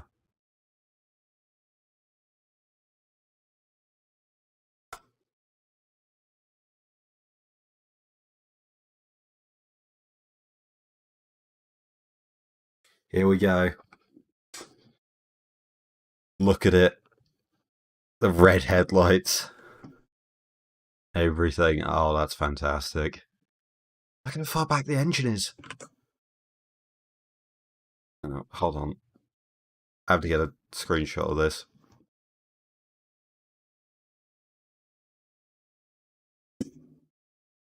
It's so far back.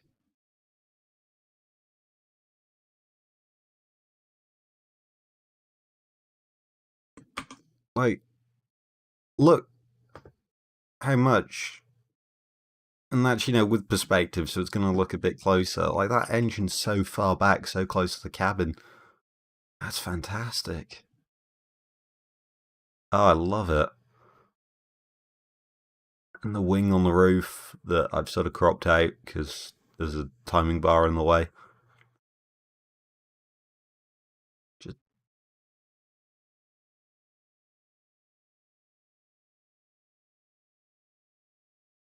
everything. That's a cool car.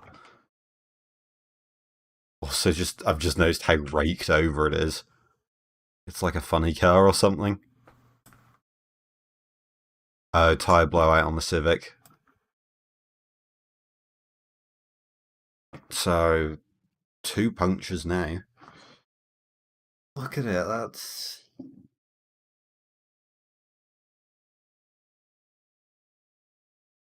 yeah. The fact that there's been 2 punctures on the run so far. I mean,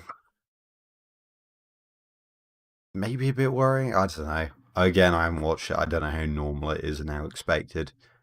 To be honest, I doubt it's a one-off thing, given public road stuff's gonna wash out onto it, stones and stuff like that, gravel. Could be enough to put down or put out a tire, especially these ultra soft compound racing tires and things that they're using, especially actually wet tires, which tend to be even softer still.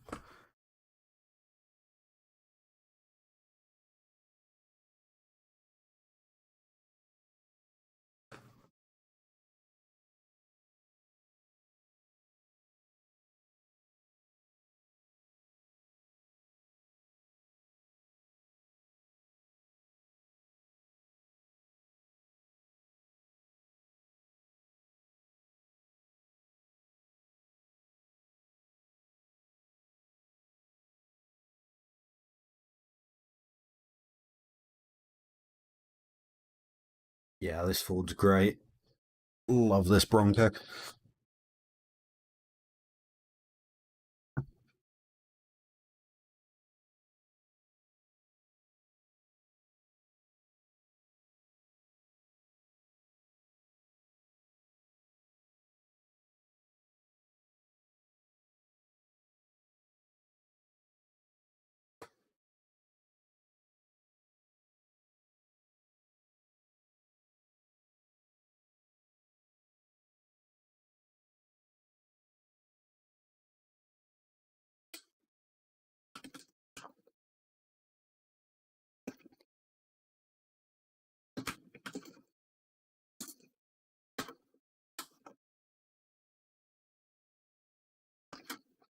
Here it goes.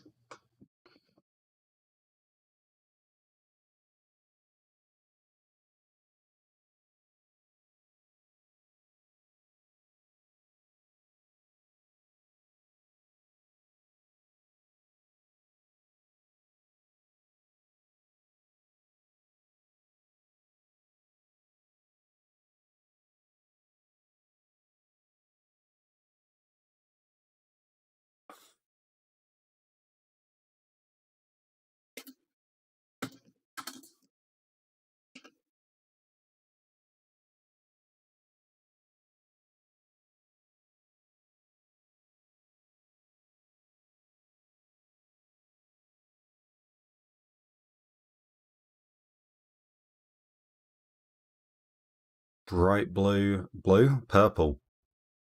Sort of a glossy purple, pink accents. BMW M2. Cool.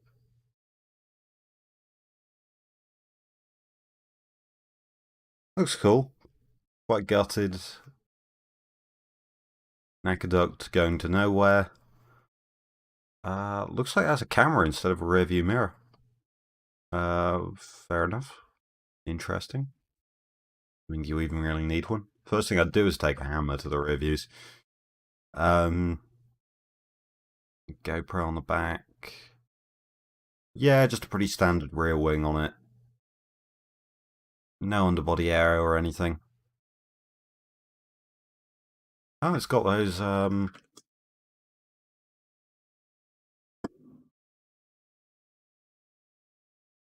cutouts on the wing. Um,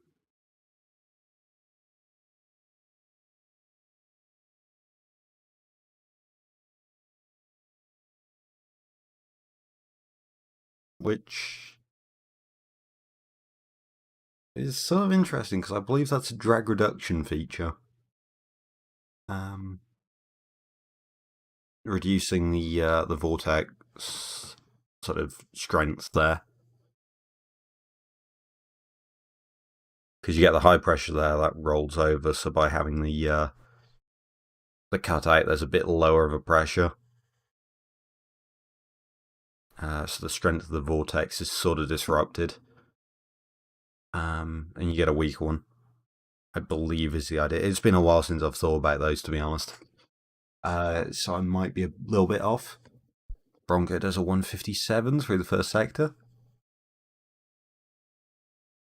I'm actually sort of interested in this stock car versus the Bronco. I don't know why. The problem is the weather's changing too much. It's a shame it wasn't clear conditions.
Come on, Bronco.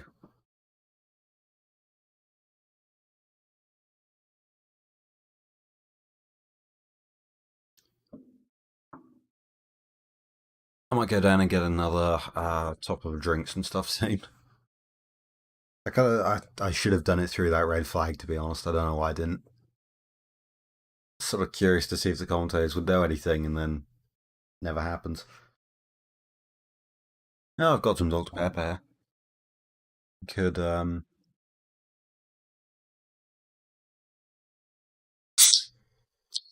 crack open a can.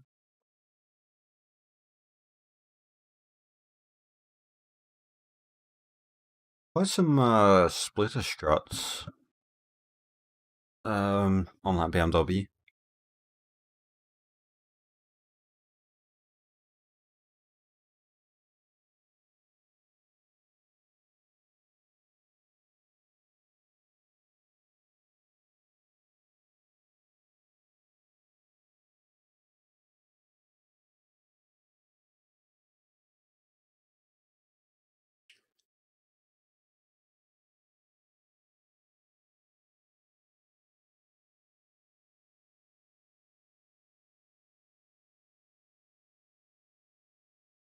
Yeah, just the struts and stuff are a bit of a surprise. Especially because it's quite a thick split to begin with. It's not particularly long or you'd expect to be high downforce given it doesn't have much of a face to make high pressure off of. Yeah, I don't know. Better to be over engineered than under engineered though. I mean, I assume they're just off the shelf parts or whatever, and I wouldn't want to try and cut corners installing them, especially on something like a strut.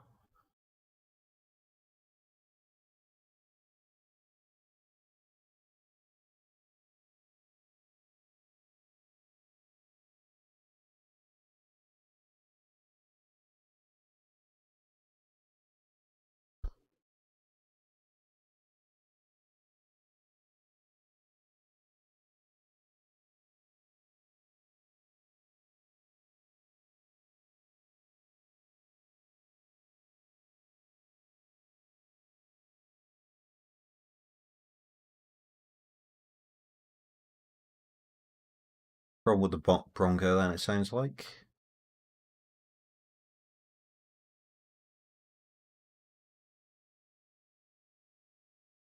Darnbach sets a Darnbach, whatever.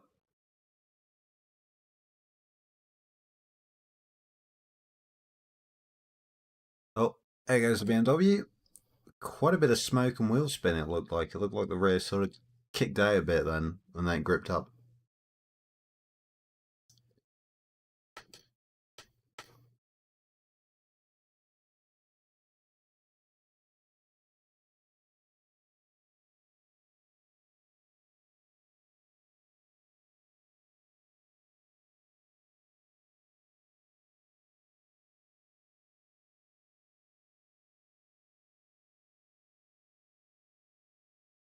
Cowbell guys.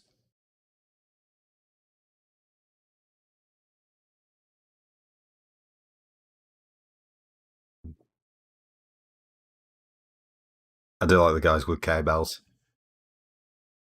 That's quite cool.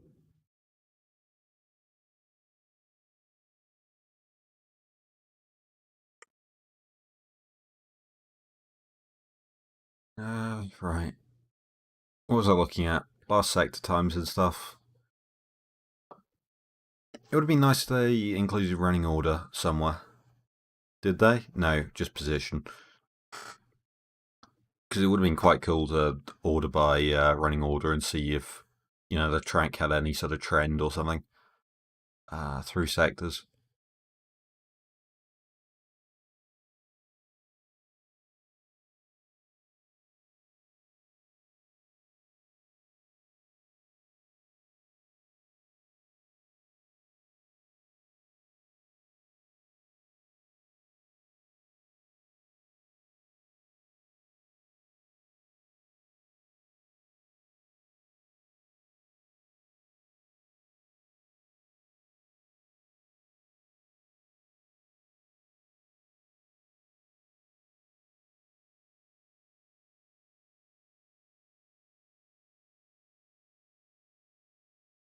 Looks like a fairly standard Cayman GT4 with some front canards, some louvers in the front, and some extra cooling holes and stuff.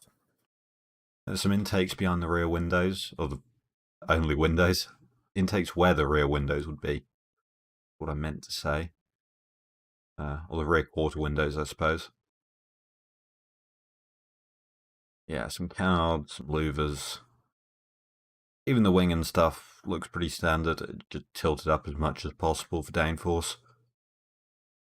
And then they've had to try and balance that out, get some front downforce back, which is probably why the canards.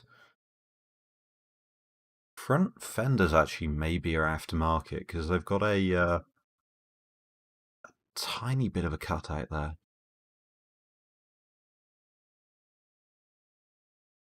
There.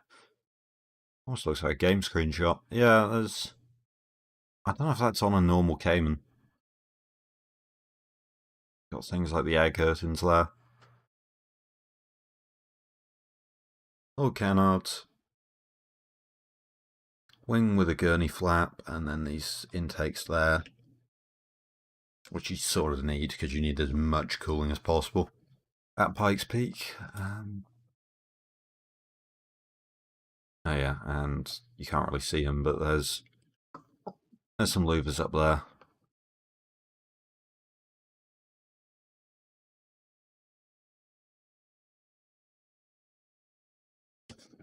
What happened to the Bronco then?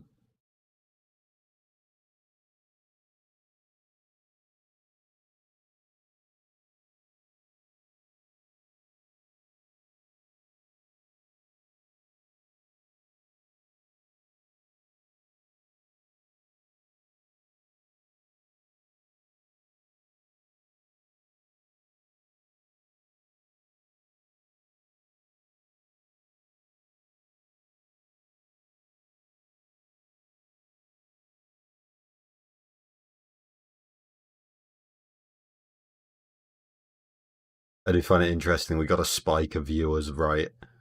The viewers sort of went up around when the fastest cars were running, and now we're just slowly drifting towards the end, which I don't blame people for.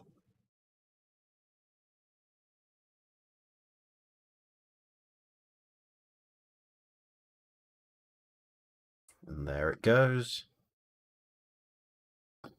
Rob Holland is on the course.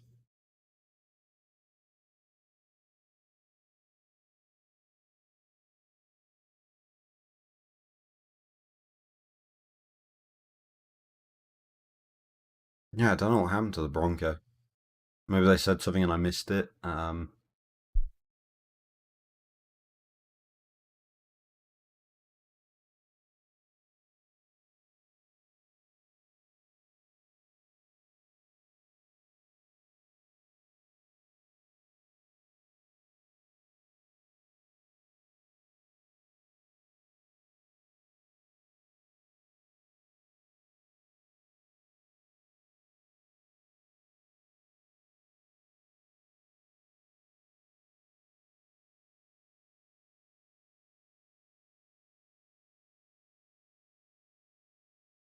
Bronco might have broken down, it seems like.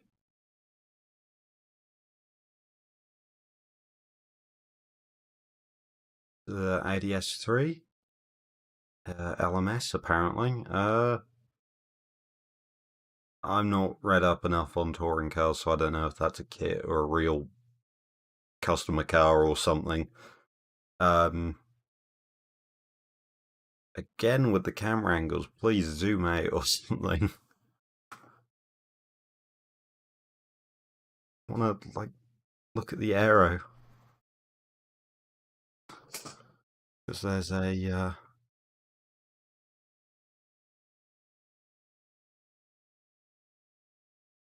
just listen to me going back through frame by frame because I missed.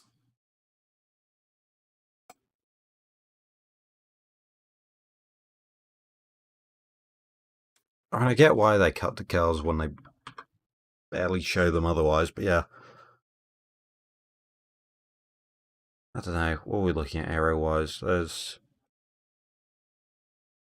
Not even really a diffuser. It looks like there's just an entirely flat floor there, but there's no upward angle or anything. Maybe it starts quite early. Actually, if it's front wheel drive, it's an S3, so it might be. And it's if it's front wheel drive, it might have a very long sort of sweeping floor that sort of meets the or gets quite low to the front splitter quite early on in the car, and then sort of gently rises up. And that'd give you your like suction peak there, like the bit that produces the most amount of downforce you get right from the kick up of the diffuser. So like,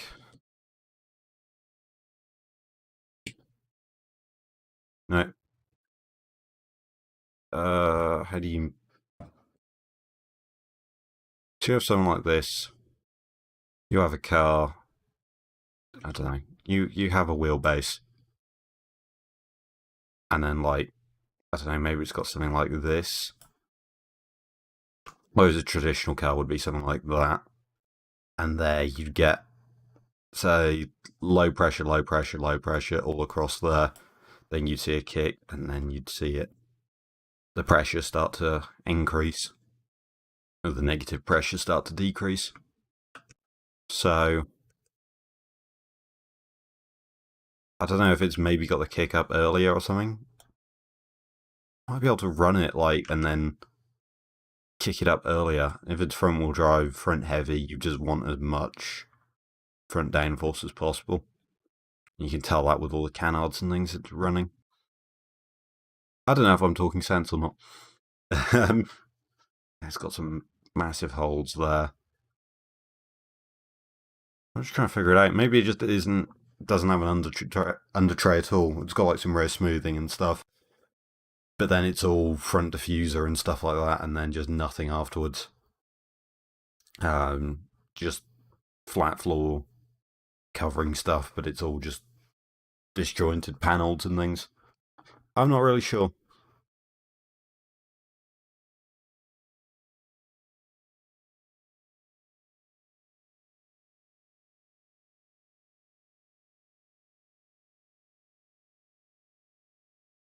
Oh, we've got one of those bots.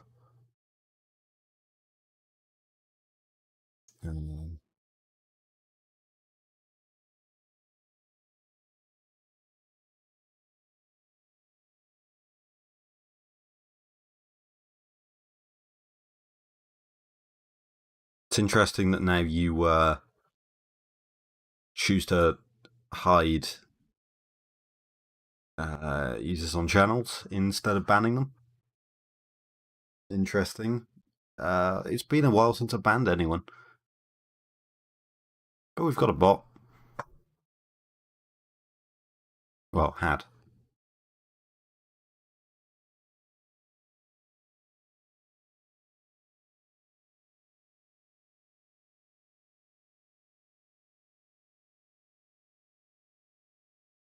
Predator.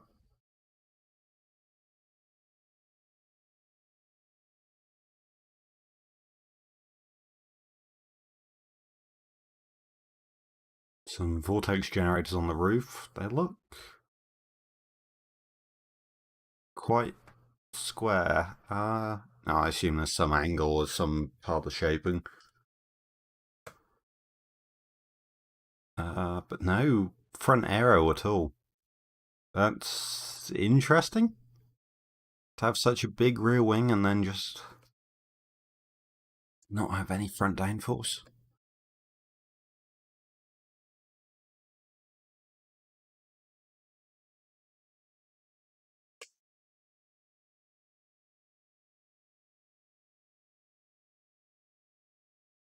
Like, just the fact there's nothing at all on the front. Maybe there's, I don't know, some form of under tray diffuser. I doubt it.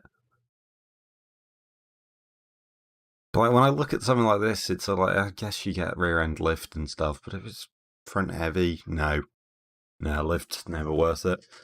But I guess you get a bit of downforce from the windscreen and maybe a bit off the front bumper. But then again, you lose it there and across the bonnet there. So I don't know.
No, they've shut it off.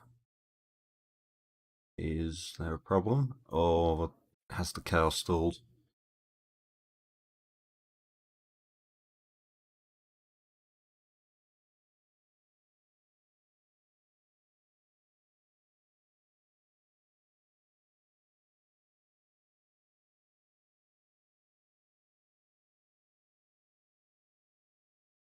There we go. Just all went quiet for a bit.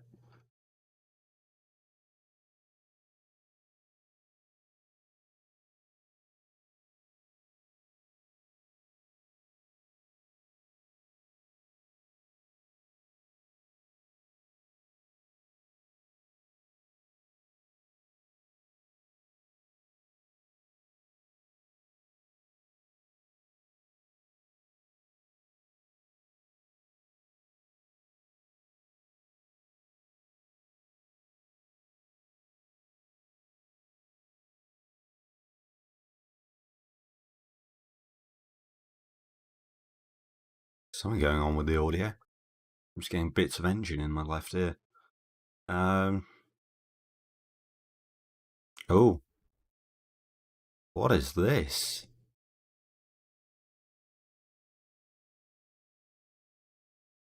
It's Wolf GBOA F1 Extreme.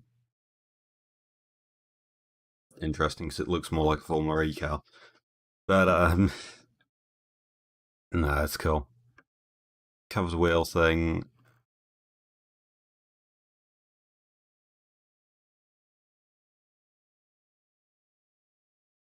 Uh, do I spy some side impact protection structures there? That'll probably be crash structures. Obviously, halo. Swan neck struts there. There's quite a big venturi opening there.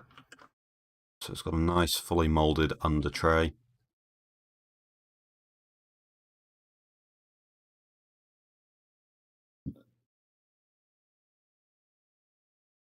And then Subaru going well.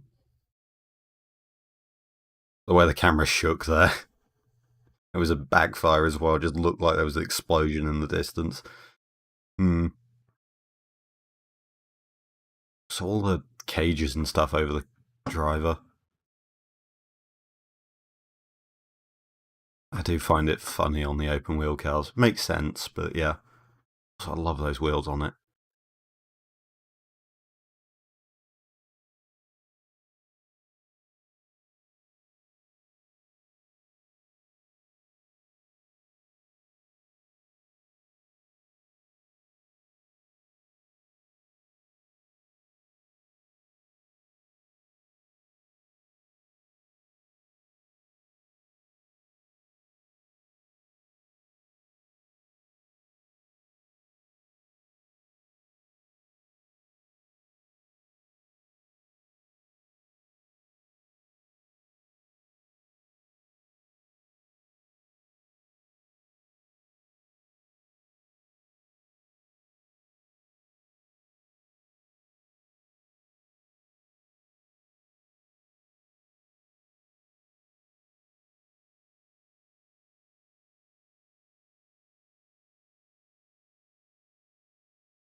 Where's this 80 going? I was about to try and compare it to the Civic, but I mean, well, it's way lower Aero.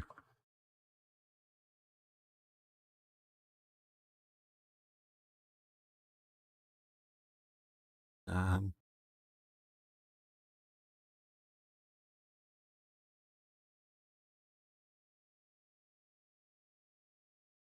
I'm going to take another break in a bit because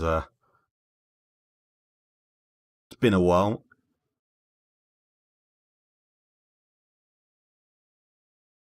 Yeah, about 2 hours ago I took my break, so I'll probably take like another 5 minute, 10 minute breather or something. Just I'll miss a few cows, but I just sort of need some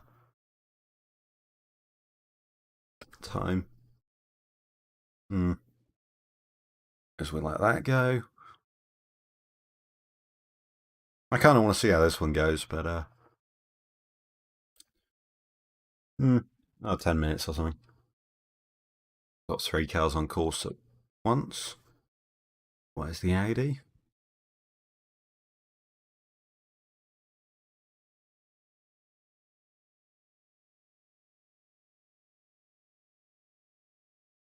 They put up some speed traps or something.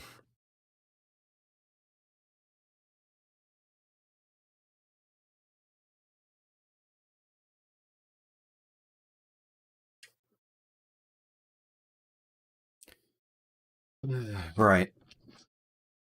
Actually, yeah, I'm gonna go and make a coffee and stuff. I'll be like, yeah, 10 minutes or something. For my taking a break. Text up.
Right, back again. Also, well, they're just saying something about you can see the in-car stuff.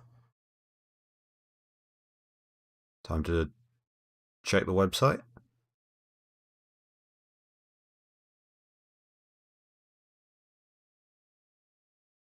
Is that afterwards? Uh,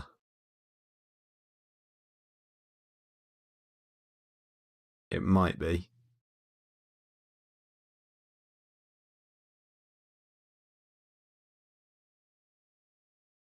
Yeah, I'm not seeing stuff.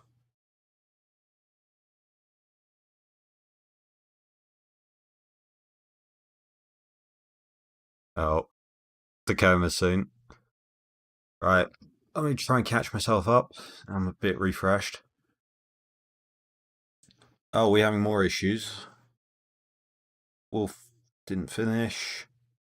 Steve Zimmer in a GT3 RS4. RS4? Was that a all-wheel drive GT3?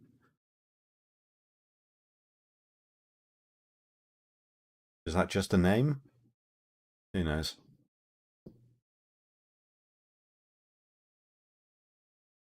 There's the Cayman from Catherine Mead. It's at the top. I just finished according to this.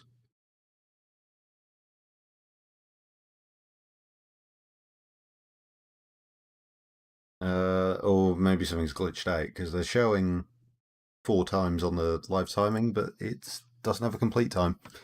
Interesting. Yeah.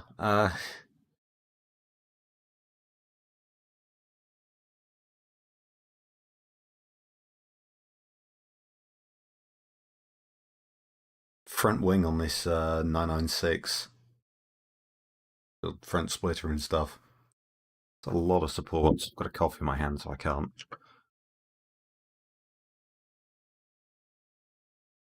At Steam, not GIMP. Oh. New page.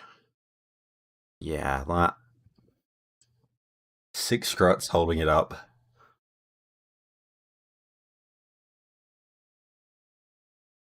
I like how they've got this or something, like some very precise method, and then you notice this little hole they've cut there.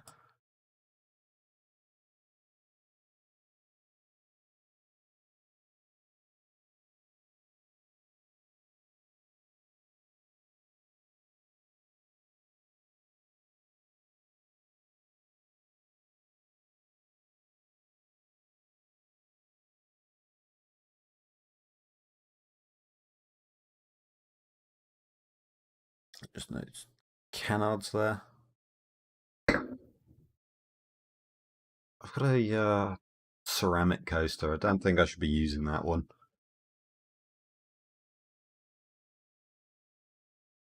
Oh, actually, my mic isn't picking it up at all, apparently. Well, that time I checked it. Neat. Thanks, RTX voice. Um, actually, let's close all again.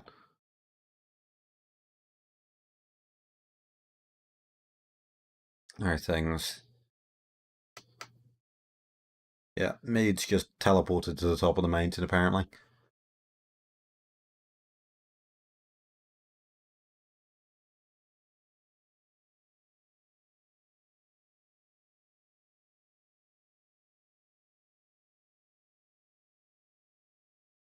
Oh, we're on to the final page of runs.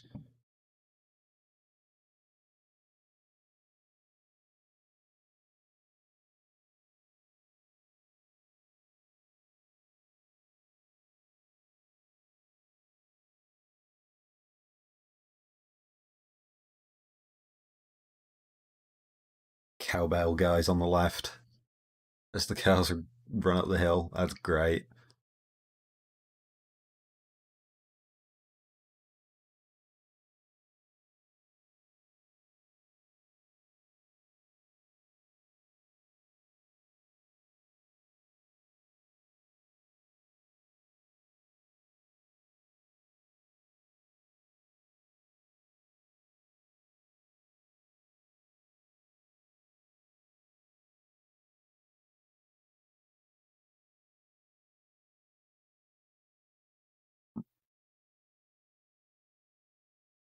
Hmm.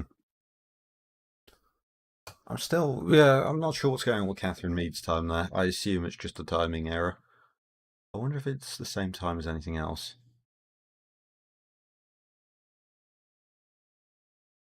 Doesn't look like it, so I don't know where it's getting those times from.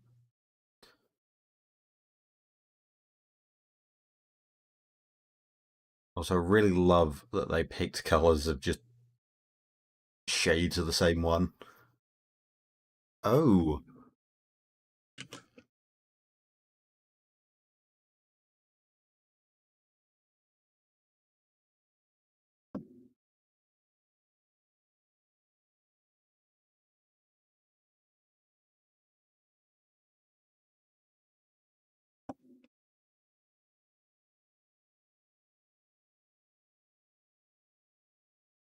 so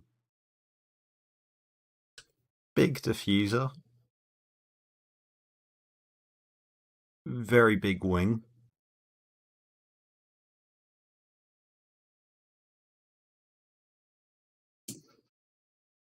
Ah,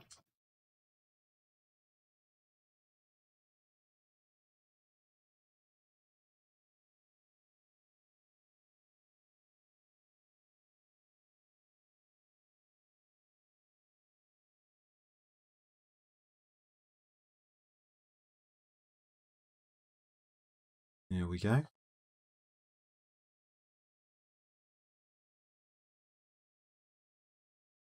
I was going to say, is it a? Because I can't tell Acuras apart. I don't know them well enough.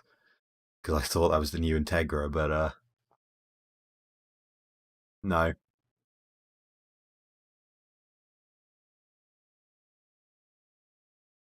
Steam again. Keep doing that. Doesn't seem like a huge amount of diffuser. There is. I've got a coffee mug in my hand half the time now. It seems to be, not that I'm highlighting it very well, but there seems to be like some sort of straight structure there, but it's not really a proper diffuser or anything, especially when they're quite thick. It's a little difficult to tell. I don't really want to mess around with contrast settings and things.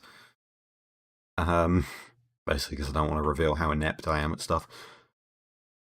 Why is this camera angle like there's a hairpin, but we don't see the car going around the hairpin?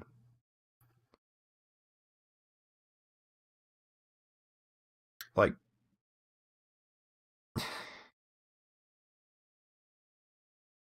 I don't like to complain a lot, but this, considering it's the 100th running,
Well, I managed to time my brakes against the commercial brakes kind of badly. I managed to hit every single time they're having one. I managed to come back from my.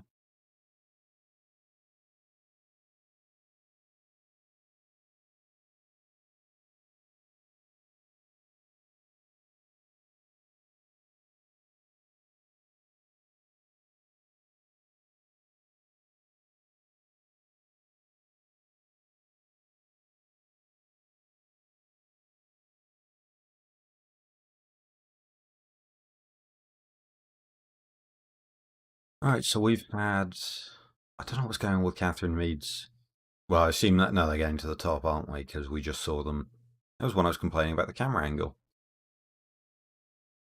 That's so weird. We didn't get sector times for the parade room. Rod Millen.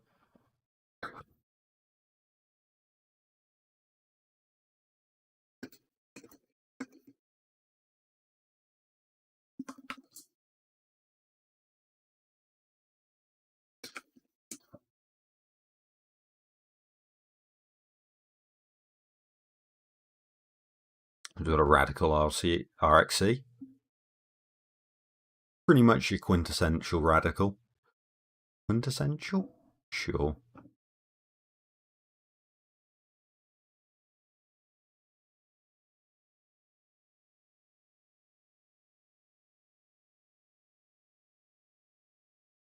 I hope it's quick. It'll be interesting to see how it compares to the original run.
Is there a history of fastest times?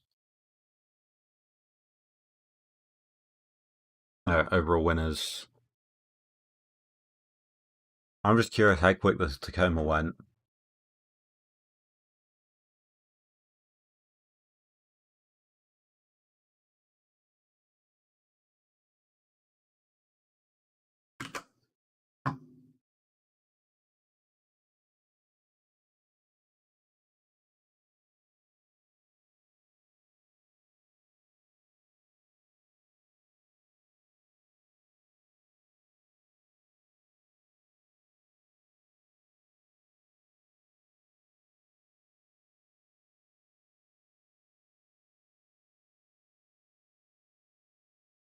There goes the radical.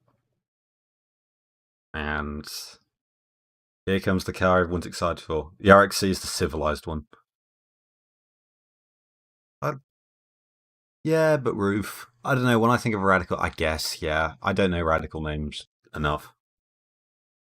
Yeah, don't know why I said quintessential.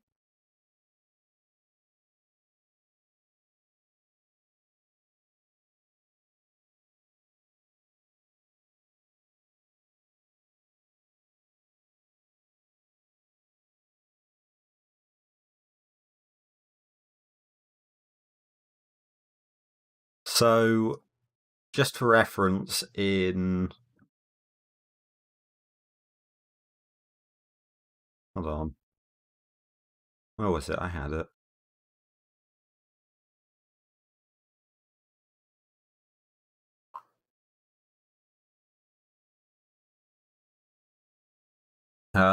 It did a 10-minute 07 in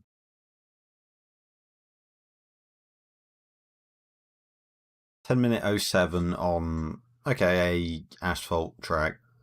Also, how come every time the Escudo had the record, it was on a shortened circuit?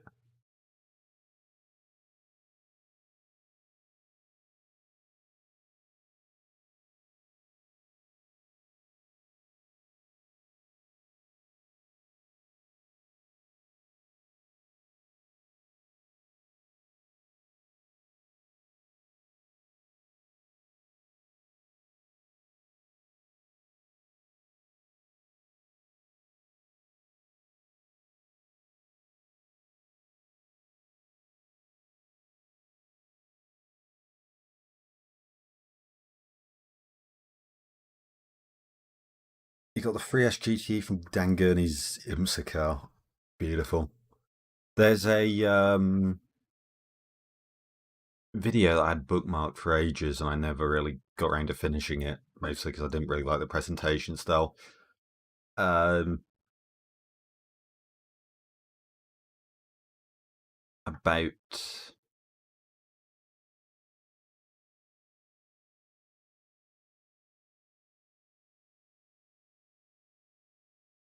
yeah, on Larry Chen's channel, talking to Rod about it.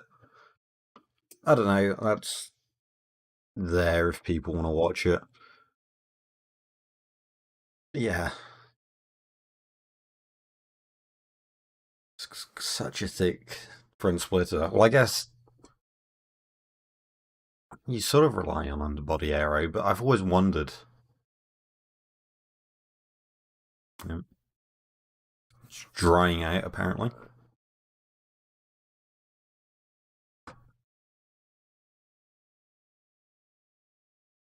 But I've always wondered about the underbody aero, especially on something bumpy, but even more so when it's 50% dirt or whatever it was back then. Anyway, here we go. I doubted he'd go under 10 minutes.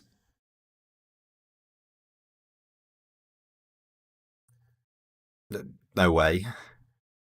I've just realised the fastest time here is actually slower than the time the Tacoma set on its record. That's... Yeah, why?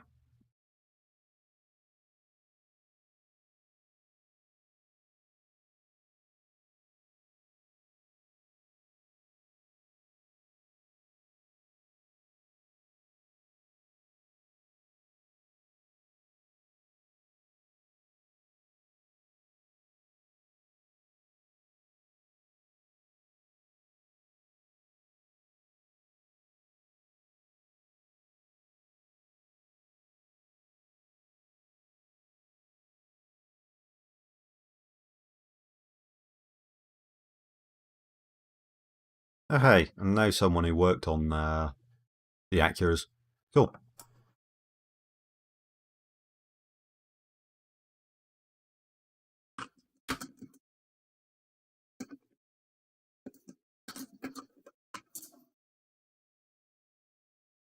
And there it goes. Rod Millen is on the course. Okay, that's quite cool to say.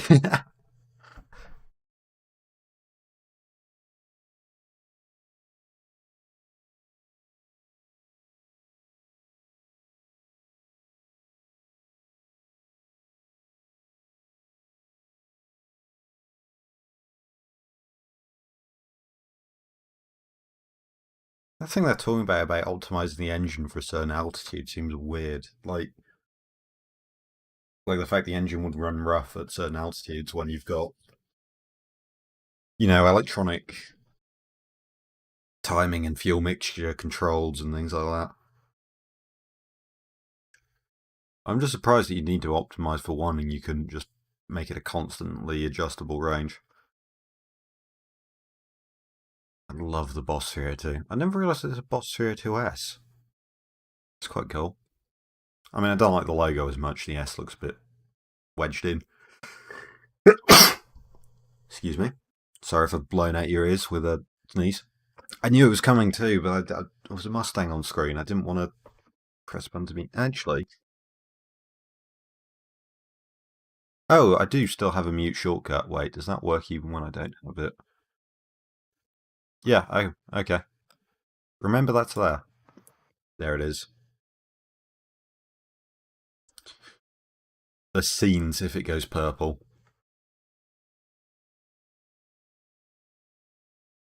I doubt it will, but like...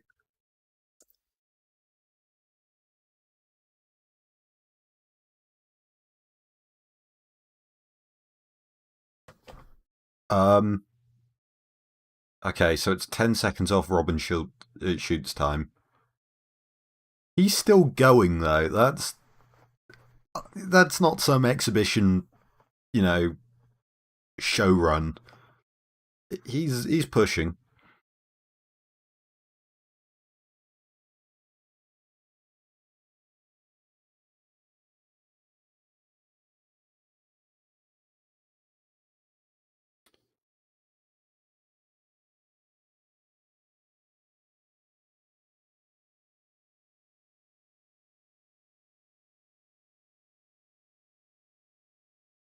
Yes, it's a sizable wing.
Alright, sorry about that. I had a phone call.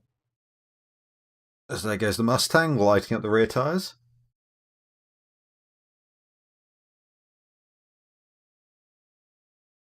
Don't want to leave the crowd jokes up to chat. Probably didn't exploit that all that much for safety reasons. Could have sucked a stone or whatever and made a mess. You say that, Victor. Yeah, they were talking earlier about someone running a fan car.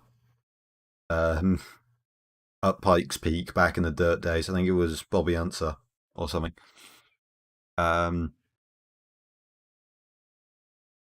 it goes. And I mean, you look at the Tacoma, the rear of it's all tunnels.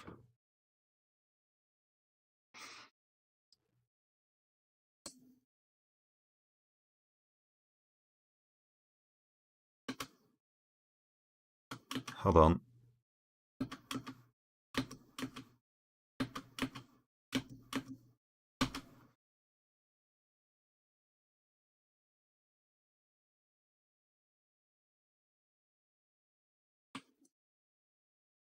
Not that it's a great picture, but you see the back of it's just all Venturi tunnels. So, I mean, it's not that they weren't exploiting it, but it's like, I wonder, because you're trying to run a soft setup or something, trying to set up a car for that. You know, seems like a challenge to say the least.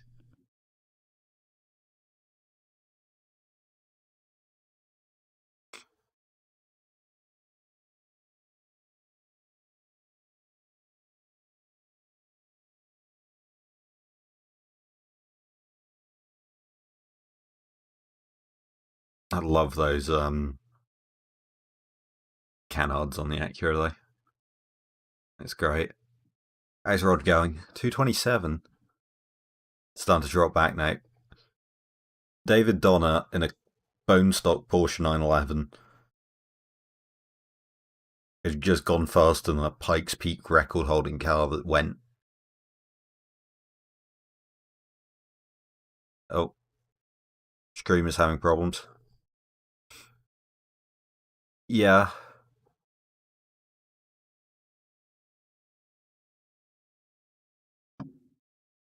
the Scream is filming stuff. I don't know. I'll cut them some slack because apparently trying to just Scream stuff on Pikes Peak is impossible.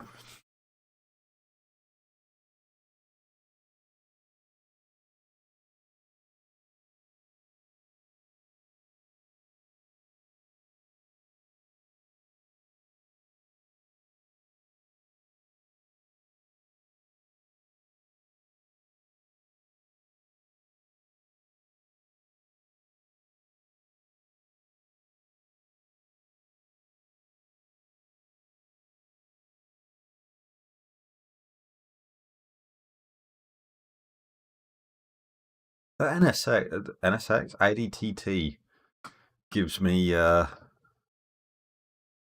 like Need for Speed Pro Street sort of vibes. It just looks like a car that modified in that game.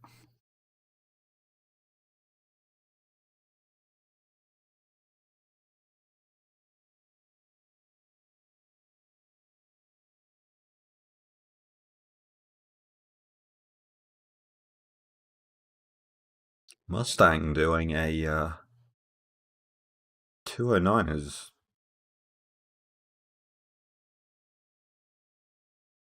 saying decently impressive. It's weird that it's in the oh, it's in the time attack one class. Fair enough, not the exhibition.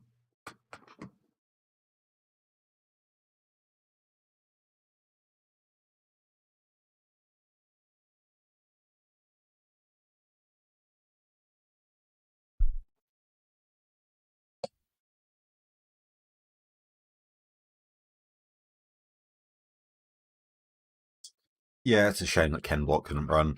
Um, Talking about him in the real stream. It's, I was looking forward to seeing that car, especially hearing about it with the like active suspension, GPS controlled stuff, and just in general the crazy aero and stuff.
Lego logo. Oh, here we go. Here's the Audi. Here's an Audi. Oh, I didn't realise it was an actual Quattro. I know there's a 84,000 later.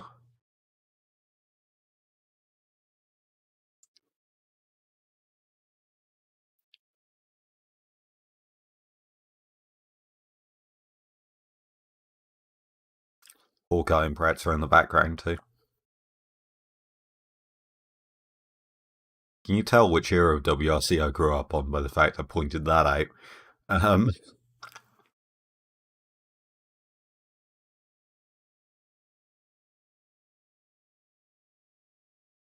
it is quite cool.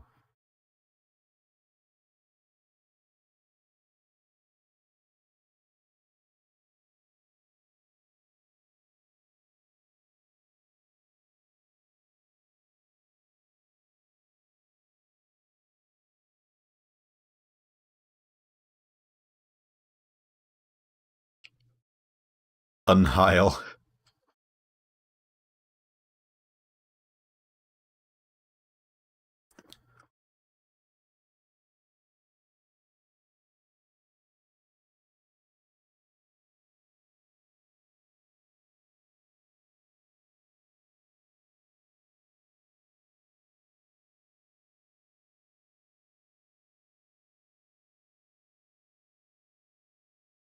Sharness car would have fed around here, probably not enough downforce for this altitude. I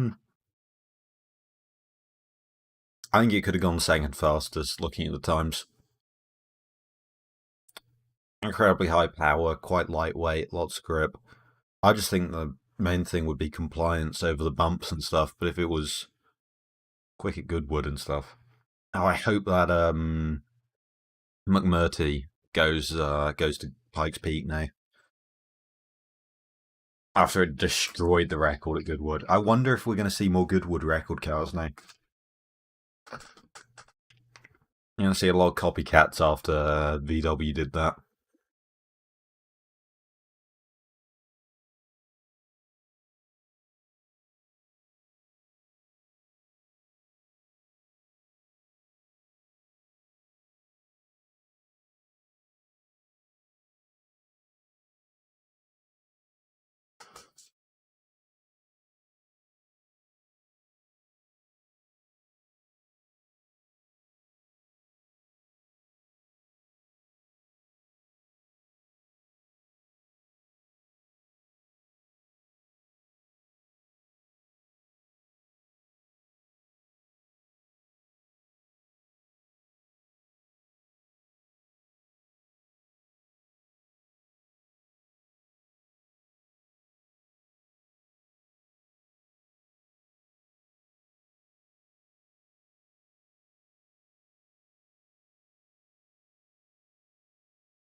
Yeah, I totally forgot to keep track of Rod Milne.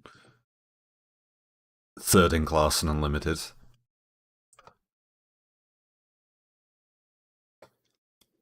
A minute slower than the original record, but like that's not a bad time at all.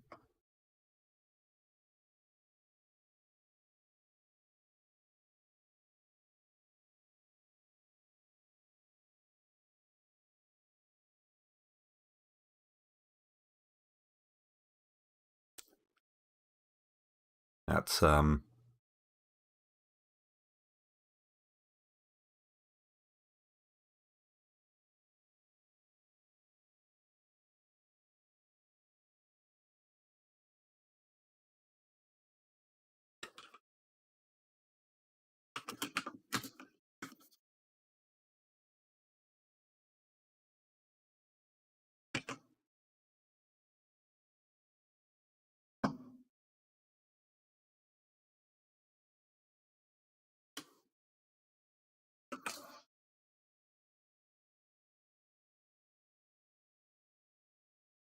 There's Ampreza. Oh, hey, British flag.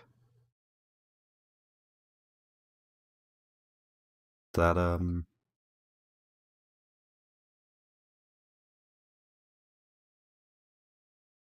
at the size of that wing.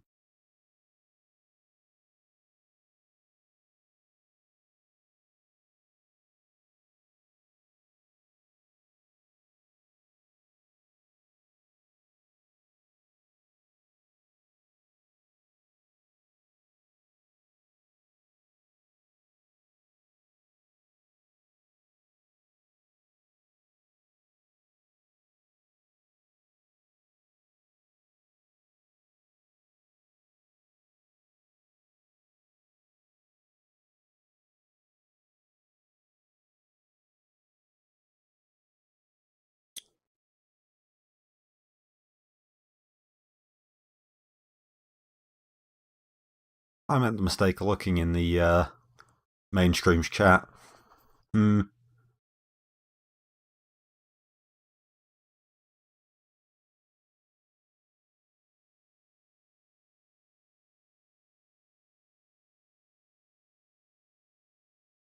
Looks like an XWRC car.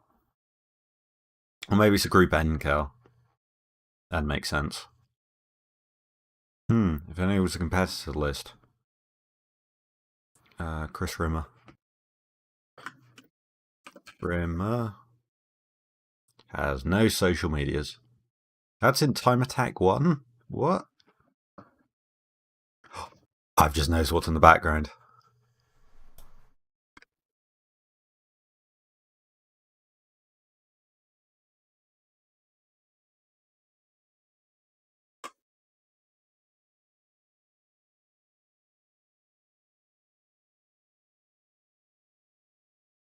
That Camaro just lurking in the background.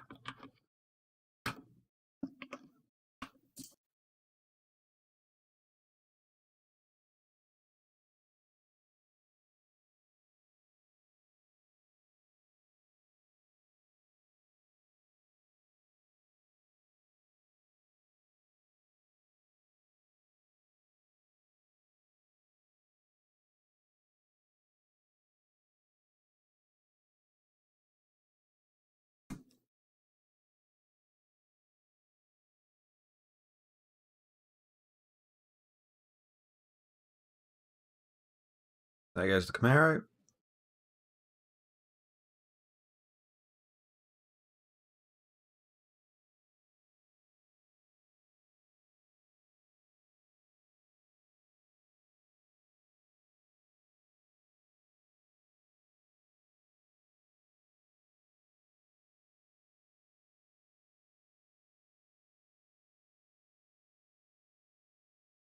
It's so weird how bright and sunny it looks like there with the Quattro.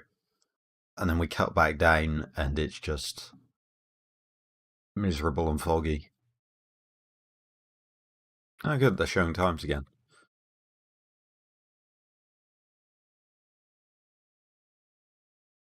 And Reese Millen going quick is the first time in a while we've had a quick car. When was the last one? Paul Dallenbach? Dallenbach? Whatever.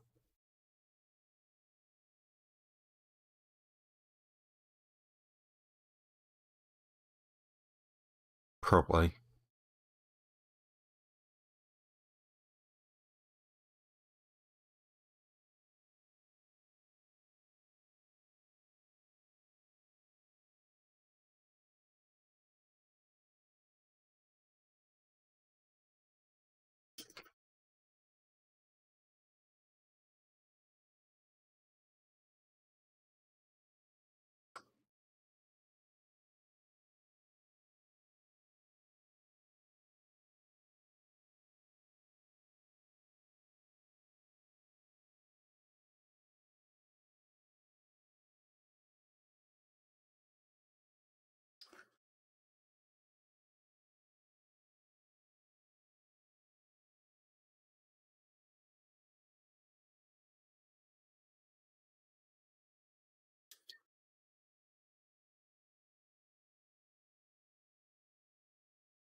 Here's the Camaro. Look how many adjustment holds there are. Huge selection. Diffusers.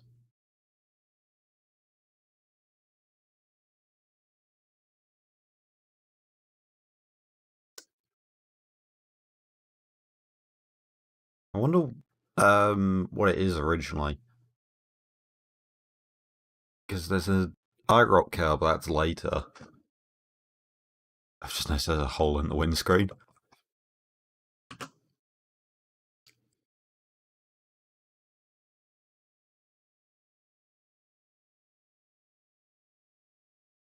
It's probably just IMSA or something? Grand Am?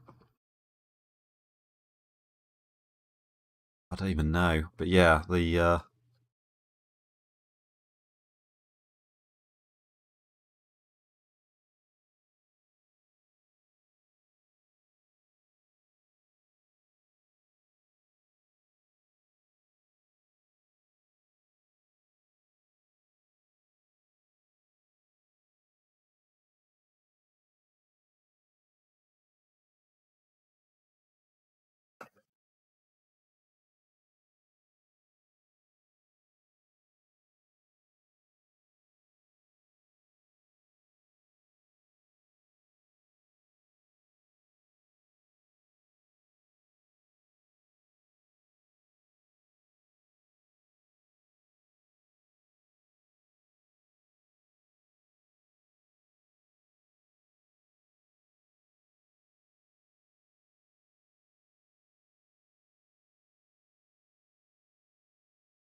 oh, red flag.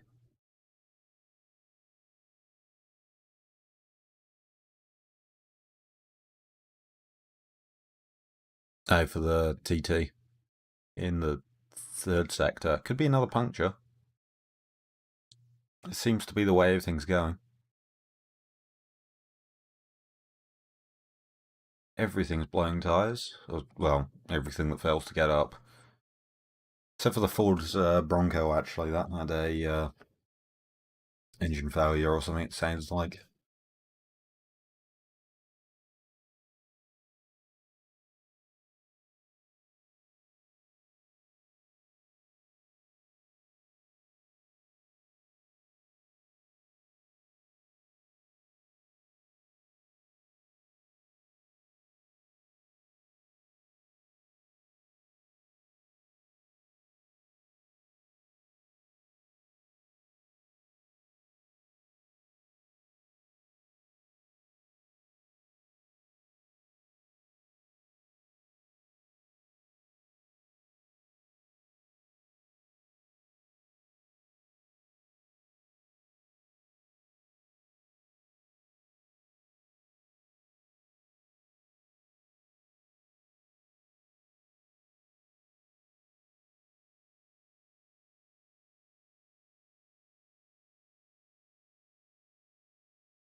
Oh yeah, Reese did beat Rod.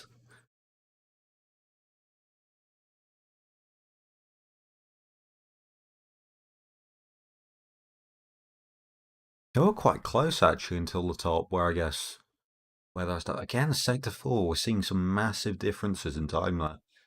I don't know if the weather's really intermittent there, or if just people are taking it cautious and some people are just going for broke there. Um, really depends, but yeah, there's maybe it's just getting really bumpy up there or something, and some people just don't have the setup to cope with the bumps. But it seems weird how people seem to be trading about 15 seconds or so.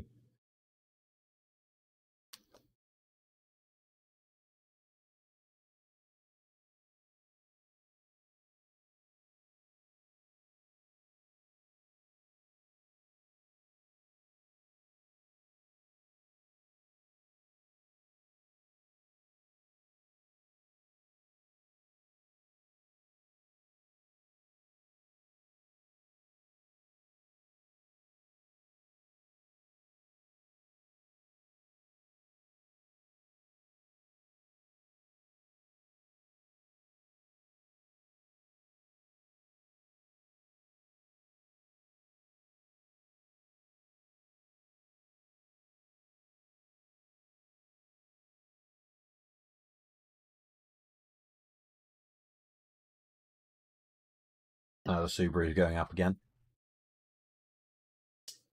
Can you tell it's getting towards the end of the day now and I'm starting to get tired? I want to get through this all. But yeah.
Yeah, I wonder what's happened to that Audi.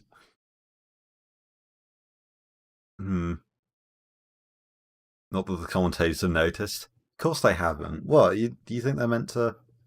No, they did. They did say something about it earlier, and then they got the photographer. What's his name? Larry Chen. I just linked one of his videos. I don't know why I've gone.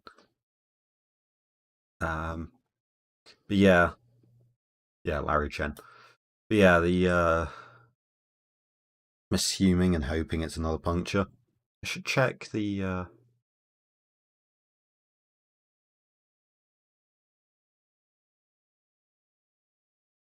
Oh, apparently Levi Shirley.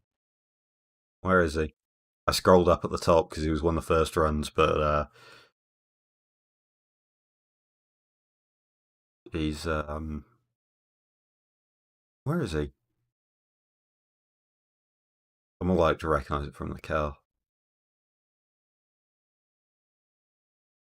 Yeah, Levi Shirley. Apparently he rolled.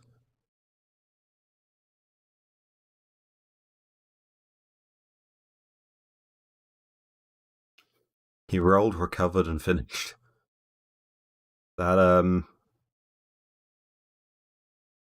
might explain some of the I don't even know because none of the sectors look particularly slow or anything.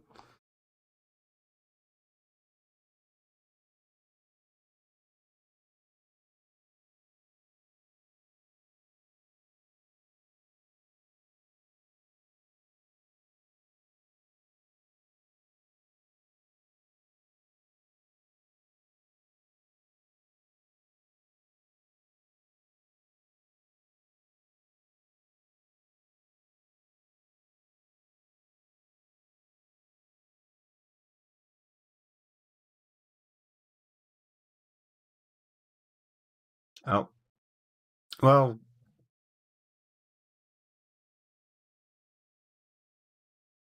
start running.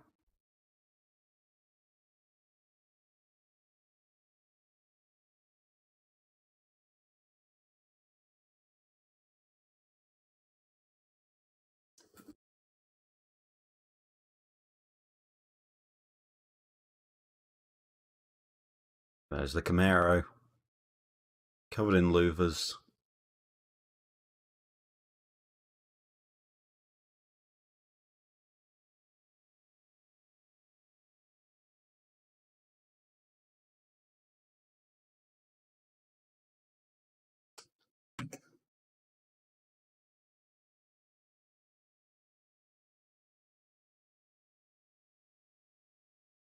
Uh,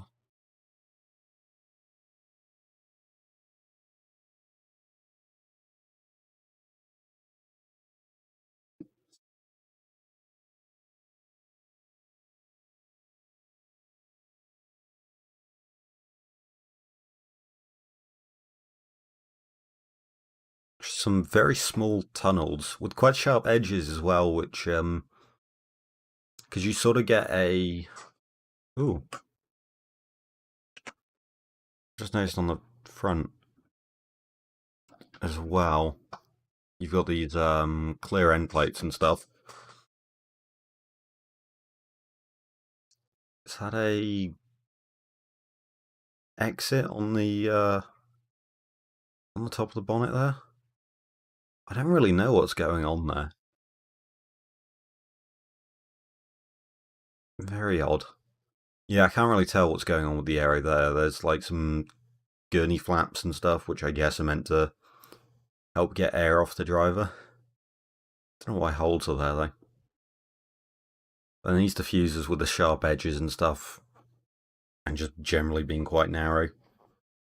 I don't know, having them taller would make more downforce than a short one, in theory. But yeah, kind of odd. Running again at last. Indeed. According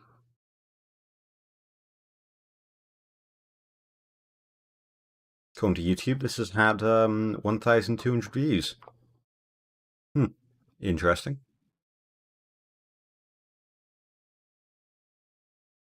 I don't know, I've had a steady amount of constant views. I might do this more for more racing events. I tend to find myself watching it and like sitting alone anyway, not doing much. So I might as well turn it into a little podcast thing, talking about the cars and stuff. I won't be streaming the actual events, but Yeah, I might do that whenever I'm watching a race.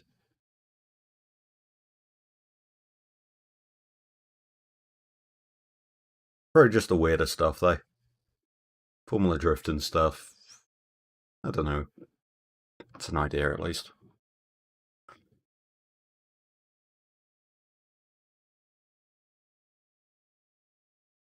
Oh, turn the car off? Or.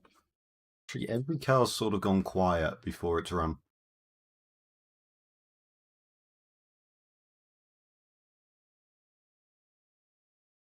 Yeah, there are people just walking along by the side of the track.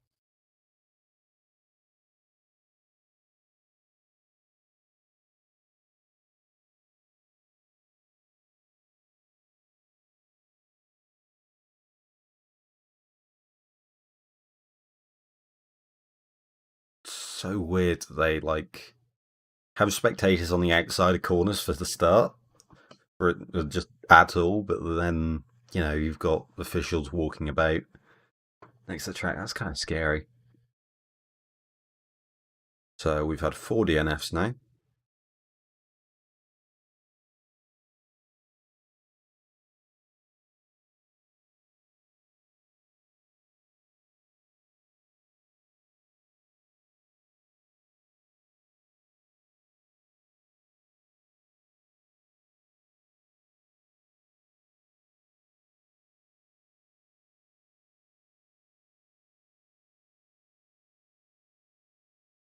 And there it goes.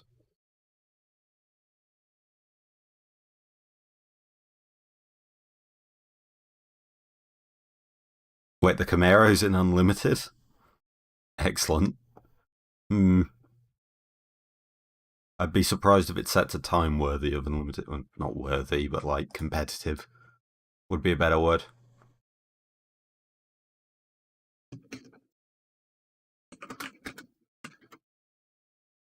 Oh, and I'm getting food delivered to me.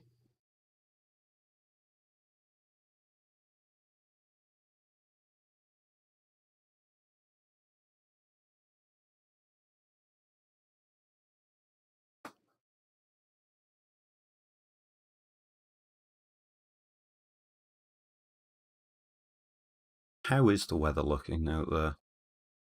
Talking about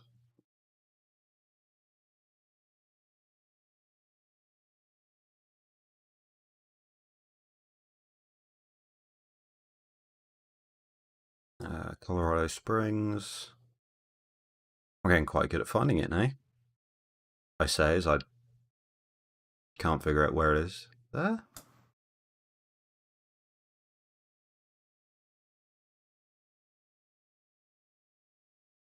And the weather's the exact same.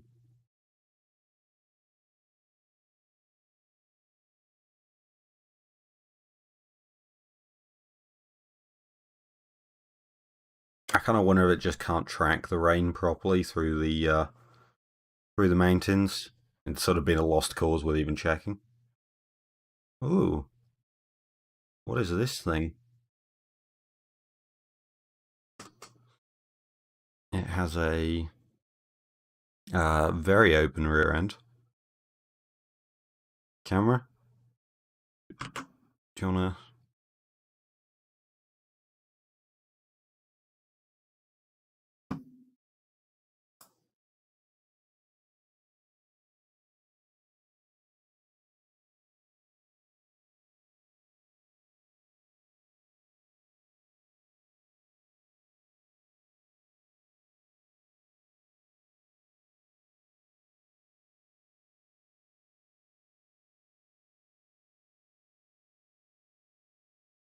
It's a wing adjustment. That's interesting. I've never seen one like that before. That's quite cool. I guess these are just like sort of tie rod similar things. Something I've seen actually for splitter adjustments sometimes, I think. But yeah, just with some rose joints at the end, and you just, I guess, screw them and unscrew them. Oh, you see them on push rods to adjust the height. It's quite a cool looking thing.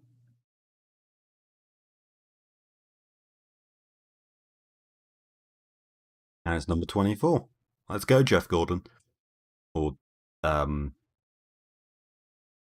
what's his face in BTCC, he'll get his first name. Palatov, there's an R-Factor mod for it. Screenshots from live stream would be more useful than the coverage. Well, no problem. I like to help, I like to talk about Aero and stuff.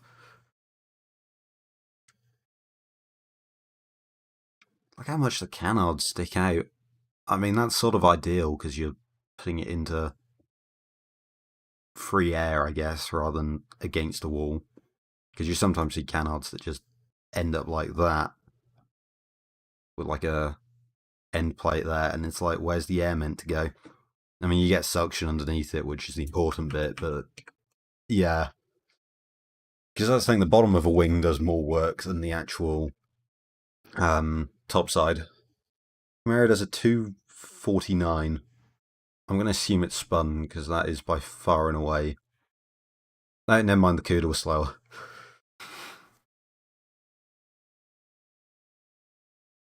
I'm going to assume the CUDA had a problem, though, because that's sort of uncharacteristically slow, even then. Let's see this thing go.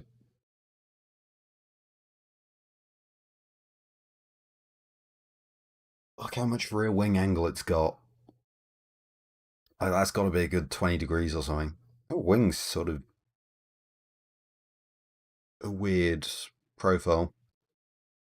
You know, well, it's difficult to see what the cross section's like, but I look at a lot of wings and they're, I don't know, weird because they're not. Because I'm sort of more used to looking at aeroplane wings than car wings.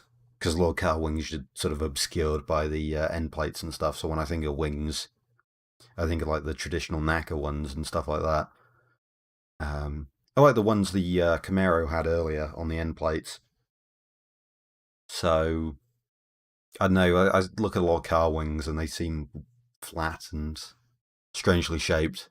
But you can get away with that on a car, I think, because you don't need to think about the pitching moment, like how the wing basically wants to flip over as it makes downforce or lift. Because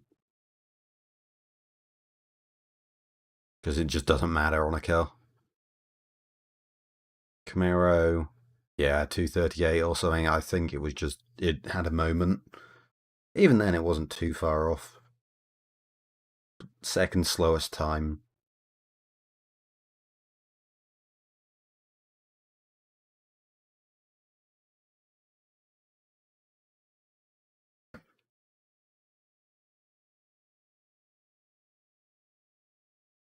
Oh,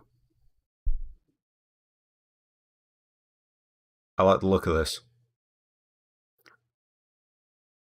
Oh, what?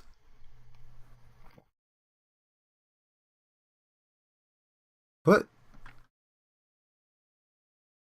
I missed that there was even a 914 on the entry list, which annoys me because I love these things, but this is art. Please give me a wide angle shot. I want to take Scrooge. I would rather be a conspiracy. What?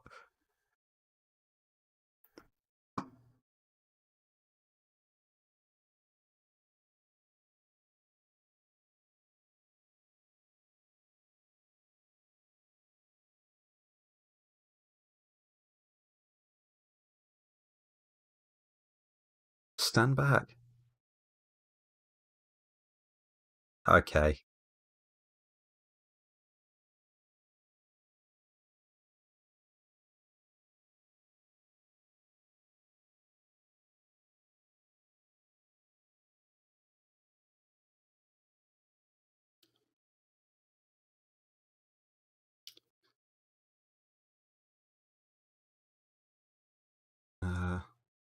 It is insane looking. I agree with you, commentators. What have we got here? Pretty standard. That looks like a generic thing that you'd pick up at like an AutoZone or something. Bit of a front wing there, although I don't know how effective that would be. You can see then the locks and stuff on top of the splitter. We've got quite a thick one at that. Intakes there that I don't know if they're doing anything. It looks insane, but the more I'm looking at this, the more I'm wondering how much of it is show and how much is go.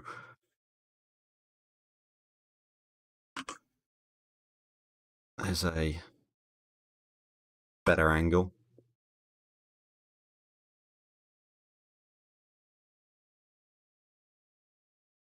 Big intakes, and you've got these big metal things on top, but I have no idea what they're doing either. Maybe feeding a intercooler? I sort of missed that. They were doing anything.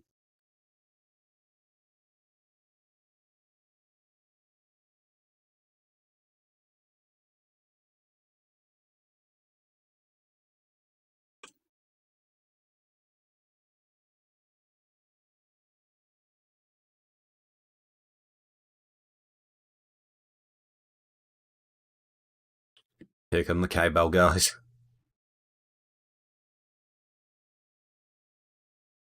Right, time to try and get a screenshot of the back. How's the Camaro doing as well? It's actually getting quite quick once it gets to the top. Yeah, it's a decently quick car. I guess it just had a weird moment through the first sector.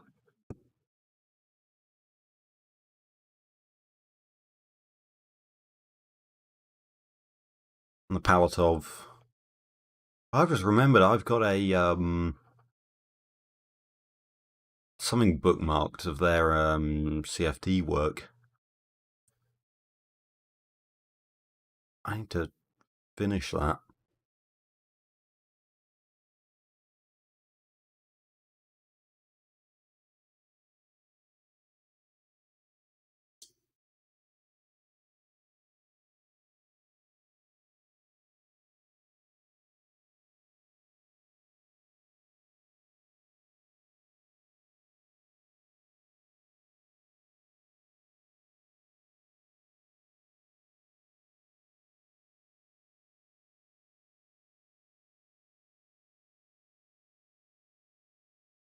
Here we go. Get a good shot at the back.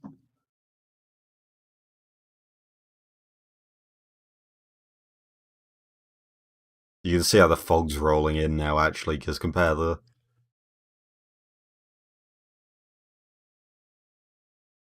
Huge wing, massive end plates.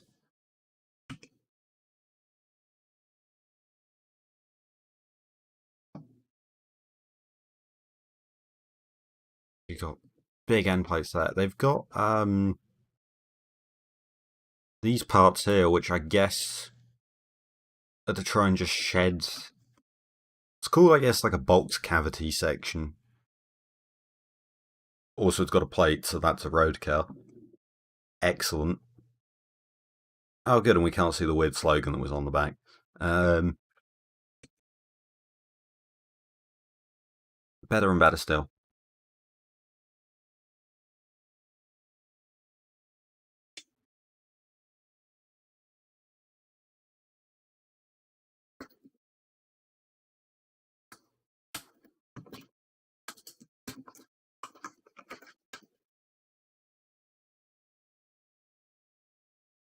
Right, is there... Oh, another Porsche thing. Do they have... What was his name? Chris... Storch? Why don't I just copy his name there? There we go.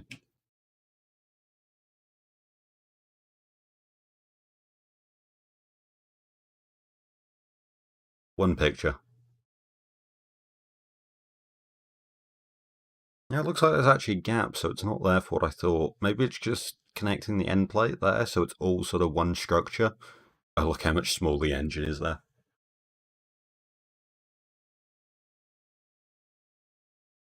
Oh.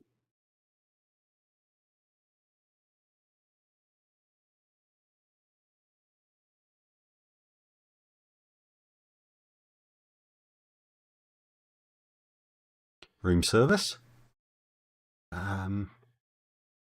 Right, do I dare venture into Facebook?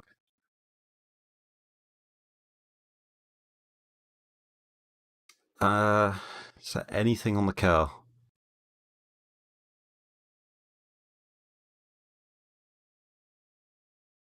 This thing's insane. I wonder what engine that is. Because that's the main thing I want to figure out.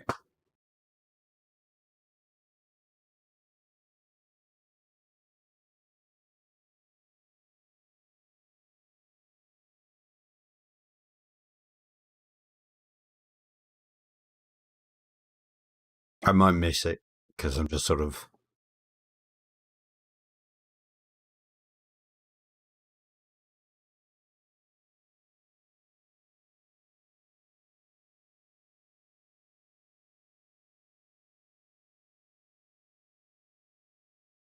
Yeah, what engine is that? Looks like that's a fuel tank, even. Yeah, I think they've literally got a.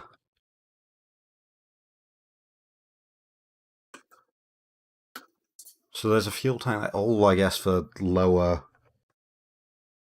inertia. The diffuser is a lot less impressive looking. Yeah, because you can see it just doesn't exist. Bit unfortunate. Oh, oh well.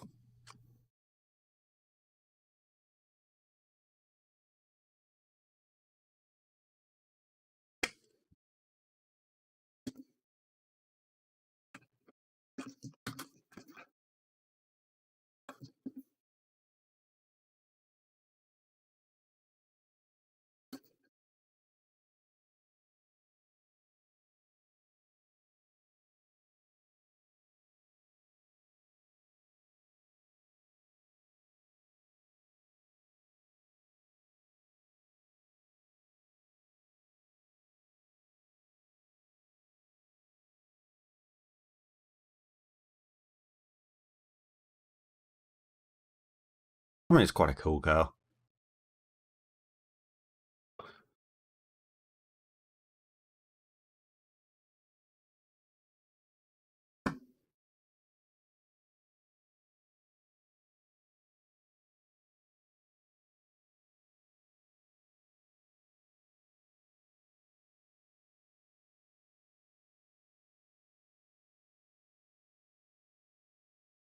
It's like Camaro. If you've seen the Palatov running equal with it in the second sector. If it gets a slow third sector, it would be funny to see the two of them actually having to compete. Two very different cars. Also, I'm going to apologise in background if you hear cutlery and ceramic slapping together because I've just got food. um, to be fair, I've had so many sweets and stuff, and I'm not hungry right now. But while it's hot, bit too hot actually.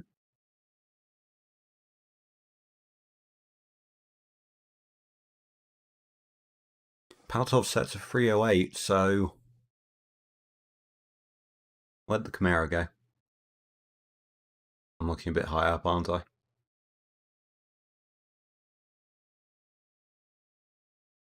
Yeah.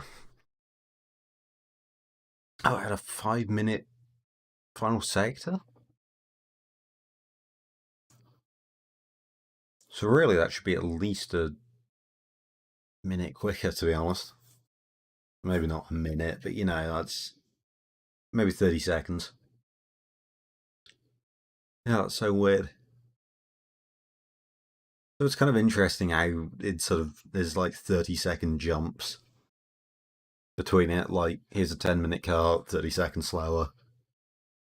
Well, you got the same here, 12 minutes. And it's kind of a big jump. Okay, not 30 seconds, but yeah. And then between 13 minutes, 30 seconds, and so on, and a full minute. Kind of weird that.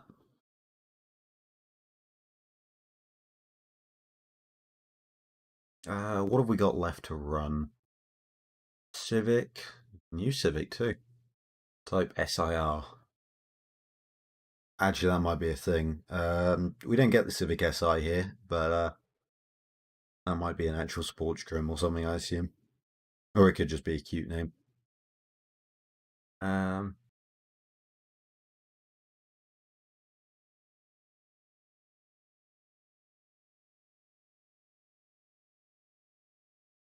hmm. Evos, Vipers, T2s. Yeah, they were playing that weird Porsche advert, which is why I just stopped there for a moment. Um, the one that's like really added character with Porsche. Oh, and we're back. Uh, Mustang, another Mustang and a GT4. This thing, uh, Edgar Eagle, I guess. Pikes Peak International Hill Climb Spec. And the O'Malley Special. Um, Unlikely a red versus blue reference, but that'd be funny. And the Audi, which I'm going to assume is absolutely mental. Well, that Audi's going to be in one of two ways. It's either going to be like a insane bolt-on fender flare IMSA special sort of looking thing, or it'll be the most mundane looking car with just wheels and some Pilot Sport 4s or something. Shouldn't the Camaro have the full section time by now? Yeah, it's gone. Um, there's the... Apparently the Civic's already started going up. Did we miss it, or did I zone out? There's a moderate chance I did. Yeah, the Camaro's here. Did a 4-minute run.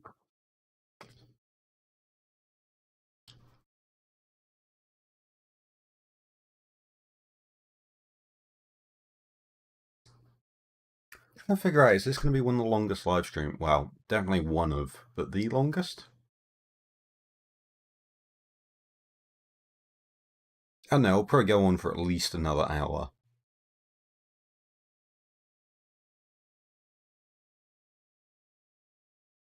Maybe two. This might become the longest live stream I've ever done.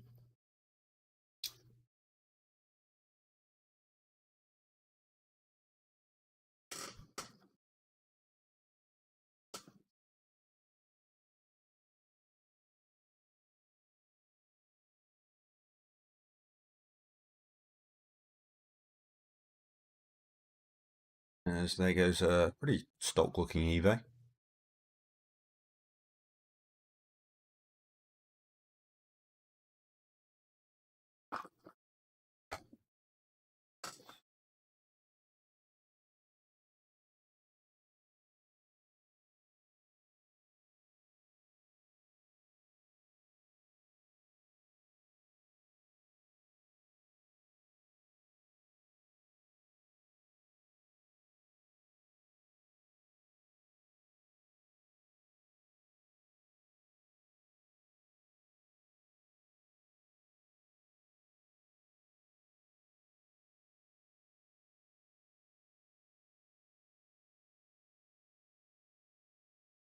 There's a Viper. Oh, there's no commentary anymore as well. Hmm. With a moved side exit. Save all the weight you can.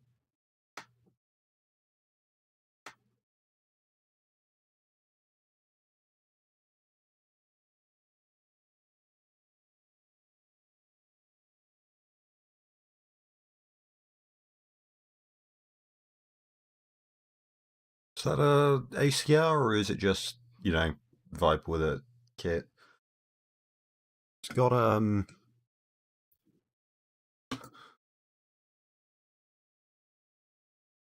actually looking at it, there seems to be lots of little things on it because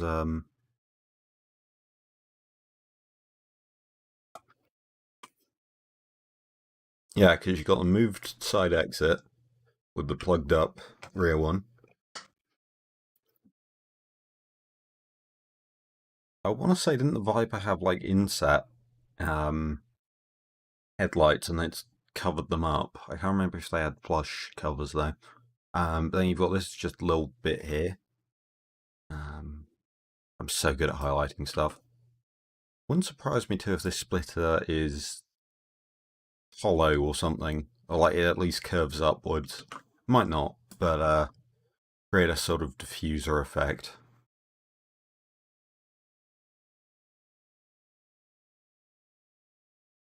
Um,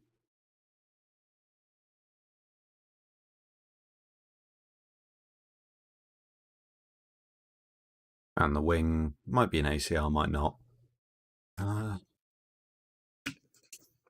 you know what? I've got Google. Why am I just going maybe 2010? Uh,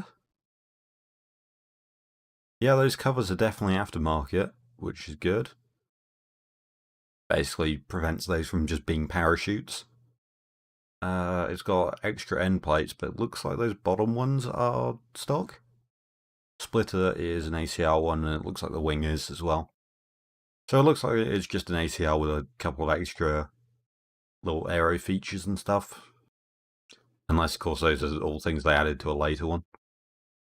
But it doesn't have the ACR stripe, so it wasn't one originally. Probably.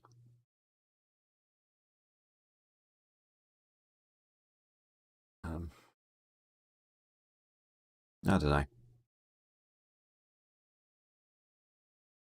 Let's see, how are people doing on course? The Civic that I somehow completely missed. I guess it must have just started during the adverts or something. Looks pretty standard. I'd be so annoyed if it had some interesting aero.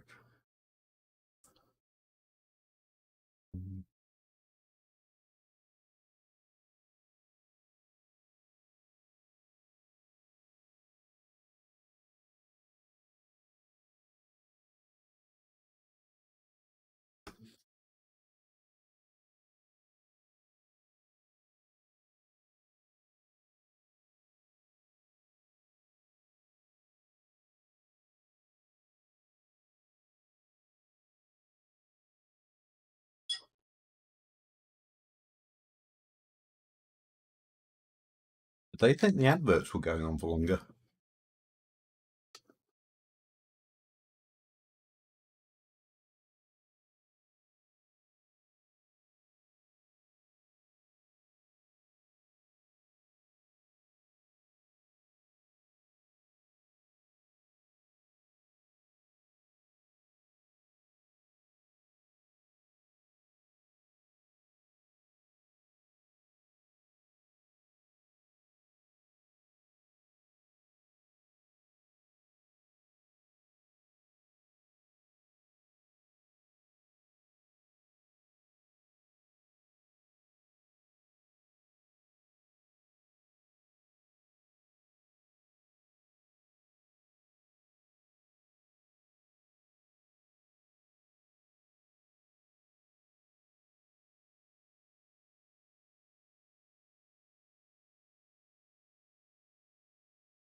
Mm.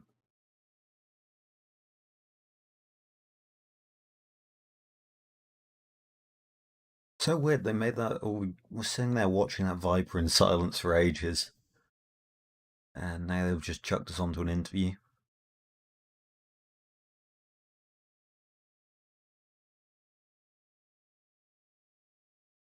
I don't know what they could have done, but there's got to be a way to have more constant footage.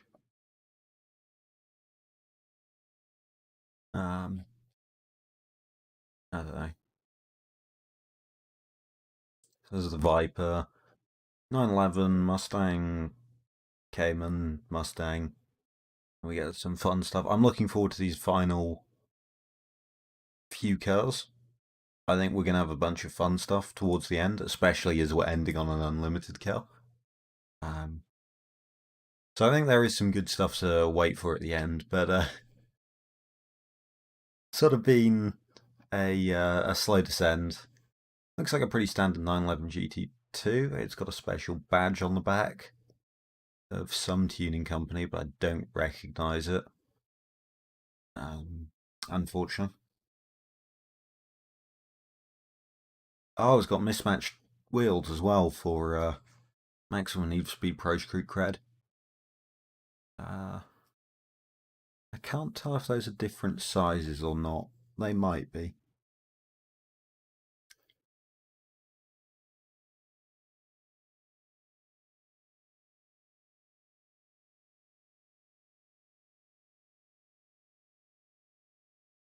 Like if he's got the window cracked down a bit.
Are they done? You forgot about it. Nearly. I would stick around though because we've got some cool stuff coming up. Got an array of sort of quite standard looking road cars, but then after that we've got some cool special stuff. An 80s Audi, a Nissan Leaf, a TA2 car, an Aero Camaro. I don't even know what that is, but considering it's an open wheel, I'm assuming some sort of buggy, and then an unlimited class GTR. So no, you haven't missed a lot. Well, okay, you have in a way. Missed 60 something cars, but okay, 50 something. Oh no, 60 exactly. As the Camaro's coming up. But yeah, welcome to the Watchalong stream.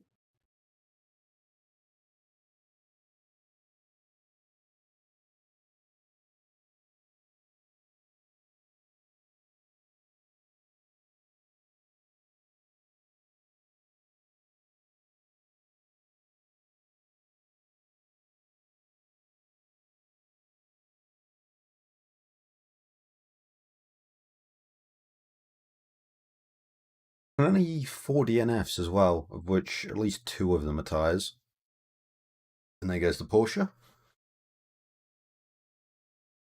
How's the Viper doing actually? 233 and a 248.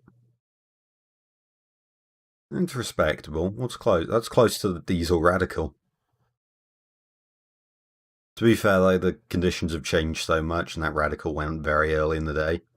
Anything in the exhibition class, to be honest, could probably run a lot quicker.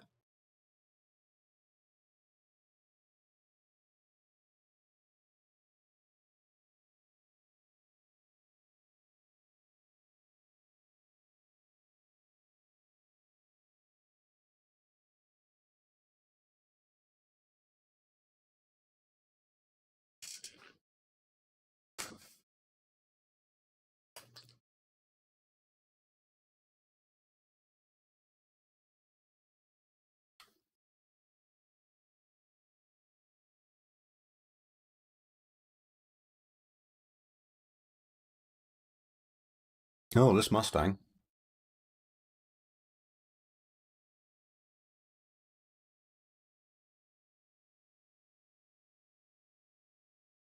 Oh, they've got a finish line camera at last.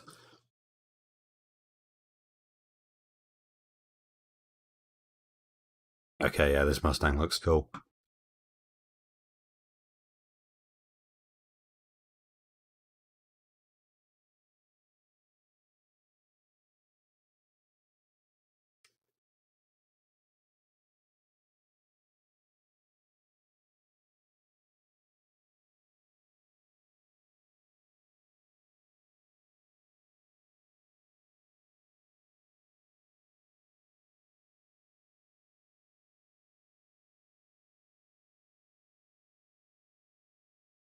Those people just sitting right next to the track is kind of mind blowing to me.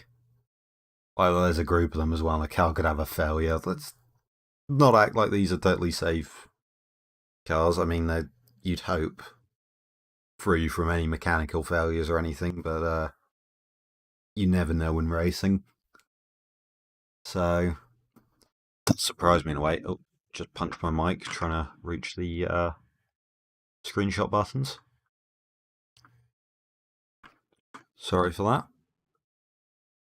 So what do we have here? Some louvers in the bonnet, some more there, and then just straight up cutouts, which is quite interesting, especially afterwards.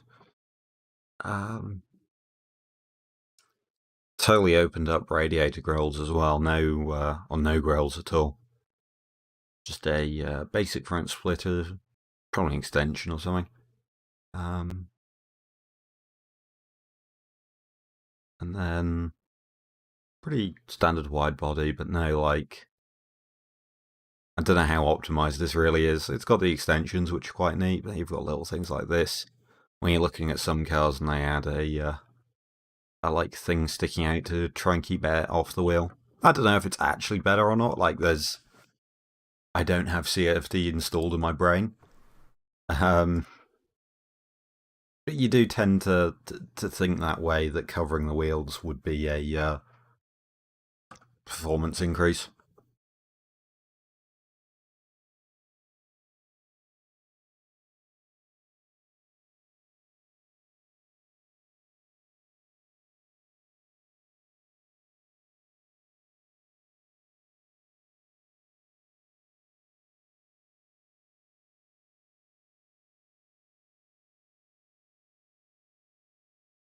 Yeah, wow, what a finish line view. Definitely. It's one of the most scenic views in the world, isn't it, really? With that, like, there's no cloud coverage like it.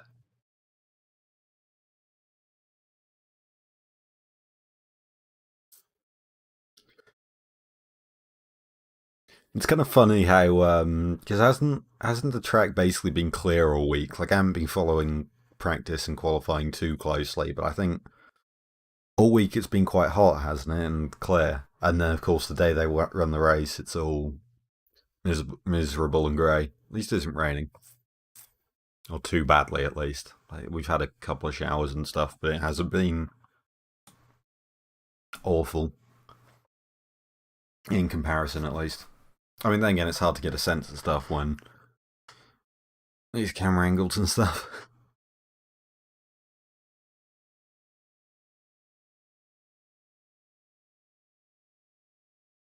Look how much it's bouncing.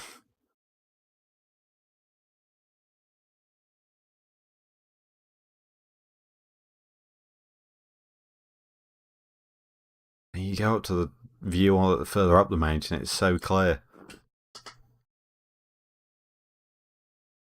And then it's going to turn cloudy again as they go further.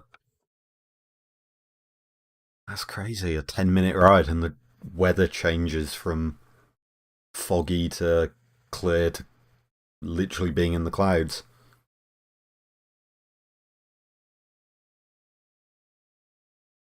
Here is a GT4 Club Sport. Looks like got a bigger front splitter, it looks like. No louvers over the wheels for this one. There was one earlier that which featured that.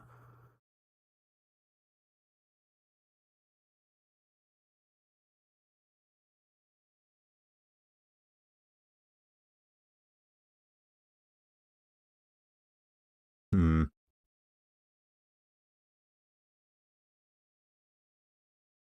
Quite a lot of adjustable wing options. Actually reminds me of the Camaro one, so it might be a manufacturer's wing. I might be able to take a punt on the manufacturer. I don't think it's a Simon Macbeth wing, though. Probably, it might just be like a generic APR one or something. Which I'd be a little bit hesitant to run.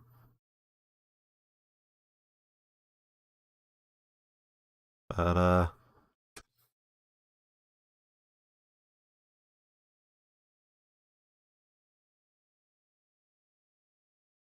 I've just noticed too, I wasn't really paying attention, but the Bronco that failed to set a time was on a 157 in the first sector, which is pretty insane.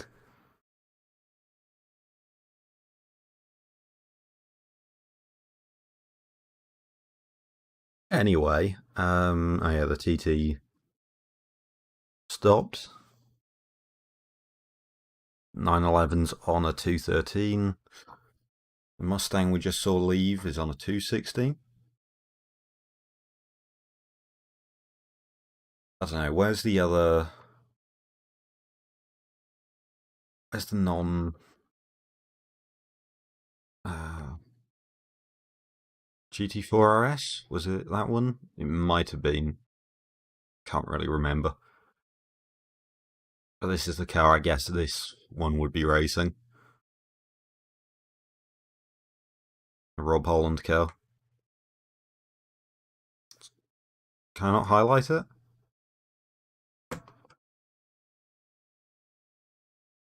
Interesting.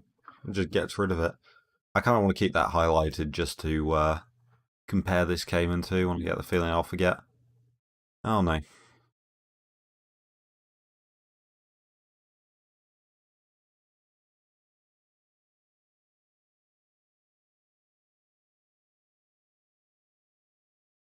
Oh good. They've God,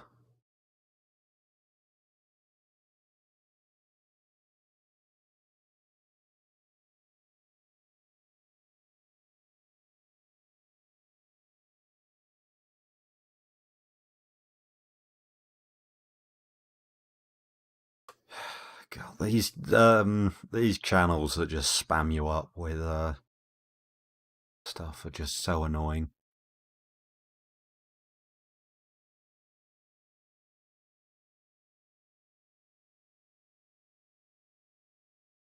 So frustrating that just every live stream ever gets them these days. Oh, this corner is in total sunlight, but then you can see either side there's clouds everywhere and the road's coming out of the clouds and going back into them.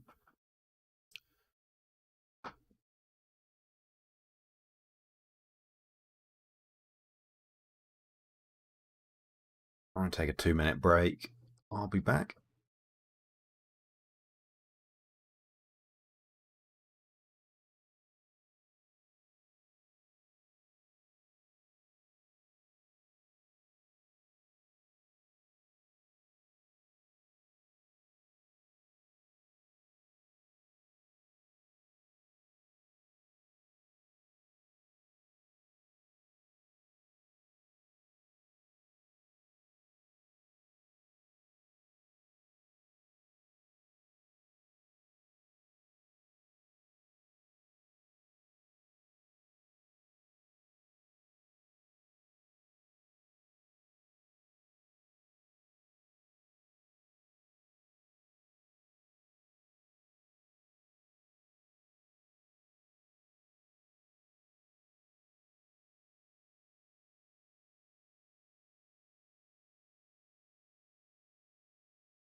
Back.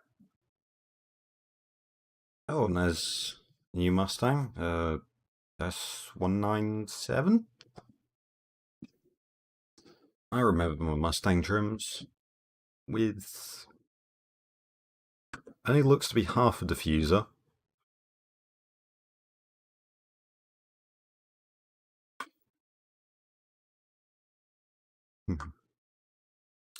Just looking at it, it looks like it's a solid axle car, so really limited by wherever the axle is there. But it looks like this stuff. It might just be that the diffuser itself comes down there, and the strakes just stop there. Maybe. I hope so, because otherwise you don't really have a flat floor there. But also, it looks like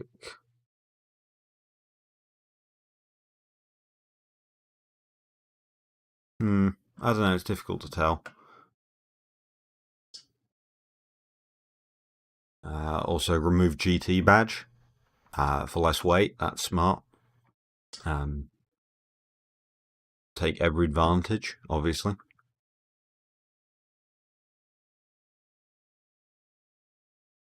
I will say the one good thing about those bots that just spam up this channel is it does get my chat rate up a little bit. That's what I need, just like inoffensive ones. Don't know, those ones are offensive. Loophole Racing. What a name. Show us more of that wing.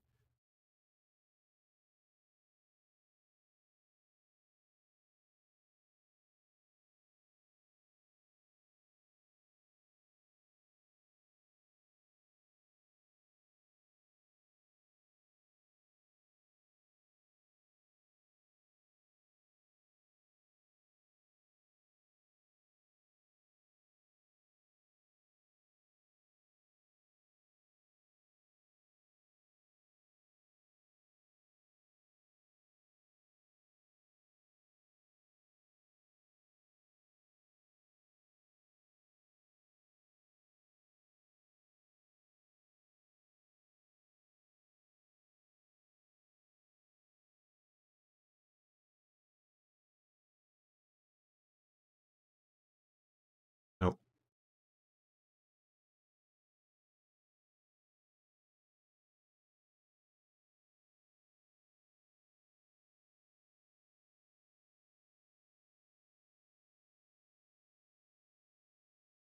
So I think I'm seeing a scoop or something there, which makes sense. You've got a little bit of a wheel deflector, but it's not really committed. Cut out in the front again for more cooling because you just need it at Pikes Peak with the air so thin. As one thing I'm noticing. And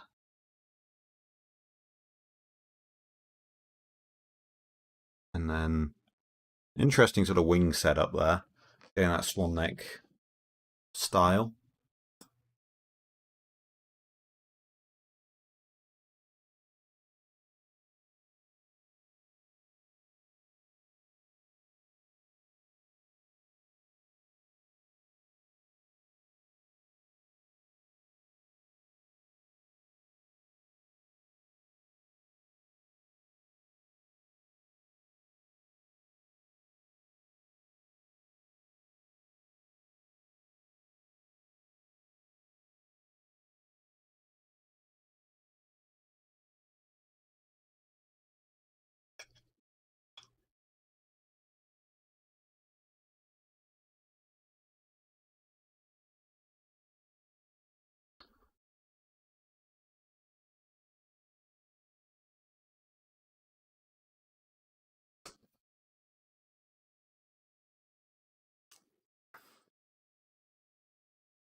So this is the mystery thing.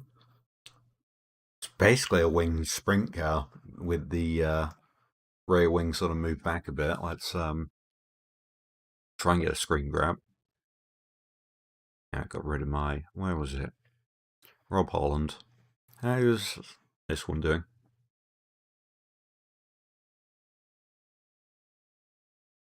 Quite far off the pace. Yeah.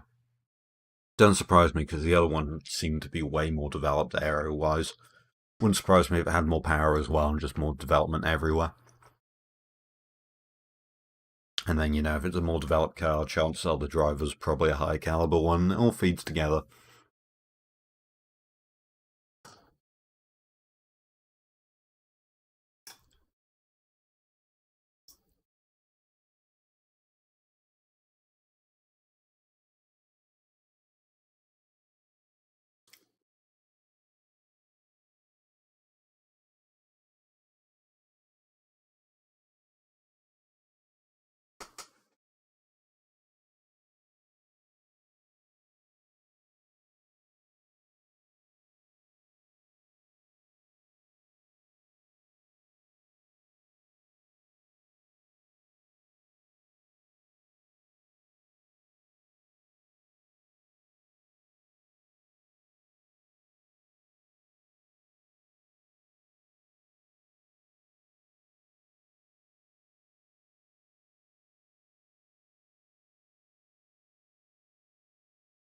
Oh,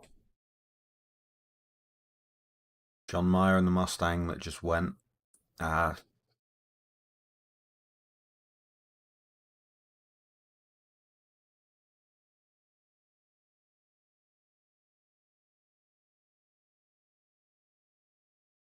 yes, we've had.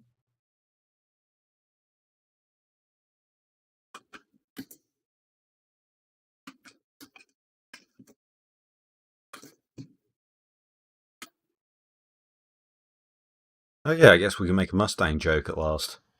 Well, no, we'll refrain until we know everyone is okay, and then we'll make the jokes about grades. Because yeah, we do hope that everyone is all right, and you know everything's all okay. Meanwhile, Cal's running further up. There's just the Cayman,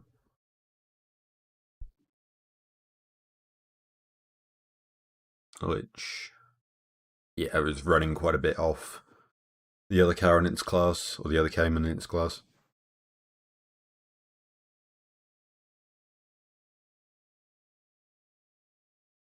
No, there was another. Wait, no, I can't read it. I was misreading it.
So bringing Japanese whiskey up to the top of Pikes Peak.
Seems to be a pretty tough accident, and there was some sirens.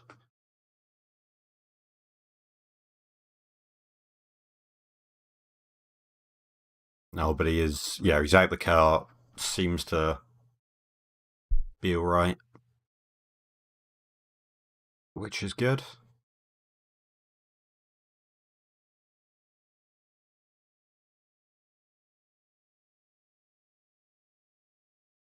Bit of a shame.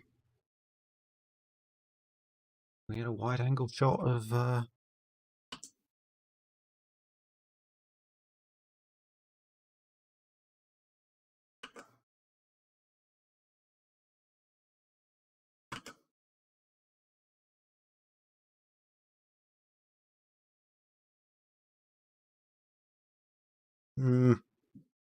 don't even know what to say about this. It's.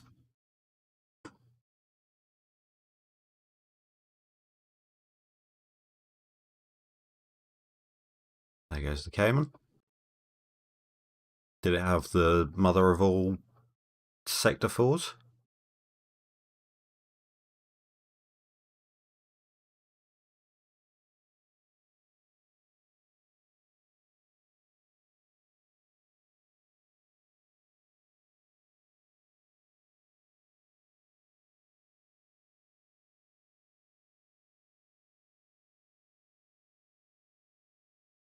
Oh yeah, it was on slicks, which says that it's dry. Oh, and the next car to come up to the line. Give me a wide angle. The guy's called O'Malley. It's on chunky.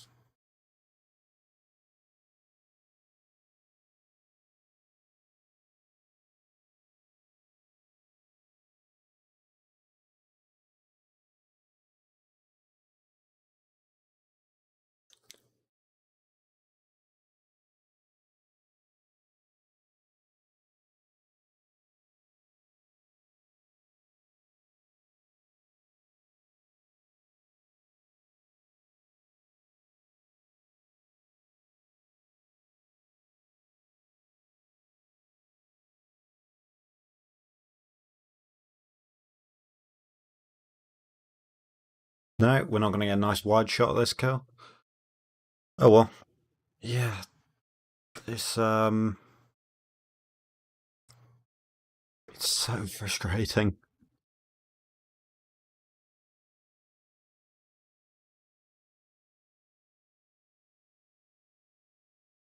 Take a step back. Come on, I want to see the car.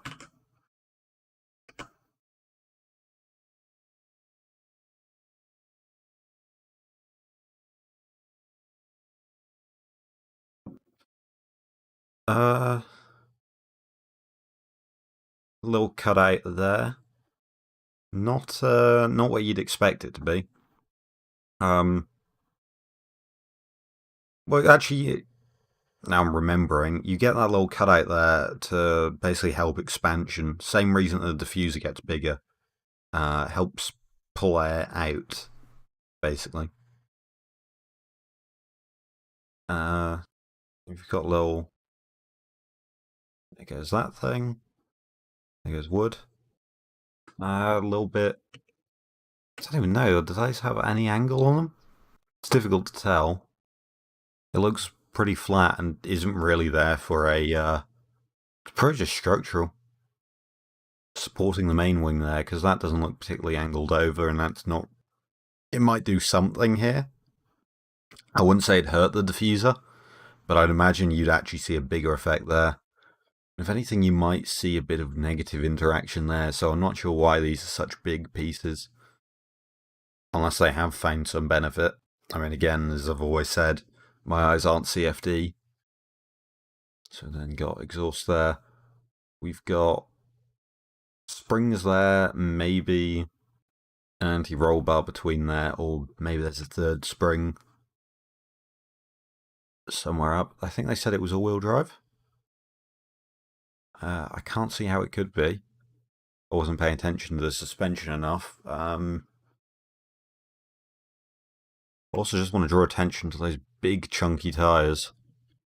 So, I think that's more the style of machine than it is that it's a throwback to maybe some older Pikes Peak designs than a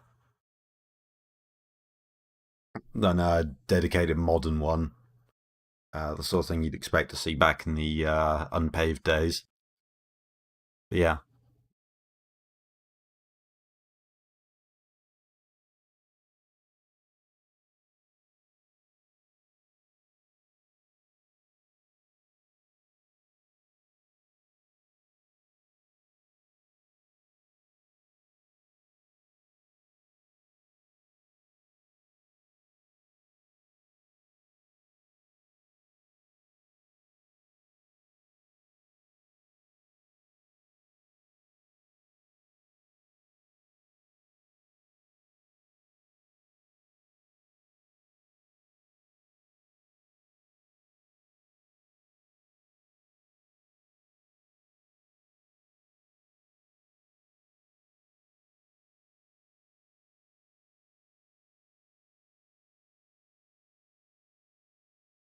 It's just something I've just noticed. There's barely any camber on this car.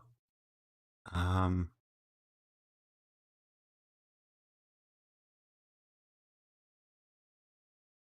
what am I looking for? Yeah, basically no camber. Actually, thinking about it, on this as well. Although it does look like they have quite a lot of camber game built in. Particularly by this angled up upper A arm. Because the more you angle that, the more camber game you'd get. Because of the way they'd move in. So in a perfect world, I guess you'd angle it 45 degrees, but then that brings other things, roll centers, and whatnot. So, it's all about a compromise between trying to make something that works.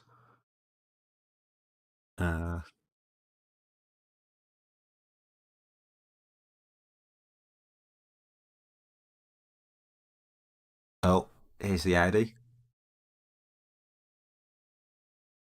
It's more on the basic side, not basic. If the camera guy doesn't mind not crawling. No.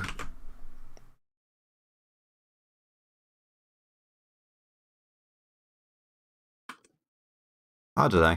I love the way it looks though. Those just big 5-spoke wheels, the intake there. I mean, okay, strictly speaking, to optimize it, you'd pull it back a bit and then have some sort of diverging inlet or something to slow the air down in front of it. But I don't mind. Or I don't really care. The rear of it, it's got a sort of DTM style wing, like rear of it actually reminds me of an E30 so much, but I guess same era and design language and whatnot. Yeah, she's got one of those wings that basically just it's basically just putting a spoiler higher up.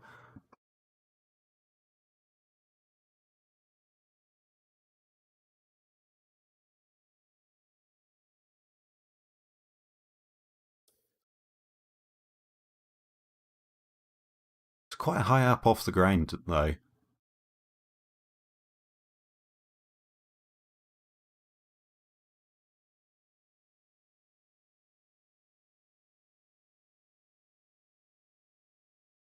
Slightly raked back as well, the front's higher than the rear.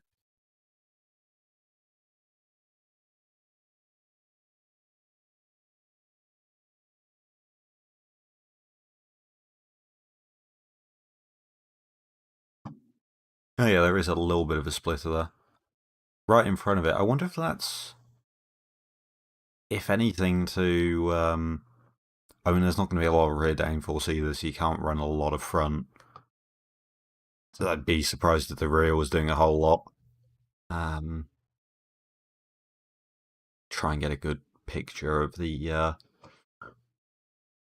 rear spoiler wing thing. I think it's really a wing. Try and get a good picture of that, but yeah, that little front thing. I wonder if that would increase just pressure in front of the radiator and just help out there with cooling a bit. And you've also got these vents here. help get air out. That would also add a little bit of downforce. Or reduced lift, more like. Bots back.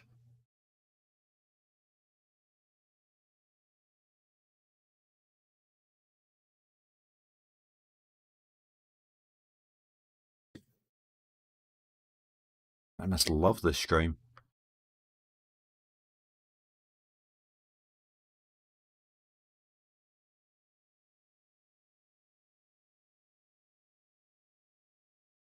Why weren't they using this camera angle from the start?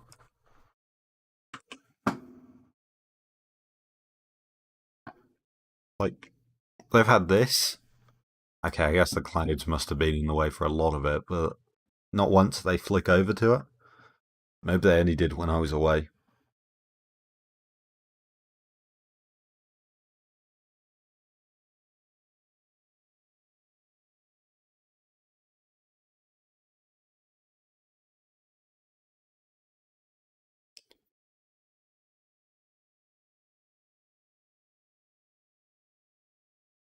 Sinclair.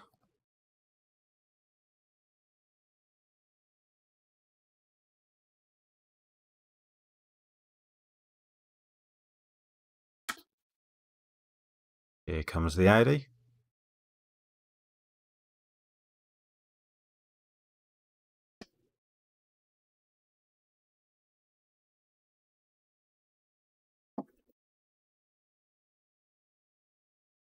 Couldn't get a good picture of it. I don't really want to jump about on the stream because it's a bit of a hassle. Yeah. And off it goes. What a cool car. They built the Audi in 2 months, apparently. Wow.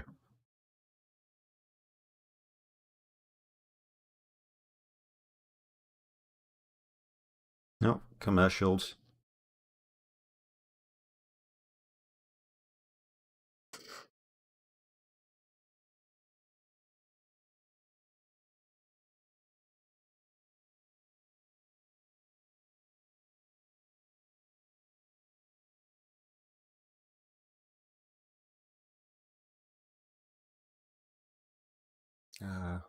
Pretty close that as well. There we go. Let's just wait and see how this goes. Alright, that 80 goes. I hope it's quick. I kind of doubt it though. I get on B closer to the bottom than the top. Uh, trying to figure out where it'll be. I think it'll be slower than that Viper. I remember when that Integra surprised me with how quick it was. I remember thinking, oh yeah, if I talk about this later, that Integra will be the standout thing, and it is all the way down there. I don't know, is the track starting to slow down a bit? It's difficult to tell.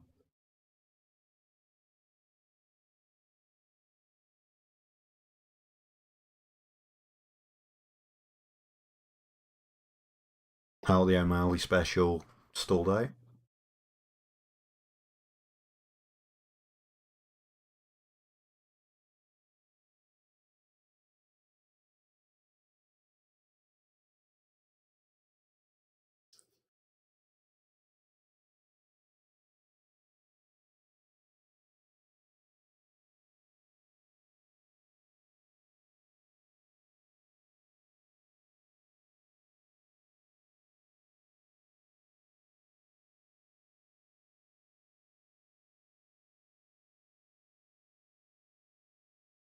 Oh, here comes the Leaf.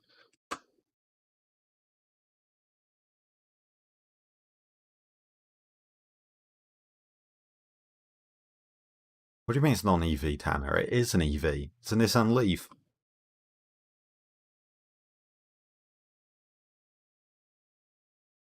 I think that's his warning sound. Yeah, it is a frog's ribbiting. Can we full screen the Nissan thing? What do we have here?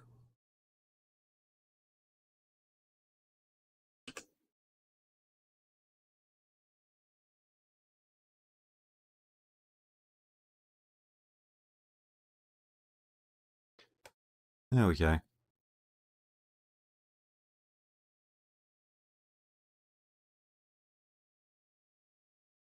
Rear wing's got a little bit of twist on it, so with the way that it's done, it's almost like pointing to it being a custom part, custom built. Got some through flow there. Oh, it looks so good, this.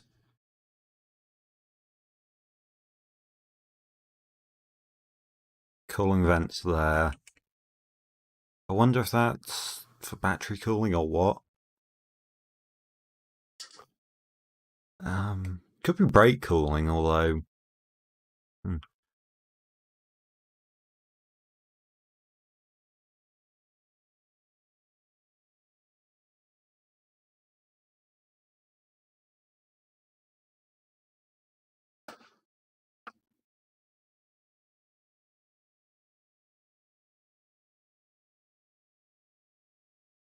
Apparently this guy was in best motoring videos.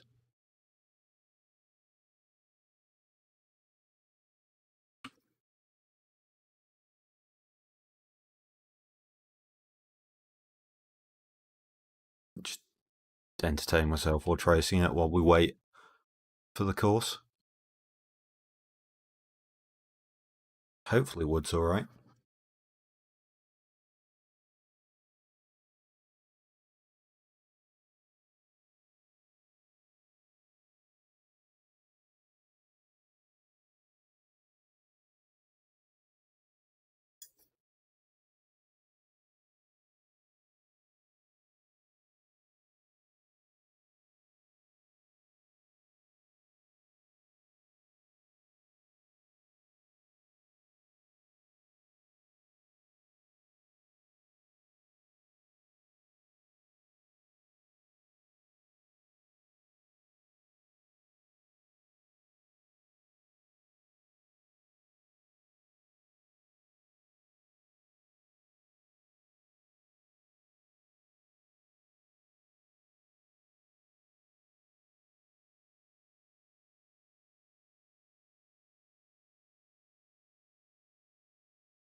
Oh, Addy started back up, it sounds like. What's happened with...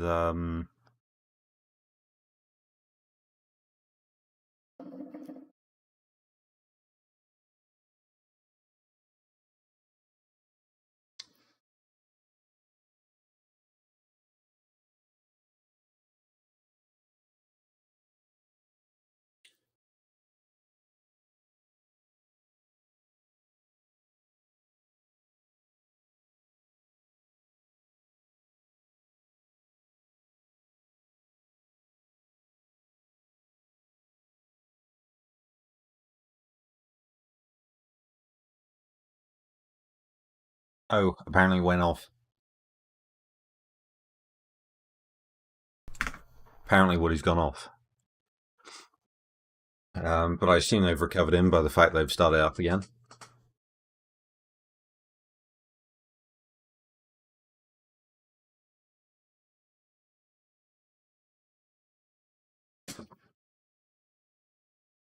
Hmm.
Nope. There we go. The Audi set a time on the first one. Both the Pikes Peak Special curls have had issues though, unfortunately. So Imali stalled, I think they said, and Wood's gone off.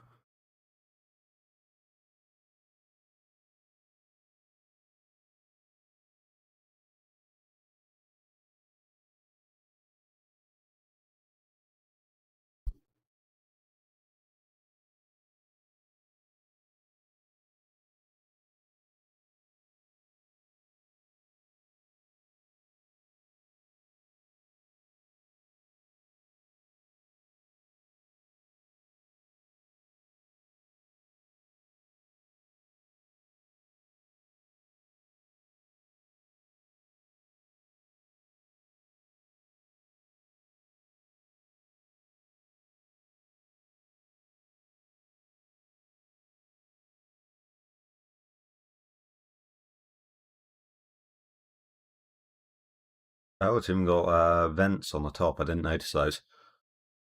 Um, yeah, somehow I just completely glossed over the fact there are these exits. It's probably just holes, not connected to anything. Wonder how effective they are though, so close to the windscreen. Wonder if having them there would maybe, serve the same purpose, but the fact that they're then not by the windscreen where you get this big high pressure area. Totally accurate. It's got a samurai on the side, that's awesome. Can we get a good wide angle shot of the rear, or am I just going to have to keep hoping? They said it was front wheel drive only, didn't they? Which.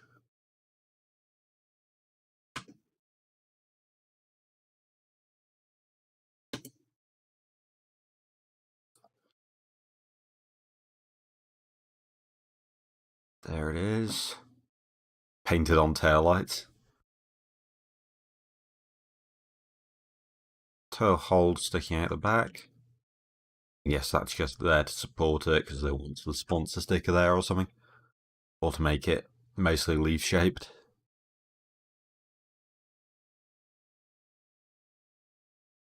You've got cooling there, so I guess that's what those intakes are for. I'm surprised that's enough. Unless there's another intake I'm not noticing. Run a tube through the car? I don't know.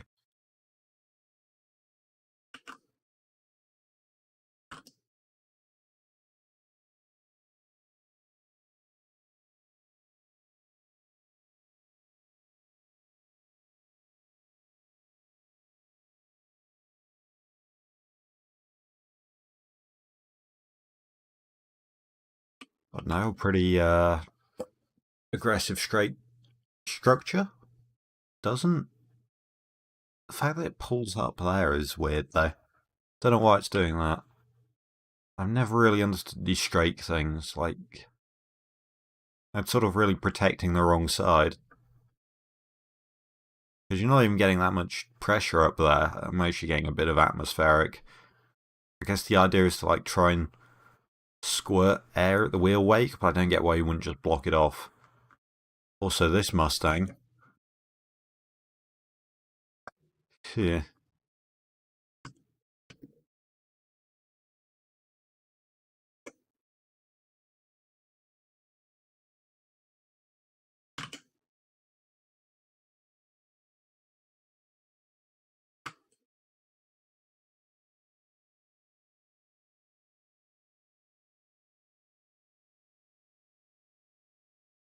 31st, yeah.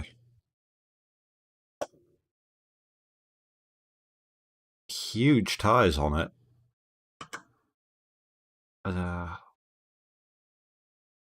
Try and get decent screenshots. More cooling there. Seems to be... Is that driver cooling? Coming from somewhere? Oh, it might be an oxygen... No, that's probably just a fuel line. Taking an interesting path through the back, though. The scoops have little knacker duck shapes in them, because why not both? Little hole for jacking. It's proper stock car looking one. Oh yeah, this is the TA2 car.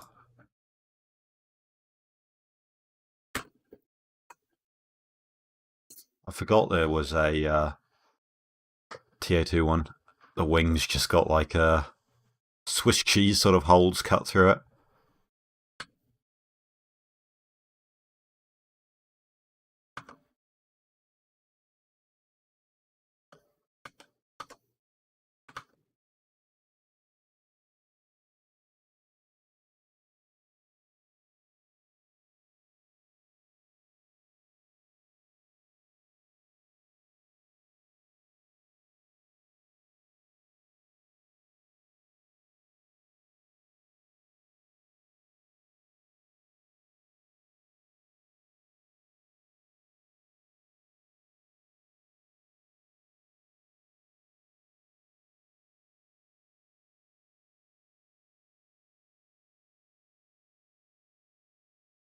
So this is... How many more cars have we got left? As the Nissan Leaf does a 230. Audi on a 319. Interesting to see if I'm made to eat my words then. Oh, it's way quicker than I thought it'd be.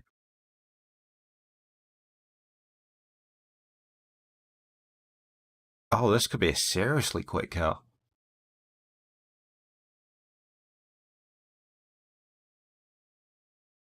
We've got 3 cars after this.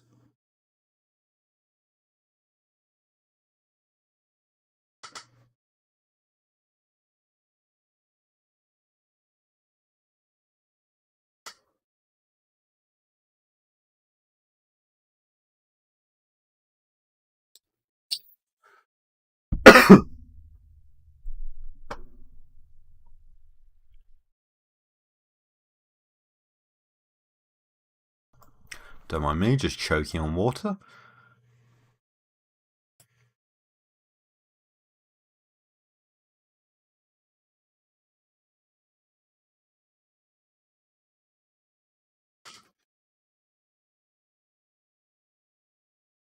Tiny little canards on that, and a very... I've just noticed how beaten the front splitter is. You can't see it from there. But just... You can see...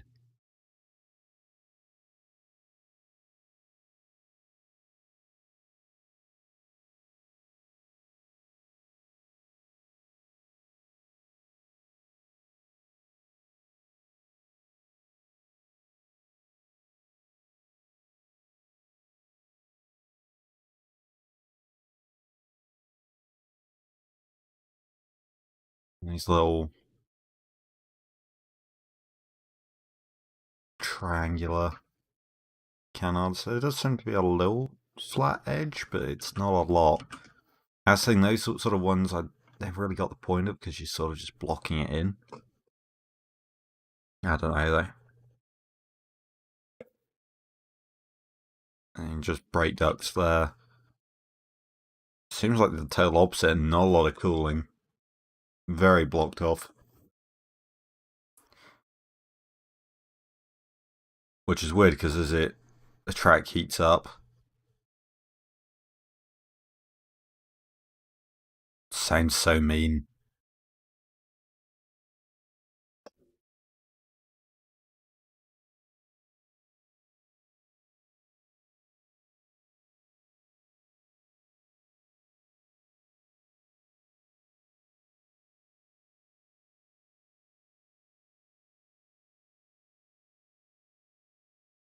There's the leaf.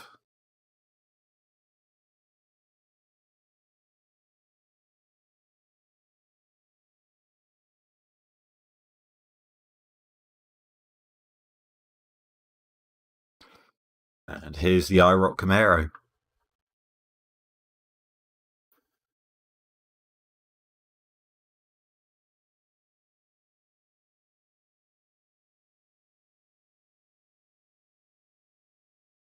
wonder if this is a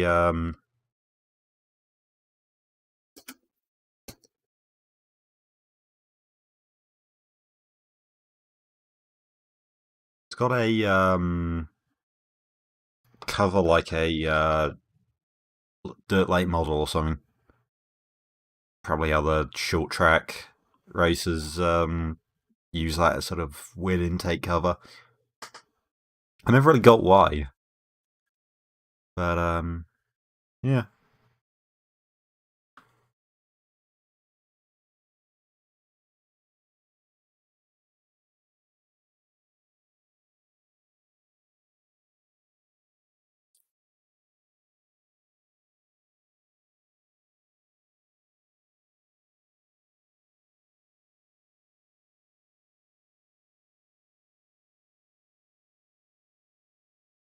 Just looking at this, it's a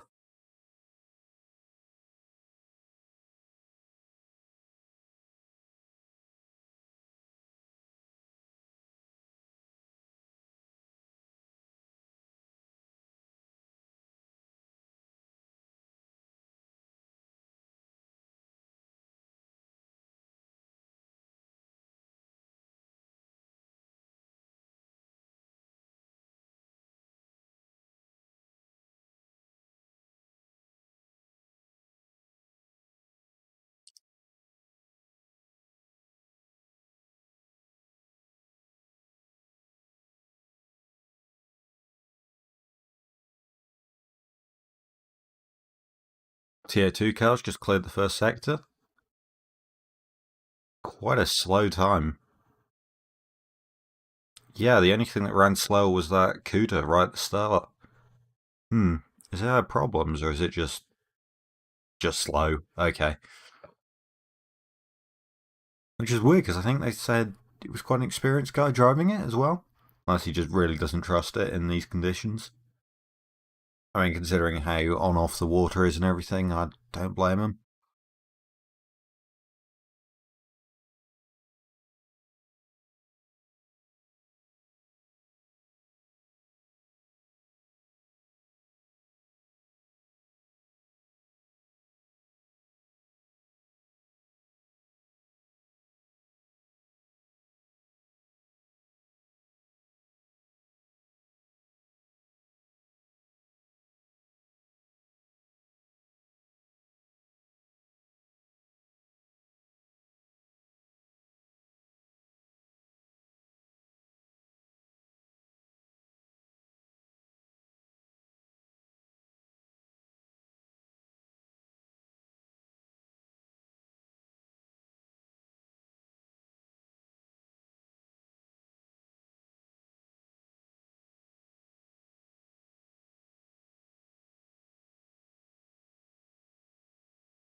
Try to see in the background what's next.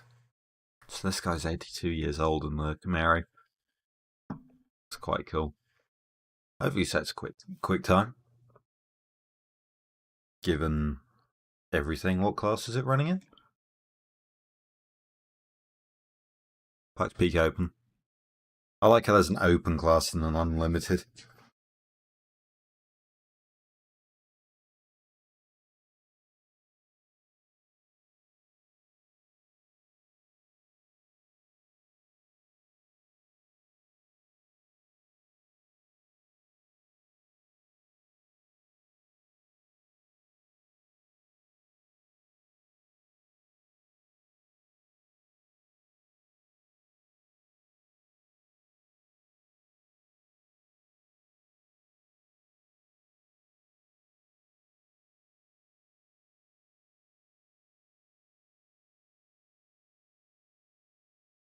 Here it goes.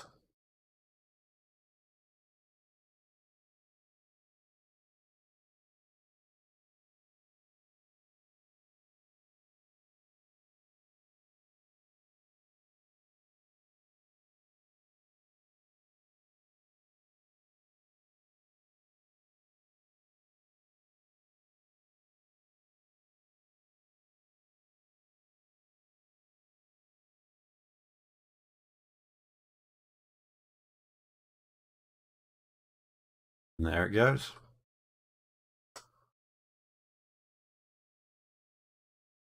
Okay, it must have been a slow first sec. Well, no, I think the Cuda just had a slow second sector because it seems to be.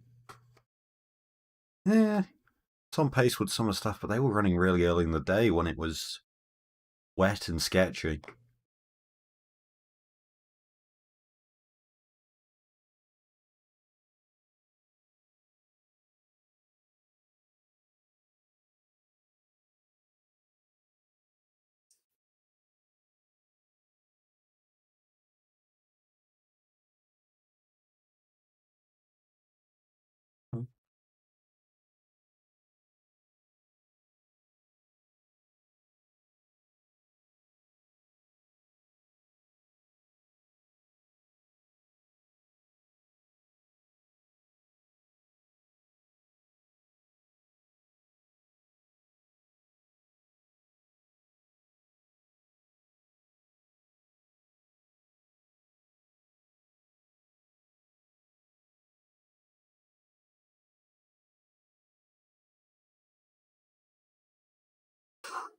It's a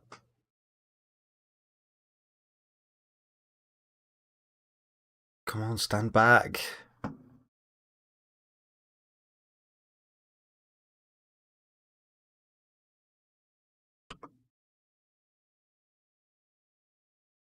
It's a very interesting chassis, this thing. It's basically a massive shovel on the front. Quite a aggressive angle there. You can sort of see it, you're not here because of the ticker and stuff, but yeah. Does look like an ex-IndyCar chassis or something of that kind. Beam wing there. Got some engineering takes there, I guess.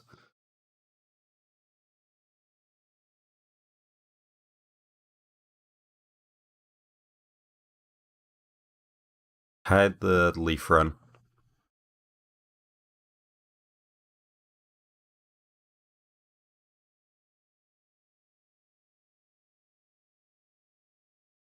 Not that quick.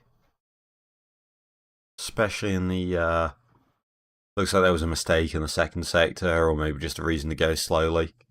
Because they seem to lose a lot of time compared to other cars around them there. Maybe there was some overheating issue and they had to back off there. Who knows?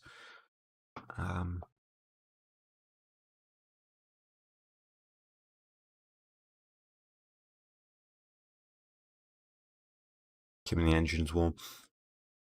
For some of the other cars, yeah. Probably not the Nissan Leaf. Well, actually, no, to be fair, because being too cold with a battery can seriously impact range.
Here goes that Camaro. Oh, I rock Z, Tanner. I've got to that point now, it's been so long, I'm talking to the commentators. I actually think I haven't even for a while. Oh, it's been 7 hours. What? 7 hours and 30 minutes? Huh. Why isn't YouTube showing that? Front wing on that looks like it's sitting quite high. Yeah, a lot of them do. I guess it's one way to reduce aero sensitivity. It might just be a holdover from a lot of sprint car designs and such. But yeah, I do agree. Could just be a method of balancing the car. They've got quite a lot of road downforce. Or maybe not a lot. Not as much as they'd like. So they try and balance the car by raising the front. I don't know.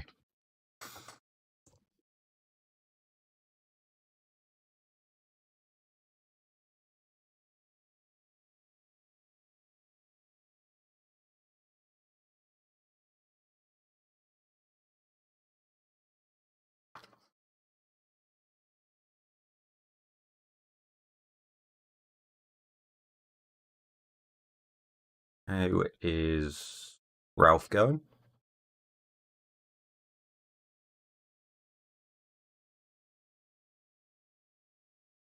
Yeah, these last two cars. I mean, to be fair, one's a TA2 car, the other's a what looks like basically a well, it says an IROC car. Um, yeah, they don't seem to be enjoying the mounting too much. I mean, to be fair, it looks like they could have just had quite slow first sectors. Because they seem to be relatively on pace through. No, even then, they're on the slower end there.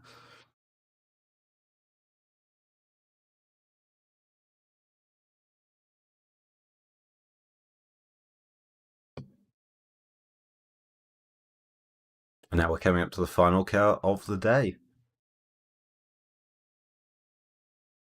And I am just going to kill this stream the moment we get the final car in, I think. I don't know. Or once it's finished.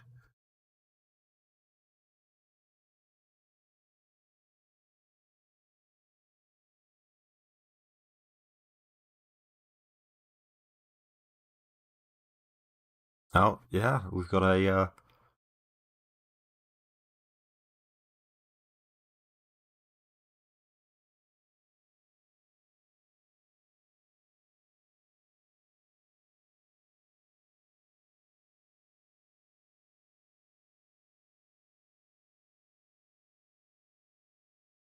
Apparently, the drivers count the guardrails to remember where they are and keep track of everything.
Here's the final car, the Unlimited GTR. Oh, that is a big turbocharger sticking out the bonnet. That is a big exhaust pipe sticking out the side. We're just going to cut away from that? Okay. Okay, to be fair. Show Camaro sliding, people running away from the guardrails.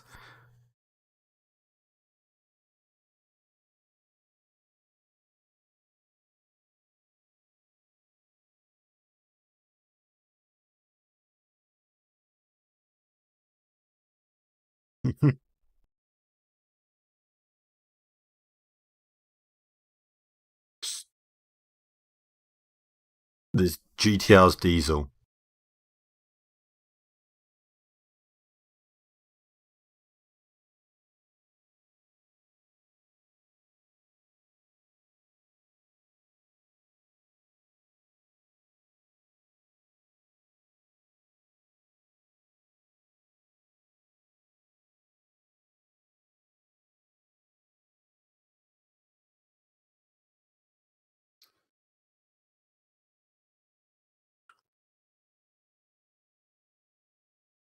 Looks like a couple of flow conditioner things after the front wheel wake. Bit of a spoiler, pretty typical triple element wing there. No diffuser or underbody aero from the looks of it. There's probably some flattening stuff there, smoothing things underneath, but not a lot.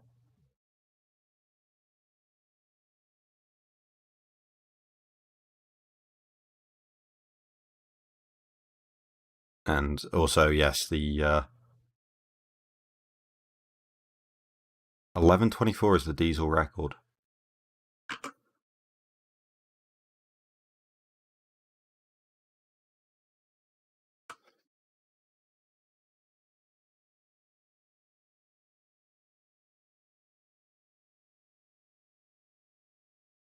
$11.24 this car is to beat.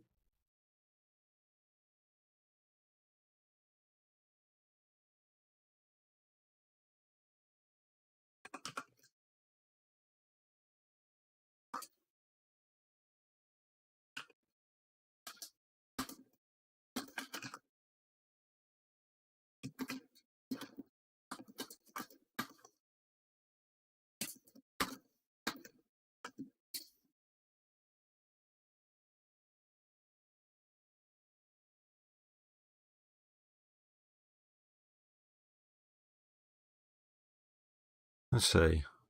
I wonder what engine it is.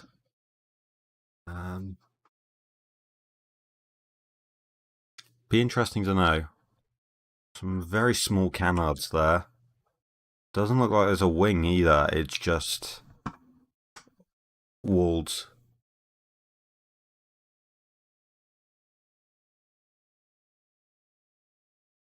11.24 it's got to do. Oh.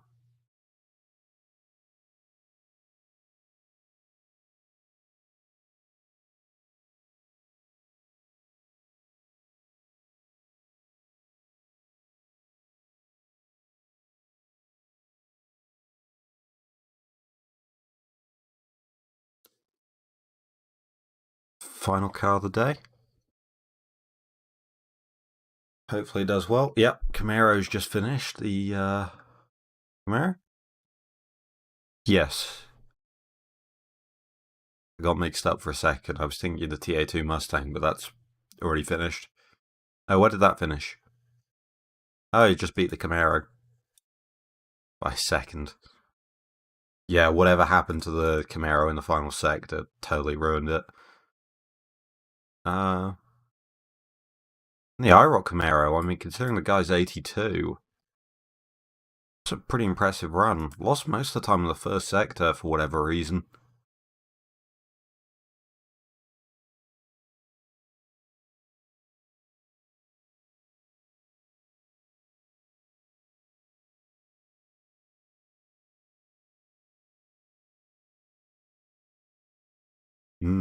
Sirens and stuff now on the track.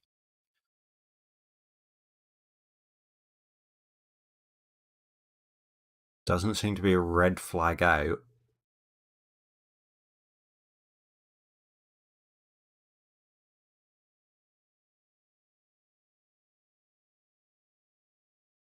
Oh, flatbed's been sent out on track. The Cole's just set sector one time. So I don't think the GTR's had a problem.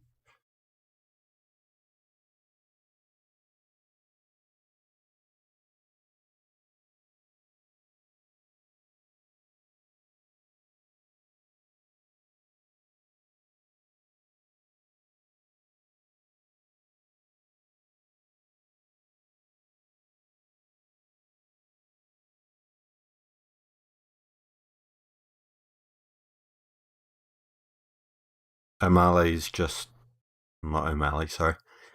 Steele's just set a third sector time. So yeah, both cows are fine.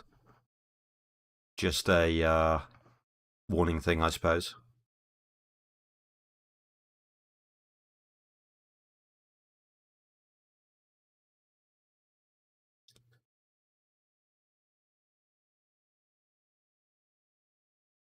So 11:24, right? We want this GTR to do. How possible is it? That's the time Randy Pulp said in the set. Sorry, in the unplugged performance Model S.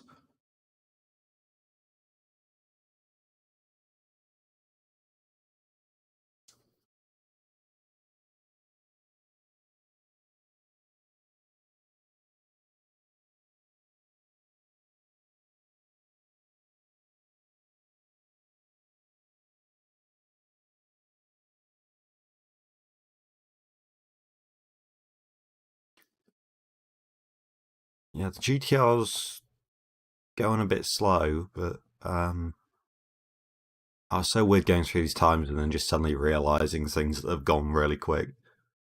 Like Lauren, this M2, saying a 158 in the first sector. Incredibly quick and committed.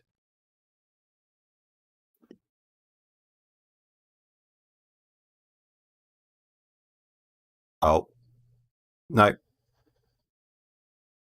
Looks like the final car has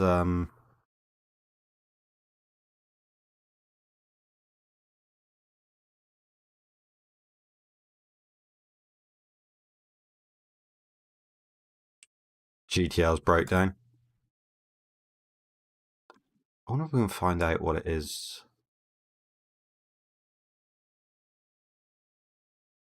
Uh, Also, the fact they're called coal.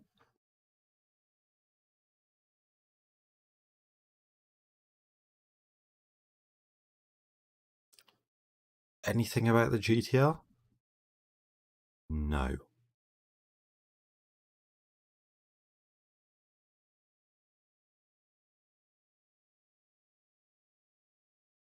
Anything on Facebook about it? Nope. Car might as well not exist. How's the PVA doing? They're all wrapping it up with a car still to go.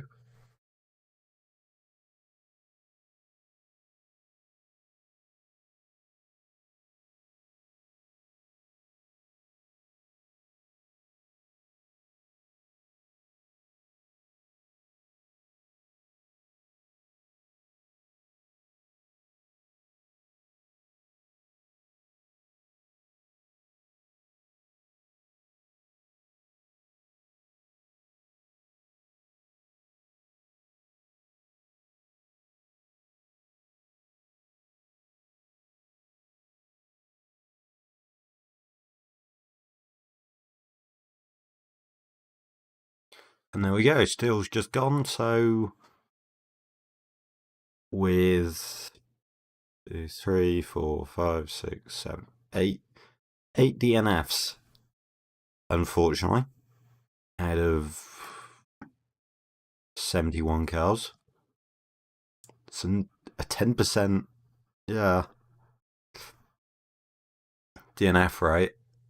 To be fair, ain't normal for modern motorsport. But Spencer Steele with a 12:06.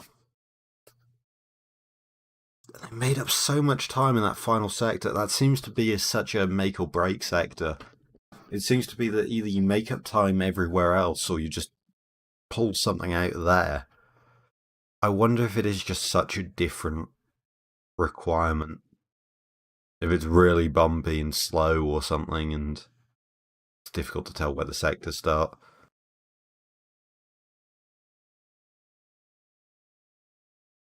Because I think the fourth sector is all of this bit. Um,